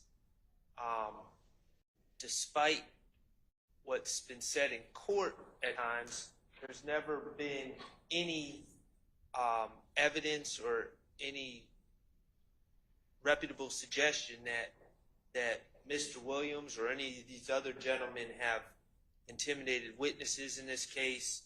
So I think that that's an improper comment on Mr. Williams' character and through proxy my client, Mr. Stillwell's character as well. Your Honor, I do think that we have to read this in context. So really, you can't read that statement outside of looking at line number 7, and I can play the whole portion. But starting at line 5, again, this is this On page 375? on page 375. They're talking about snitching, essentially. And what Detective Gaither asked him is, even if you know who did it, who actually fucking did it, and we can prove it. And he says, okay, now listen to this. Either way it go. If I was to tell y'all, okay, they gonna kill Nut. Now they get locked up. They find out that I'm the one who told. And they can show it in black and white. okay, but that's what I'm saying. On the street, it'll be y'all, that nigga thug connected to a lot of people, man. And that's where he ends at. So this whole portion is in direct result of him talking about snitching and coming forward to testify and coming forward about what happened to Nut. And that is relevant for the jury to understand or determine for themselves why he's changing his testimony here in court today or here in court in 2024. But I can play the portion so that the court can hear him. Sure.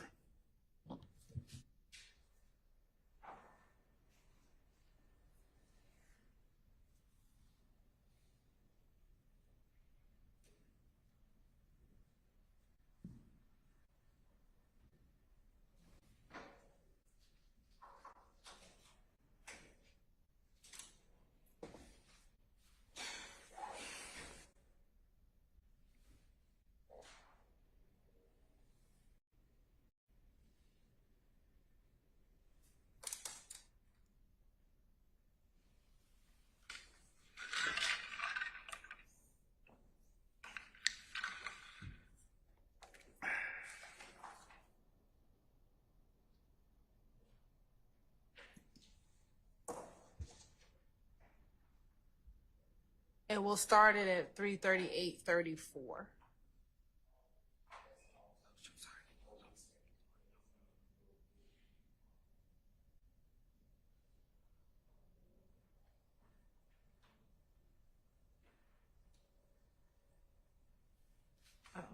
Oh, sorry, Your Honor. I never realized the screen wasn't showing.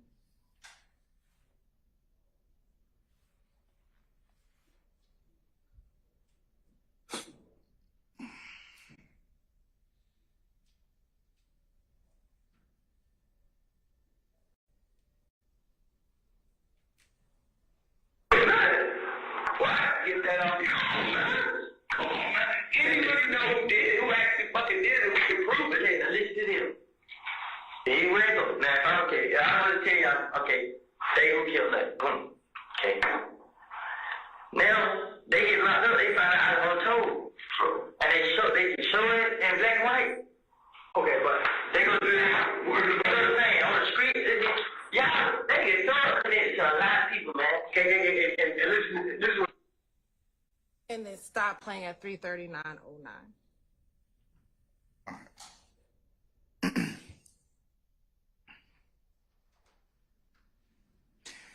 Anything further, Mr. Short or Mr. Steele, in regards to the three lines, 375, 16 to 19?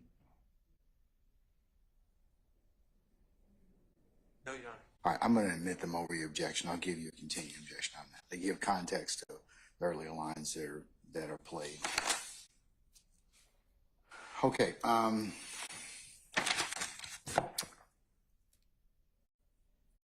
Let's turn to page 378, line 1 to 378, line 8. And them four ain't gonna tell, comment on silence.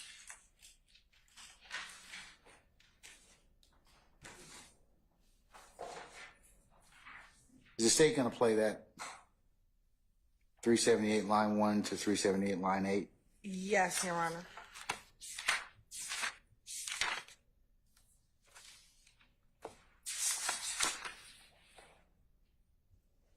And we don't believe that's a comment on the defendant's silence. Let me hear it, please. And tell me what audio visual marks are those as well, too, please. It'll be 3:40:38. 3:40:38. Yes, through 3:40:56. All right.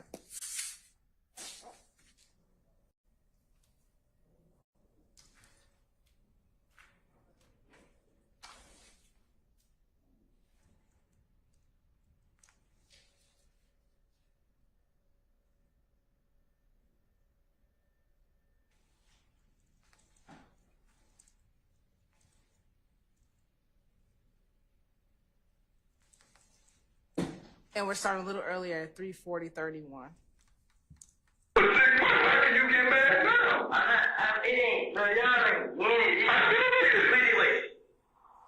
Two of them already knew it. Like, them before right there, they not gonna tell you. I don't know about two out with it. Them niggas not gonna tell somebody they not saying. You know what I'm saying? I understand man around enjoying this stuff, but I need to make a way. They be like, Woody told them. You know what I'm saying? Okay, and once again. And we stopped at 3:40:58.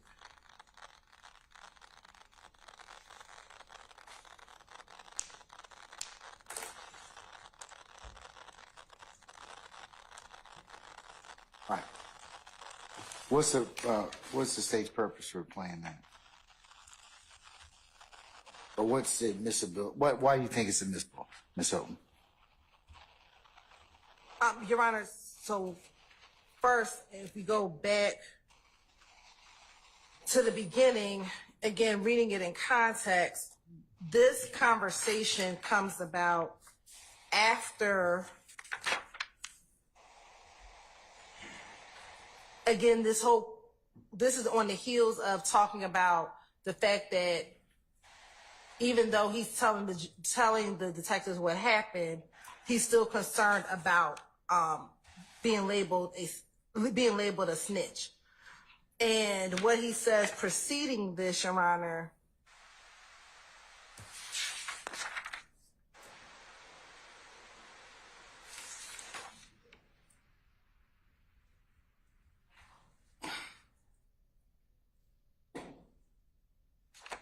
Detective Thorpe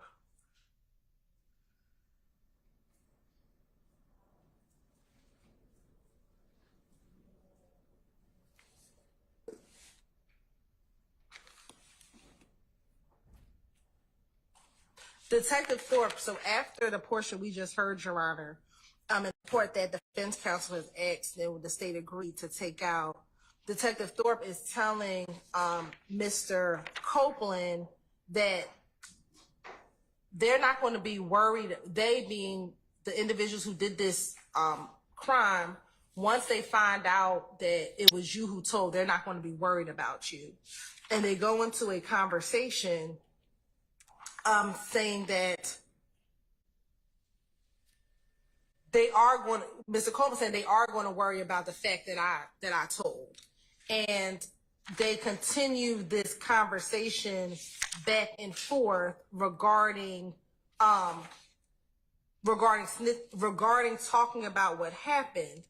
And they're telling him that you waited too long. Mr. Copeland's concerned that people on the street believe it was him that did the murder. And they're telling him, you should have told us months ago that you were not involved.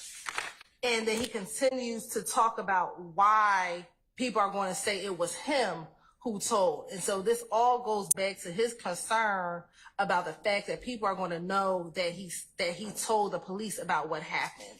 And I think it'll be better in context to play from 3:39:39 up until 3:40:38, so you can understand fully the context in which this statement comes in, because it can't be looked at in isolation. You said 3:40 what? 3:39:39. 3:39. Yes, all the way up until 3:40:38, because all of this is in relation to the portion that the court just heard. So you're gonna do 3:39 to what? 3:40 to what? 3:40:38. All right, I'm going to play it. Yes.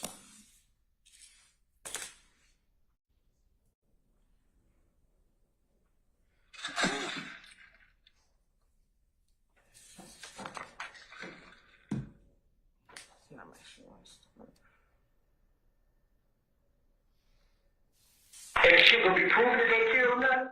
They gonna be housed up. They gonna have to worry about how to get back at you, because most of them gonna be in there trying to get carried out. Because they gonna say, oh, y'all put the blame on my man right here and then only see your own shit. Y'all let y'all dog right out there by himself without getting him no motherfucking cover, no fucking blanket. They gonna be worried about motherfuckers coming down there. They gonna be too worried about themselves and worried about where you at. You wanna tell you what I ain't going now? It goes like this now. They worry about their lady. What they gonna be worried about? You see how many people worry about me now with this murder? You see, everybody worry about this and this murder. People still call my pictures. Why you just walk around and say you know you don't kill nothing? Come on, man. Because you haven't told anybody else to do this. You haven't started with, this is the mouth of the street right here.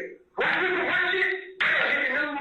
This man had nothing to do with it. 11 police locked up these 4 motherfuckers for his murder.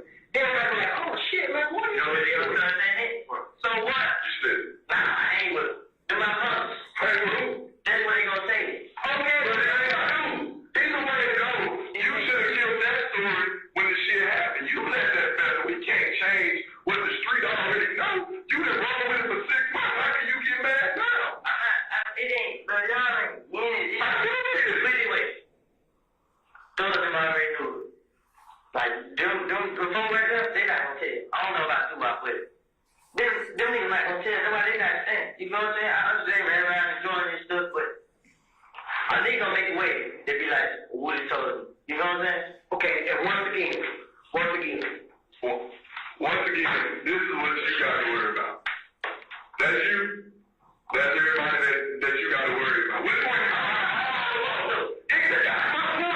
So what the fuck are you worried about these motherfuckers? Exactly. So why are you standing telling me what they gonna say when they get their discovery back or whatever? Just fuck them. These are the 2 people you need to be worried about, right there. Or 2. So again, Your Honor, listen to that whole portion in context. They are talking to him about his concern about what's going to happen when the paperwork comes and what's going to be in black and white. And so again, you have to read this portion in context with what they were talking about before and what in this portion of the transcript, Your Honor. So we believe again it is all relevant. Again, with Mr. Copeland's concern about telling the police what happened regarding the murder of Donovan Thomas Jr. And the fact that it's not a comment on anyone's silence. I'll cite the court to United States v. Reeves, which is a 2014 11th Circuit case, 742 Federal 3rd 487.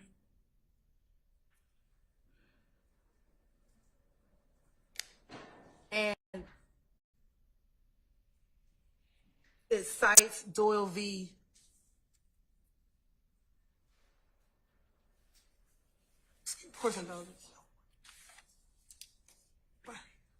So first and foremost, no one's pre-arrest silence has been commented on, period, because no one has been arrested at the time of this interaction with Mr. Copeland. But furthermore, in the United States v. Reeves case, they cite to Doyle v. Ohio, which is a United States Supreme Court case, and it says the Supreme Court held that the use of a defendant's silence at the time of his arrest for impeachment purposes violates due process because warnings pursuant to Miranda v. Arizona carry an implicit assurance that silence will carry no penalty. The court later extended its protection to post-Miranda invocations. The error is especially harmless when the prosecutor makes no further attempt to highlight the defendant's exercise of his Miranda rights, either in questioning other witnesses or during closing argument. The government may comment on a defendant's silence if it occurred before the defendant was in custody and given Miranda warnings. So again, here, no one's even in custody. No one has been given Miranda warnings. And so the fact that Copeland is talking about the fact of who may or may not come forward is not an improper comment on the defendant's silence. All right. Ms. Sharp. The state, the cases I heard it read, found harmless error. So I would like to avoid error, whether it's harmless or not. So I don't think we should be relying on that case. But also regarding pre-arrest silence, I don't, that comment was not about pre-arrest silence. That was a perspective comment about what would happen when these gentlemen are brought in. I see no probative value. I see no benefit to playing that portion of the tape. I do see harm. I don't believe that pre-arrest silence is a settled area of law right now in Georgia. But again, I believe that while the comment was made prior to arrest, that is true. It was a comment about once these gentlemen are arrested, they will not say anything. And that would be improper.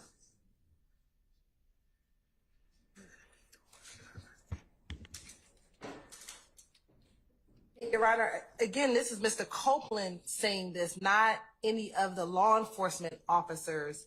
And this, again, goes to show why Mr. Copeland delayed in even telling the police about what happened on the night of the murder.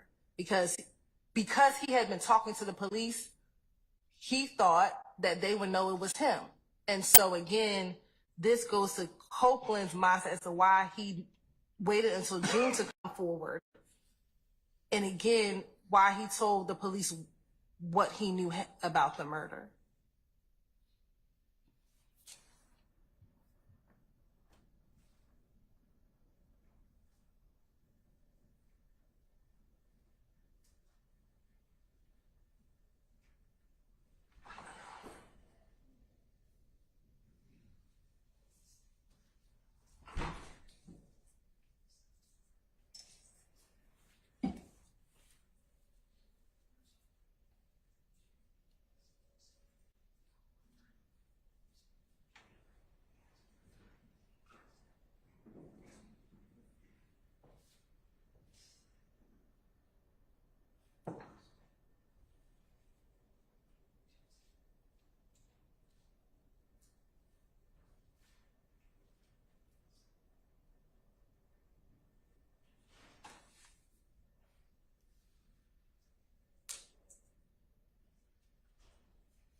In considering the lines from 378 line 1 to about 378 line 8, corresponding times 3900 to 3438, the court's going to permit that to be played over a defense objection. I'll give a continuing objection.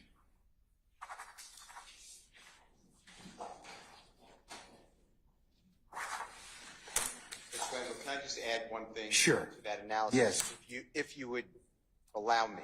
Yes, go ahead. I meant to do, I didn't want to disturb you. No, go ahead. Go ahead. I meant to do before you rule. So we've discussed before State versus ORR, which is 305 Georgia 729. It's Division 3, 2019. That's 305 Georgia 729, Division 3, 2019. 305 Georgia, what? I'm sorry, one more time. 305 Georgia 729, Division 3, 2019. And that's where the Georgia Supreme Court said that Georgia no longer has a per se rule not to comment on someone's silence pre-arrest. So when you have to do those, your 403 analysis. And what I'd like you to take in consideration, if you don't mind, is its supposition. This is what Mr. Short was saying. I was going to ask you there's also a couple of the cases. Are you familiar with Jackson versus State, 317 Georgia, 139 is decided August the 21st, 2013, talks about pre-arrest and post-arrest statements. I'm confident I'm familiar with it if I looked at it.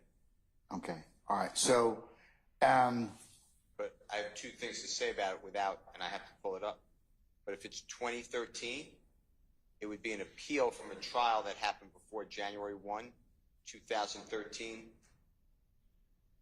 And the court, until 2019, said we were following the Mallory, which is Mallory rule, which excluded pre-arrest silence in Georgia. I seem to remember that. What the state cited to you in Doyle, D-O-Y-L-E versus Ohio, that is post-arrest silence.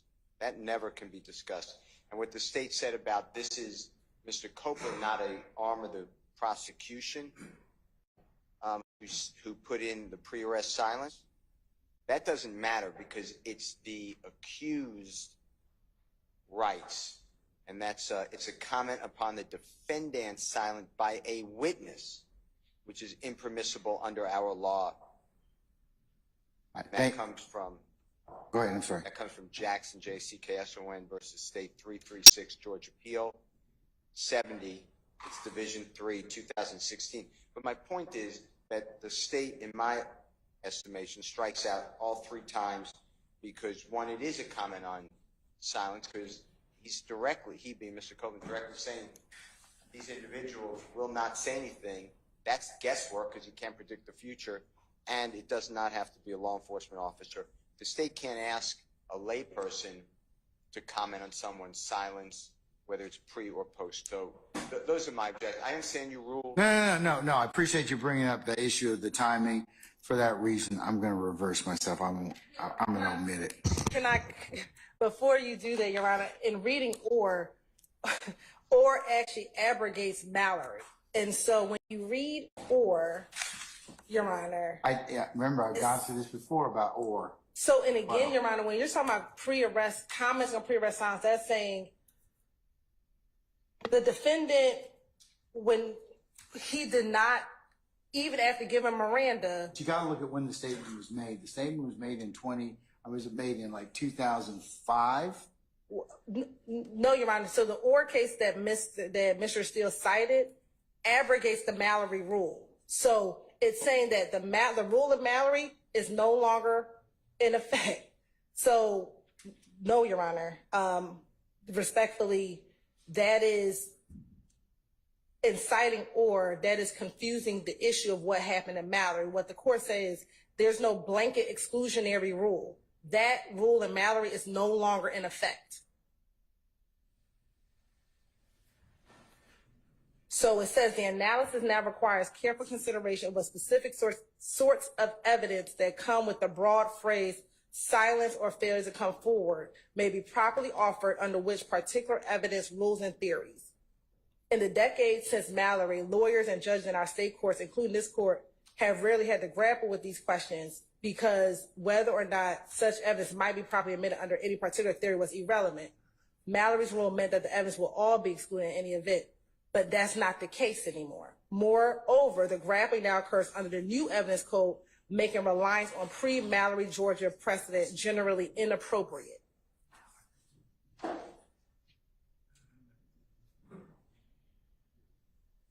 So again, what Mr. Copeland did is not comment on anyone's pre-arrest silence. He said, the reason why I am concerned is because none of these other people are going to talk. So they're going to know it's me.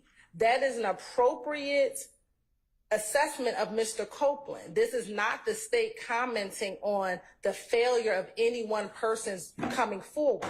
What Mr. Copeland is saying is they're going to know it's me because none of them going to come forward. That is very different from commenting on the fact that the defendants did not come forward.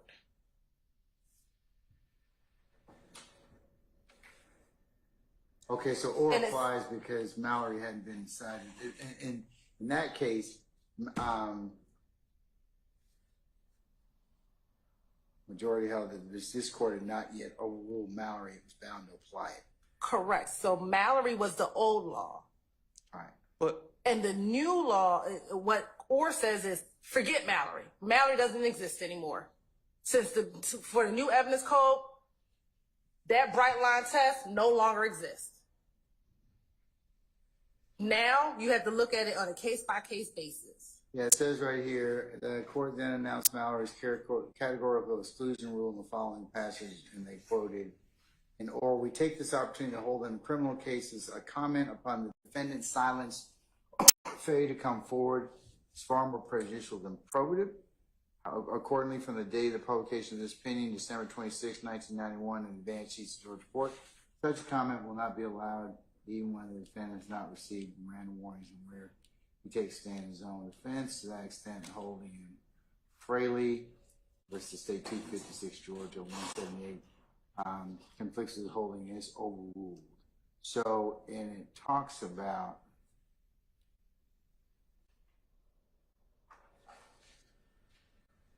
Mallory, goes into big discussion about that. But in any event, having identified the provenance of Mallory's rule, there's no doubt it was abrogated by the new evidence code. So.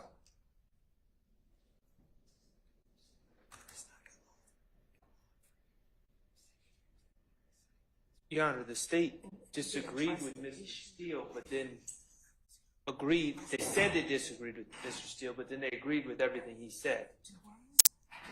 Or did abrogate. In terms of what?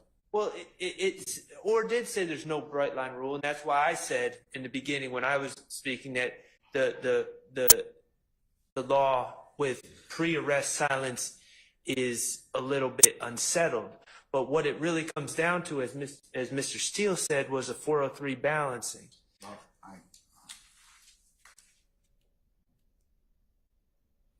None of us are claiming that the bright line Mallory rule is still in effect.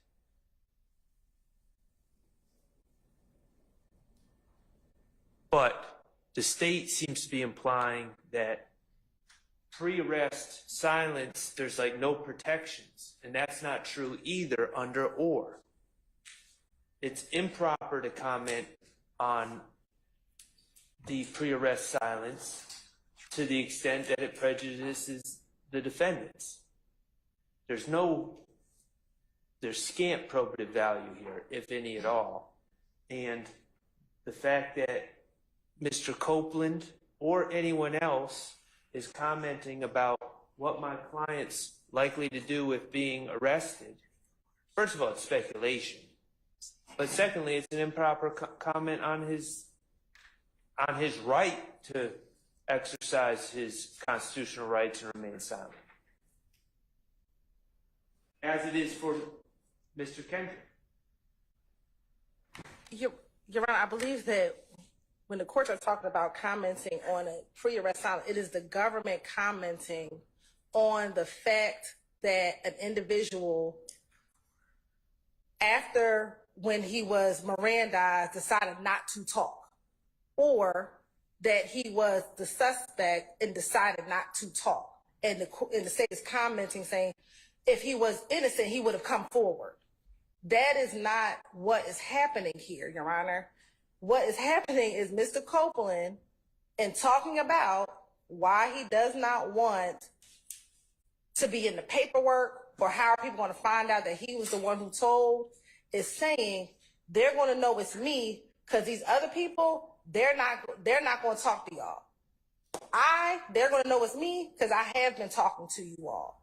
And so they're going to know that I'm the one who gave up all the information about the murder.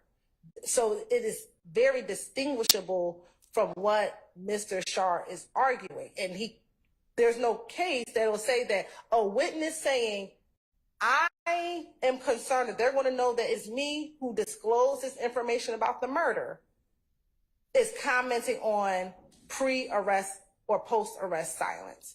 Because it is generally the context of the state arguing, if this person was innocent, they would have done this. So you said that already. So you're saying that or applies when you got a defendant? Yes. Okay, not a witness necessarily. And so I didn't mean to say yes so abruptly. Sorry. It's okay. All right. All right, Mr. Steele, unfortunately, I'm going to go back to my original ruling. So I'll note your objection and that you cited or once again, and I will give you a continuing objection on that issue. All right. Okay.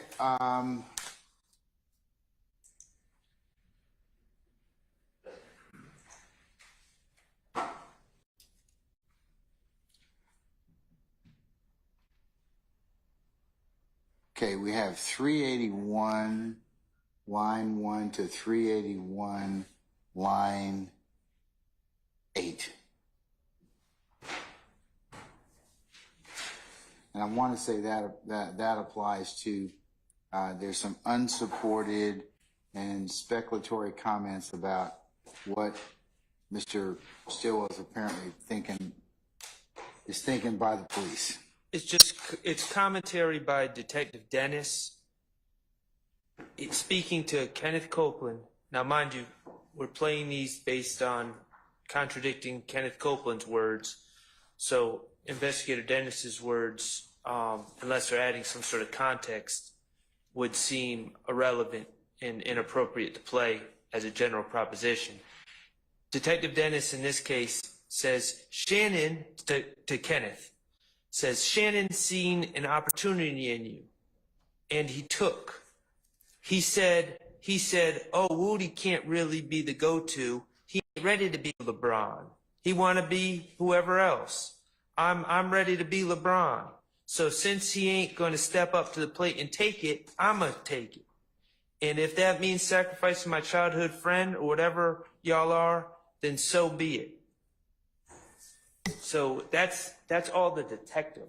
Your Honor, the state has no objection to that portion. All right, so you're going to omit that? Yes. Okay, all right. So tell me the transcript, not transcript, but the audio visual. Yes, Your Honor, it's going to be 342.51. 342.51. Through 343.08. Okay. All right. Your Honor, can we take a comfort break? All right. Take 5 minutes. Okay, folks, here's what I'm trying to get through. Okay, we have,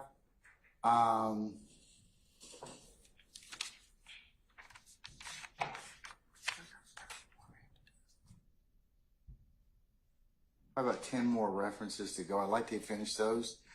Mr. Steele, Mr. Adams, I don't believe I'll get to yours until the ones you all have until tomorrow. And since we're working kind of an abbreviated day tomorrow, and then we'll work on Wednesday. That'll be the order of business for the next couple of days. So that's what the court's attempting to do is see, you've got about 10 more references to get through from Mr. Shart's, well, there's 3 more from Mr. Shart, and then I'm sorry. Mr. Sharp is stopped at, I think, 398. Yeah. Then there's some ones from the state that we have. Chronologically, those kind of, then they start to bleed over into hours. Now, we pick up at about page 400, and so the ones that I submitted earlier, which I believe starts at page 413, actually would come before a lot of what you're looking at here. So, just in terms of keeping it neat, Mr. Sharp ends at 398, and then we pick up 413 after that. Respectfully, it would probably, excuse me, I'm sorry. That's right. You're fine. You're fine. I'm speaking while Mr. Weaver. Respectfully, it would probably make more sense for us to kind of launch into our portion of it whenever you want to, whether it's this evening or tomorrow. Just tomorrow. Easiest decision I'm gonna make, right, Mr. Adams? Okay, all right. Easy one. All right, yes. Okay. So I'll suggest we stop at 398. All right, let's do that. Okay, so we'll go ahead and we'll take 5 minutes. So as soon as we can exhaust those last couple, and then I'll talk generally about what our goal for the next couple of days into the first week of July will look like. Okay. Yes, thank you. All right, so we're in recess for about 5 minutes.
All right. Do we have all our participants? Okay. Okay, there's Mr. Shaw. Okay, I see him up. All right. Okay, all right.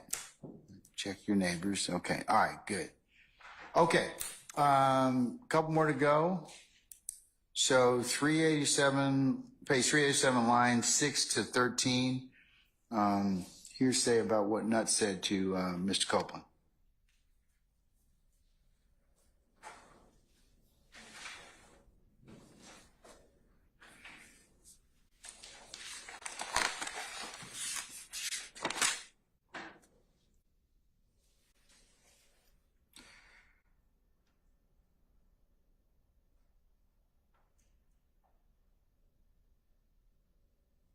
Right. So in this portion, Mr. Copeland is it's pertaining to the issue that Mr. Copeland, the reoccurring issue he has with Kelvin Watts, and it's Mr. Copeland tells the police a rendition of what Donovan Thomas supposedly told him about that feud and about Mr. Thomas's willingness and desire to make peace between Mr. Watts and Mr. Copeland. So this is what Nutt apparently said to Copeland? yes, Okay. and so that's hearsay in our estimation, and we would ask that be redacted. All right. State? I will play the portion. We're not offering it for the truth of the matter asserted, but to show the effect on Mr. Copeland in his state of mind as it relates to the relationship he had with Nutt prior to his death. But I'll play the portion, and it'll start on 386, line 15, which at 346:42, and I'll play through 387. Really line 18 for the full context of the statement.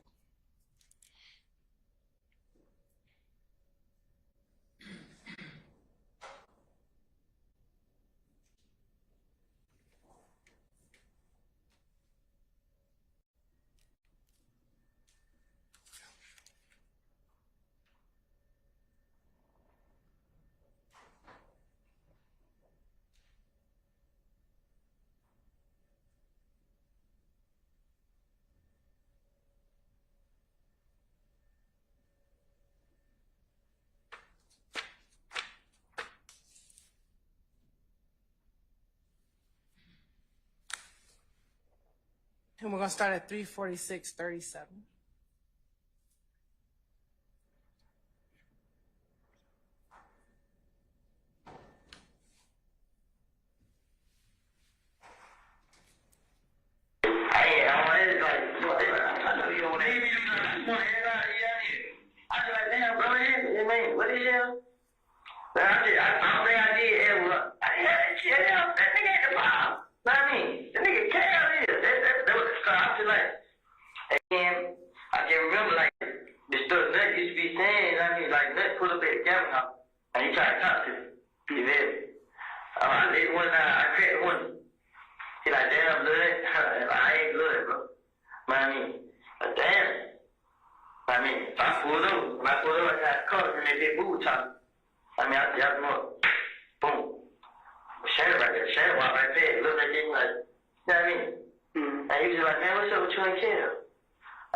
And we stopped at 347:45, Your Honor. And so when you listen to the context, one, the two portions that I believe the defense is saying is hearsay is when Mr. Thomas said, first, he like damn blood, because that would be, and that's on page 386, 283. And you need that in context to know what Mr. Copeland's response was, which was, I ain't blood, bruh. And then the next hearsay statement that I guess defense is purporting as hearsay is when Mr. Copeland says, man, what's up with you and Kel? Which is a question. That's not a statement, it's a question. And Mr. Copeland's response is, man, these niggas let him trip with y'all. I ain't got no problems with him. You know what I mean? So we were talking, when we got finished talking, he was like, I guess this is the third statement that defense counsel is saying, is hearsay. Man, I'ma holler at the nigga. I'ma let y'all niggas know what's up. You know what I mean? This and that. And so that statement, we're not offering it for the truth of the matter asserted about whether or not he went and hollered at, I'm assuming the nigga is supposed to be Kel. We're not offering it for the truth of the matter, whether or not he went to go speak with Kel or not, but for the context in which Mr. Copeland is telling the detective about his interaction with Nuts. And then furthermore, when he goes into what happens at the skating ring, him meeting up with Nuts, meeting Kel at the skating ring, and them talking about the issues that they have, which we've already talked about on multiple occasions. And so I think this gives context to events that led up to him meeting with Kel at the skating ring, we believe the Sunday before Donovan Thomas passed away. But we're not offering any of these statements for the truth of the matter asserted. All right. Sharp. Sorry. I'm not sure why Kenneth Copeland's state of mind is an issue here. Mr. Copeland can easily testify, preferably live to the extent he hasn't already, about meeting with Kelvin Watts and the conversation he had with Kelvin Watts in person. He was there. This recording also discusses that conversation he had with Kelvin Watts and what was said. But I don't know why hearsay of Donovan Thomas through Kenneth Copeland is needed to understand or provide context to Mr. Copeland's conversation with Kelvin Watts. It's perfectly understandable without that context. Mr. Copeland met with Mr. Watts. They discussed matters, and Mr. Copeland can explain it to the jurors on the stand, and I anticipate he would say that we agreed to try to come to an understanding, and then phone calls were made to Mr. Williams. But things that Donovan Thomas said are not needed to understand that discussion between Copeland and Watts. Anybody else wish to be heard on that issue? Yes, Mr. Steele. I join in entirety what Honorable Attorney Maxwell Short said, but I'm trying to understand, if it's not for the truth of the matter asserted, how does it even get through 401 or 402? Because if it's really not for the truth of the matter asserted, and it just gets to how a meeting occurred later, if it's not that, hey, Donovan Thomas said this and it's truthful, and that's what initiated the meeting, then it doesn't matter. The meeting happened, and in fact, on direct examination, while we had a jury here, Mr. Copeland was specifically asked about this, and the state impeached him and said that you did have FaceTime call with Jeffrey Williams in front of Mr. Watts, who's been referred to as Kel. So that's my only addition. But otherwise, I don't know. I really don't know why this is being played for the jury. And I'll add 403 analysis as well, because it seems very confusing. We're going to have more testimony from a recording than he's really testified live. And at some point, I just think it breaks. And the state and I'm not saying that it's accurate, but they said as already proven, meaning that this is cumulative. Now, That may be just a part, because I wasn't sure, I wasn't following what they said has already been shown. But whatever they said was shown or testified to already, then this would be cumulative. So for all those reasons, sir, I asked for the court to, I'm just usually trying a case with a witness and not with these videos. And Your Honor, I can respond directly to the 401 and 402 assertion. Sure, go ahead. Your Honor, as it relates to relevance, in this matter, Mr. Copeland in this interview discussed that he had no problems with Nutt, that he had no issues with Nutt, and this is further corroboration of that assertion that he had no issues with Nutt. Matter of fact, he talked to Nutt about the issues that he was having with Kel. And in our testimony, we talked about the fact that Mr. Thomas was trying to diffuse any beef with Kel and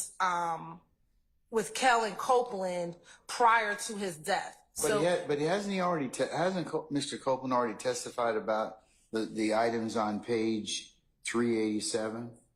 I don't know if he's testified about about the damn blood. I ain't no blood, bro. I don't know if he's testified about that, but what about the stuff on page 387? And I would have to go back to my questioning of him. I think, and again, I would need to go back to the record. I may have asked him some questions along the lines of him having conversations with Nutt, and he may have told me he'd never had any conversations with Nutt. But again, I would need to go back to confirming that, like in court, I may have asked him, does he recall having any conversations with Nutt? And I believe he may have testified that he's never had any conversations with Nutt. So I don't know, because I think he's testified about from like on page 387, lines 6 through 12. I think he's testified about that on direct already. So you might want to check that. I would. You need to we check can that. hold this until I'll hold it, but confirm. I mean, I don't know. I don't think he's testified about the info on 386 in terms of the,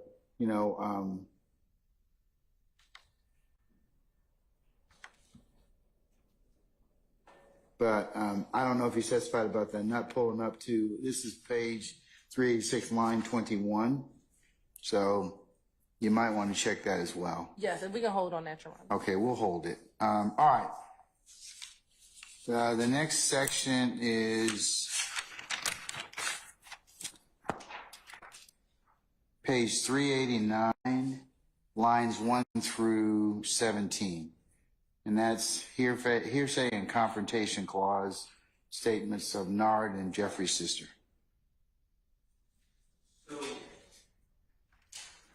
Your Honor, I believe that when I say Jeffrey's sister, I'm referring to Dolly, also known as Max. And there's statements made by Mr. Copeland in this transcript where he says he's never heard anything from Shannon talking about anything involving this. But he does say he's heard Nard, who I believe to be Demise McMullen, talk and laugh about it, saying, man, F that B, ITCH. And then he says he's heard Dolly say F that N, allegedly in reference to Donovan Thomas. Now, neither of those statements are confessions, neither of those statements are admissions, those are just statements about their thoughts about that individual Donovan Thomas. So they're not admissions by a party opponent. Neither of the two individuals are party opponents to begin with, but they're not admissions by a party opponent or anything like that. They're just apparently statements that Nard has said F him and Dolly White, or Dolly, known as Dolly White, has said F him, meaning Donovan Thomas as well. So I don't see the relevance. None of them are sitting here at this table. My client has said nothing of the sort. None of these other gentlemen have said anything of the sort. So it's irrelevant. It fails 401 and 403. Okay. And also hearsay and confrontation clause.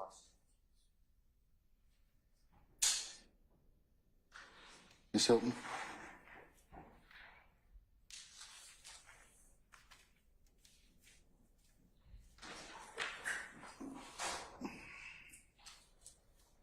Are you going to seek to play it? Yes, Your Honor. You want to play it first? Not necessarily. I read it. It's got a lot of purportedly vulgar language for this time of night. So, but I've got the transcript, and So, Your Honor, we believe that it is relevant, and it's also what we deem to be co-conspirator hearsay. So, Your Honor, first things first, as it relates to relevancy, Your Honor, what we have is Mr. Copeland telling the police what he learned from Demekion regarding the murder of Donovan Thomas and what happened. And to further kind of corroborate what he told the police, he's asked, and you have to go back to page 388. He tells the police, so they be talking about it. You know what I mean? He says, but I ain't never heard Shannon talk about it. I never heard, but I heard Nard talk and laugh about it. You know what I mean? So first things first, Nard is one of the individuals who he says was in the car at the time of the murder. Matter of fact, he's one of the shooters, according to what Kenneth Copeland tells the detectives. And he's saying that he's heard Nard talk and laugh about it being the murder of Donovan Thomas. And Nard has said, man, fuck that bitch. referring to Mr. Thomas, the decedent. Yes, referring to Mr. Thomas, the decedent. Okay. So again, that would. Then he says, I hear. The sister talking about. This is on page 389, lines 1 through about 6 for reference. Yes, Your Honor. He said she was talking about it a lot. And Your Honor, earlier in this interview, he talks about the fact that Shannon has told him that if you want to know anything about what's going on, his sisters know about it. We believe that Miss White, or I think her real name is Alexis Greer, is an unindicted co-conspirator, Your Honor, here in this case, in the unindicted co-conspirator of the larger gang conspiracy. We have already submitted evidence before this jury of a video containing Miss Alexis Greer back in about 2012, 2013, where she's in a video with her brother. Your Honor, if you can recall, this is the video in which Mr. Williams comes out of the home. He's kind of pointing a gun at the camera. He's talking about YSL. And in that video later on, a young lady is also pointing a gun at the camera, talking about YSL, that we believe is the same sister that we're talking about here. Your Honor, we've also heard evidence of Alexis Greer's phone being in the area of the bus shooting when the bus shooting occurs, Your Honor. So we believe that Ms. Alexis Greer is an unindicted co-conspirator to the larger gang conspiracy. So when Mr. Copeland is saying that I've heard her talk about it a lot, and then when you go down to line 14 and they ask him, what does she say? She says, yeah, fuck that nigga, something, something, something. That nigga better not play with my brother. You know what I mean? And again, this is all referencing Mr. Donovan Thomas. And so we believe that this is a co-conspirator statement that is in furtherance of the larger gang conspiracy, Your Honor, that is afoot with YSL. We will cite the court to Kemp v. State, which is 303 Georgia, 385. 303 Georgia what? 385. 303 Georgia 385? Yes, Your Honor. which is a 2018 case. I think you may have said that before. Where's Kemp? Yes, Your Honor, we cited Kemp in our brief regarding the co-conspirator hearsay statements regarding Mr. With the statements that all of the co-conspirator statements, but specifically when we've asked the court to rule on Demekion Garza's statement to Kenneth Copeland. All right, madam, anything else? And I can go in. The court explained that a criminal street gang is a general conspiracy and among individuals to commit the crime. Therefore, although the murder in Kemp had already been committed when the speaker in that case provided information about the crime to his co-conspirators, a fellow gang associate, the larger general conspiracy, and the germane one, the Gangster Disciples criminal street gang, was still an ongoing criminal conspiracy. The court explained the fact that the defendants accomplished the specific acts charged. The charged murder did not end their involvement or association with the Gangster Disciples, nor did the criminal street gang purpose necessarily in those crimes. Further, in citing Chavers v. States, which is 304 Georgia 887, Your Honor, we believe that this commenting of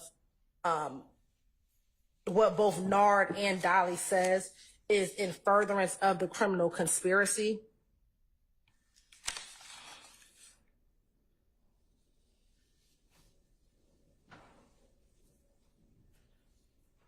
And I'm trying a specific language. That this comment is in furtherance of the conspiracy, and I'm sorry, going back to Kemp, they apply a liberal standard to determine whether a statement is made in furtherance of the conspiracy, and statements that further the interest of the conspiracy in some way meet this standard. And we believe that this commenting on Mr.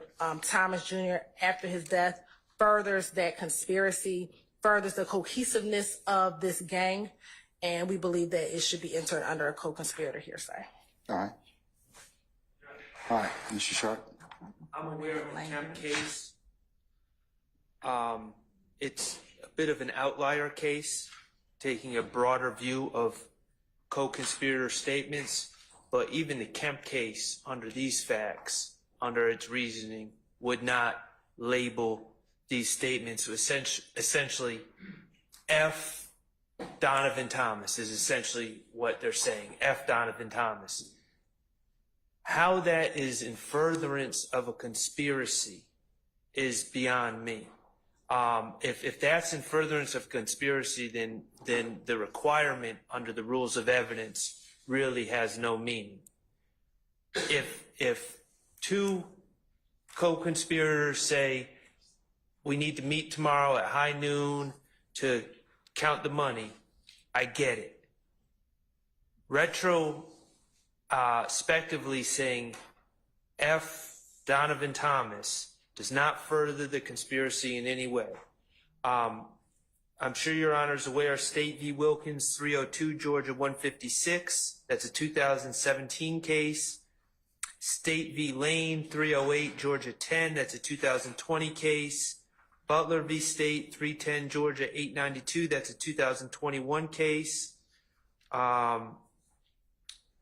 Stafford v. State, 312 Georgia 811. That's a 2021 case.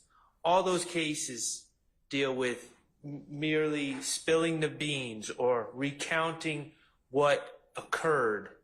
It's not, those aren't considered statements designed to foster cohesiveness within the game, within a group. It's considered spilling the beans. And none of those types of statements in those cases. Yeah, I think we talked about this before, but wouldn't this be statements made, after the fact? Well, that's exactly what spilling the beans is. Okay. And so there's a long line of cases. And Mr. Steele pointed out there's another case that came out about the spilling the beans issue. But I'll ask the state about that. So why wouldn't it be just spilling the beans, Ms. Hilton? I mean, because they're making Mr. Copeland and Mr. Williams' sister Dolly Max are kind of just saying after the fact, basically, you know, making derogatory statements about the decedent. So, or spilling the beans, as the defendants call it. So what other purpose would it go toward? Your Honor, this isn't spilling the beans because, again, their assertion is that Mr. Copeland is lying about the murder at all. And if he is telling the jurors that he's heard one of the defendants bragging about what he has done, and so you're saying it's them him bragging about the murder that he committed. Wouldn't that be spilling the beans? No, that's not him spilling beans. That is corroboration that the information that Copeland knew is corroborated by the fact that the individual who did it is now talking about, or at least ensuring the reputation of this gang amongst themselves, amongst the gang members, freely discussing and talking about what they did.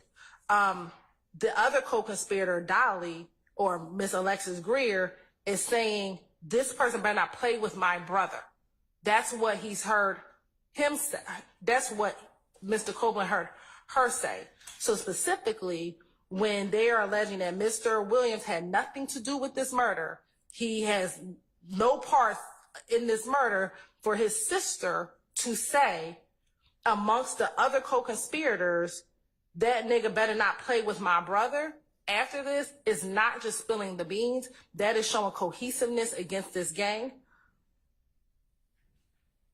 And it's keeping Copeland abreast of the gang's activities, which is always in furtherance of the gang, Your Honor. Okay. Anybody else wish to be heard on this issue? Anyone? All right. As it pertains, what references in terms of video or audio, what are we going from? This would be from 348.55 to 349.20. Okay. All right. In looking at this particular conversation, the defense is related that it's hearsay, it falls under 401, we're not relevant, or 403, that is more prejudicial than probative. And they have also said that this is along the lines of cases of spilling the beans. The state has argued that the statements are in fact relevant. They're co-conspirator hearsay. And Mr. Copeland is talking about what he learned from Mr. Garlington. We've dealt with this issue before, but these particular statements that the court has heard from on page 389, lines 1 through 17, the court's in concurrence with the state in terms of it does not spill the beans. It does talk about the furtherance of criminal activity, the ensuring of reputation. It tells what purportedly the gang did, and the cohesiveness of the parties and the corroboration of info from Mr. Copeland. So I'll let the jury consider that for what weight they want to give it. So I'll admit it over objection, defense counsels, and I will give you all a continuing objection as to that. And with that, I think that we're done for tonight, and we'll pick up with Mr. Adams tomorrow. We have one more area, but we have no objections to those areas. Which ones are those? Defense counsel had page 396, and we think it's 396 line 21 through 397 line 11. And that's going to be from 355.42 through 355.42 to what? 356.17. 356.17. Okay.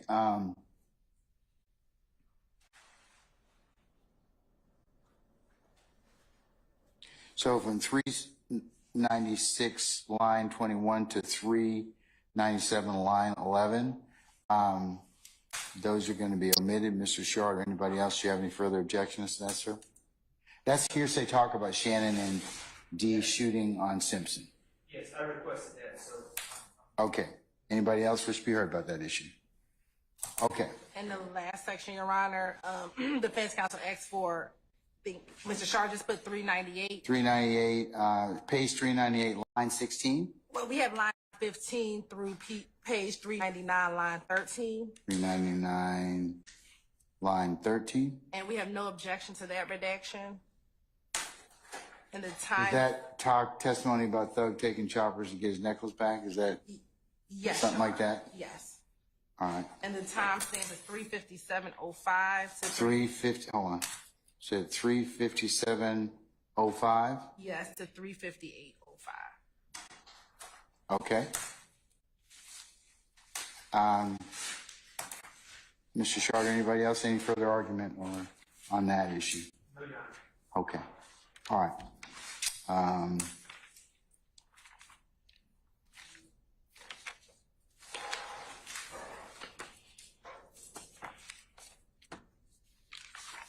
Okay. So tomorrow we will pick up with, as I mentioned earlier, Mr. Adams and his particular edits.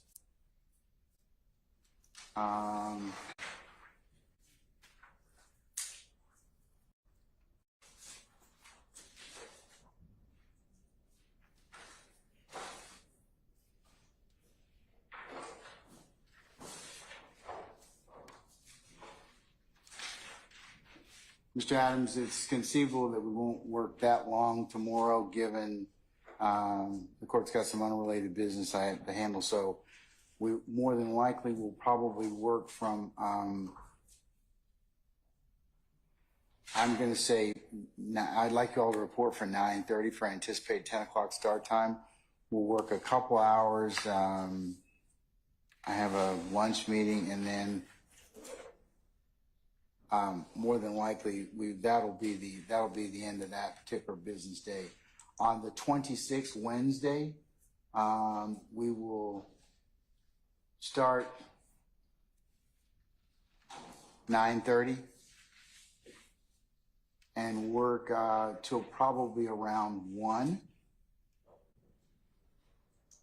No, and the court is keenly aware that we may or may not finish, Mr. Adams. So I will, we'll just do the best we can with that, and we will continue with that as appropriate. For your planning purposes, Monday, July the 1st, we will have the in-camera review of the transcript from the court's ex parte matter. So I will have you all upstairs in 8F, the lawyers, just the lawyers, okay, just for that. And I'll cover that with you all. Tuesday, we will go, that'll be probably, Mr. Adams, I'm going to say it's probably 9 o'clock. 9 o'clock. And then Tuesday, July the 2nd, we will go back to finishing up whatever we have. Mr. Adams, if you have not done, we'll be finishing that up, or we'll take some phone calls. The phone call issue, we'll start on that. Wednesday, July the 3rd, it's the court's intention to take up the show cause. I won't do that tomorrow. I'm going to take that up on Wednesday, July the 3rd, starting at 9 o'clock. Those parties have already been noticed. Okay? What time on Tuesday, please, Judge? Tuesday, you report for Tuesday the 2nd, 9:30 for anticipated 10 o'clock start time. And we should probably, that should probably be a full work day. Monday, Tuesday, and Wednesday should probably be pretty much full work days, okay?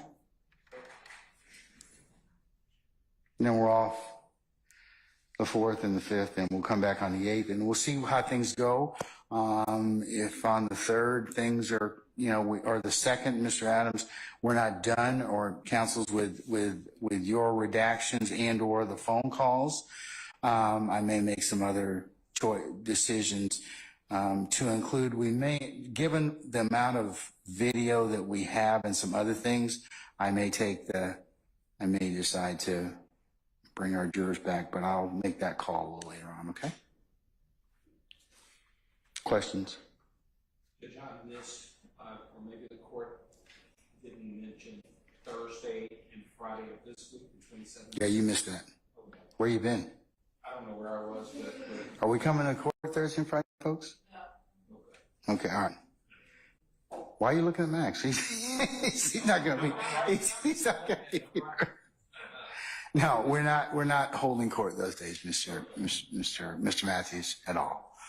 Okay. Anybody else have any other questions? Mr. Steele? On Monday, July 1, Yes. 2024, Yes. when you called an in-camera meeting without Mr. Williams, Mr. Williams, through me, is invoking his right to be present under Article 1, Section 1, Paragraph 12 of the Georgia Constitution. I understand that, and you can put that on the record. I'll bring your clients over, but given the fact that it is in camera, and we'll discuss issues of potential privilege, that is why you're, at least for that portion, as I mentioned, I will let you all be heard on that issue, and then you can share whatever issue that is with your clients. Okay, but I've heard your objection already. Okay? All right, anybody else? Okay, all right. I'll see you all tomorrow morning, okay? All right.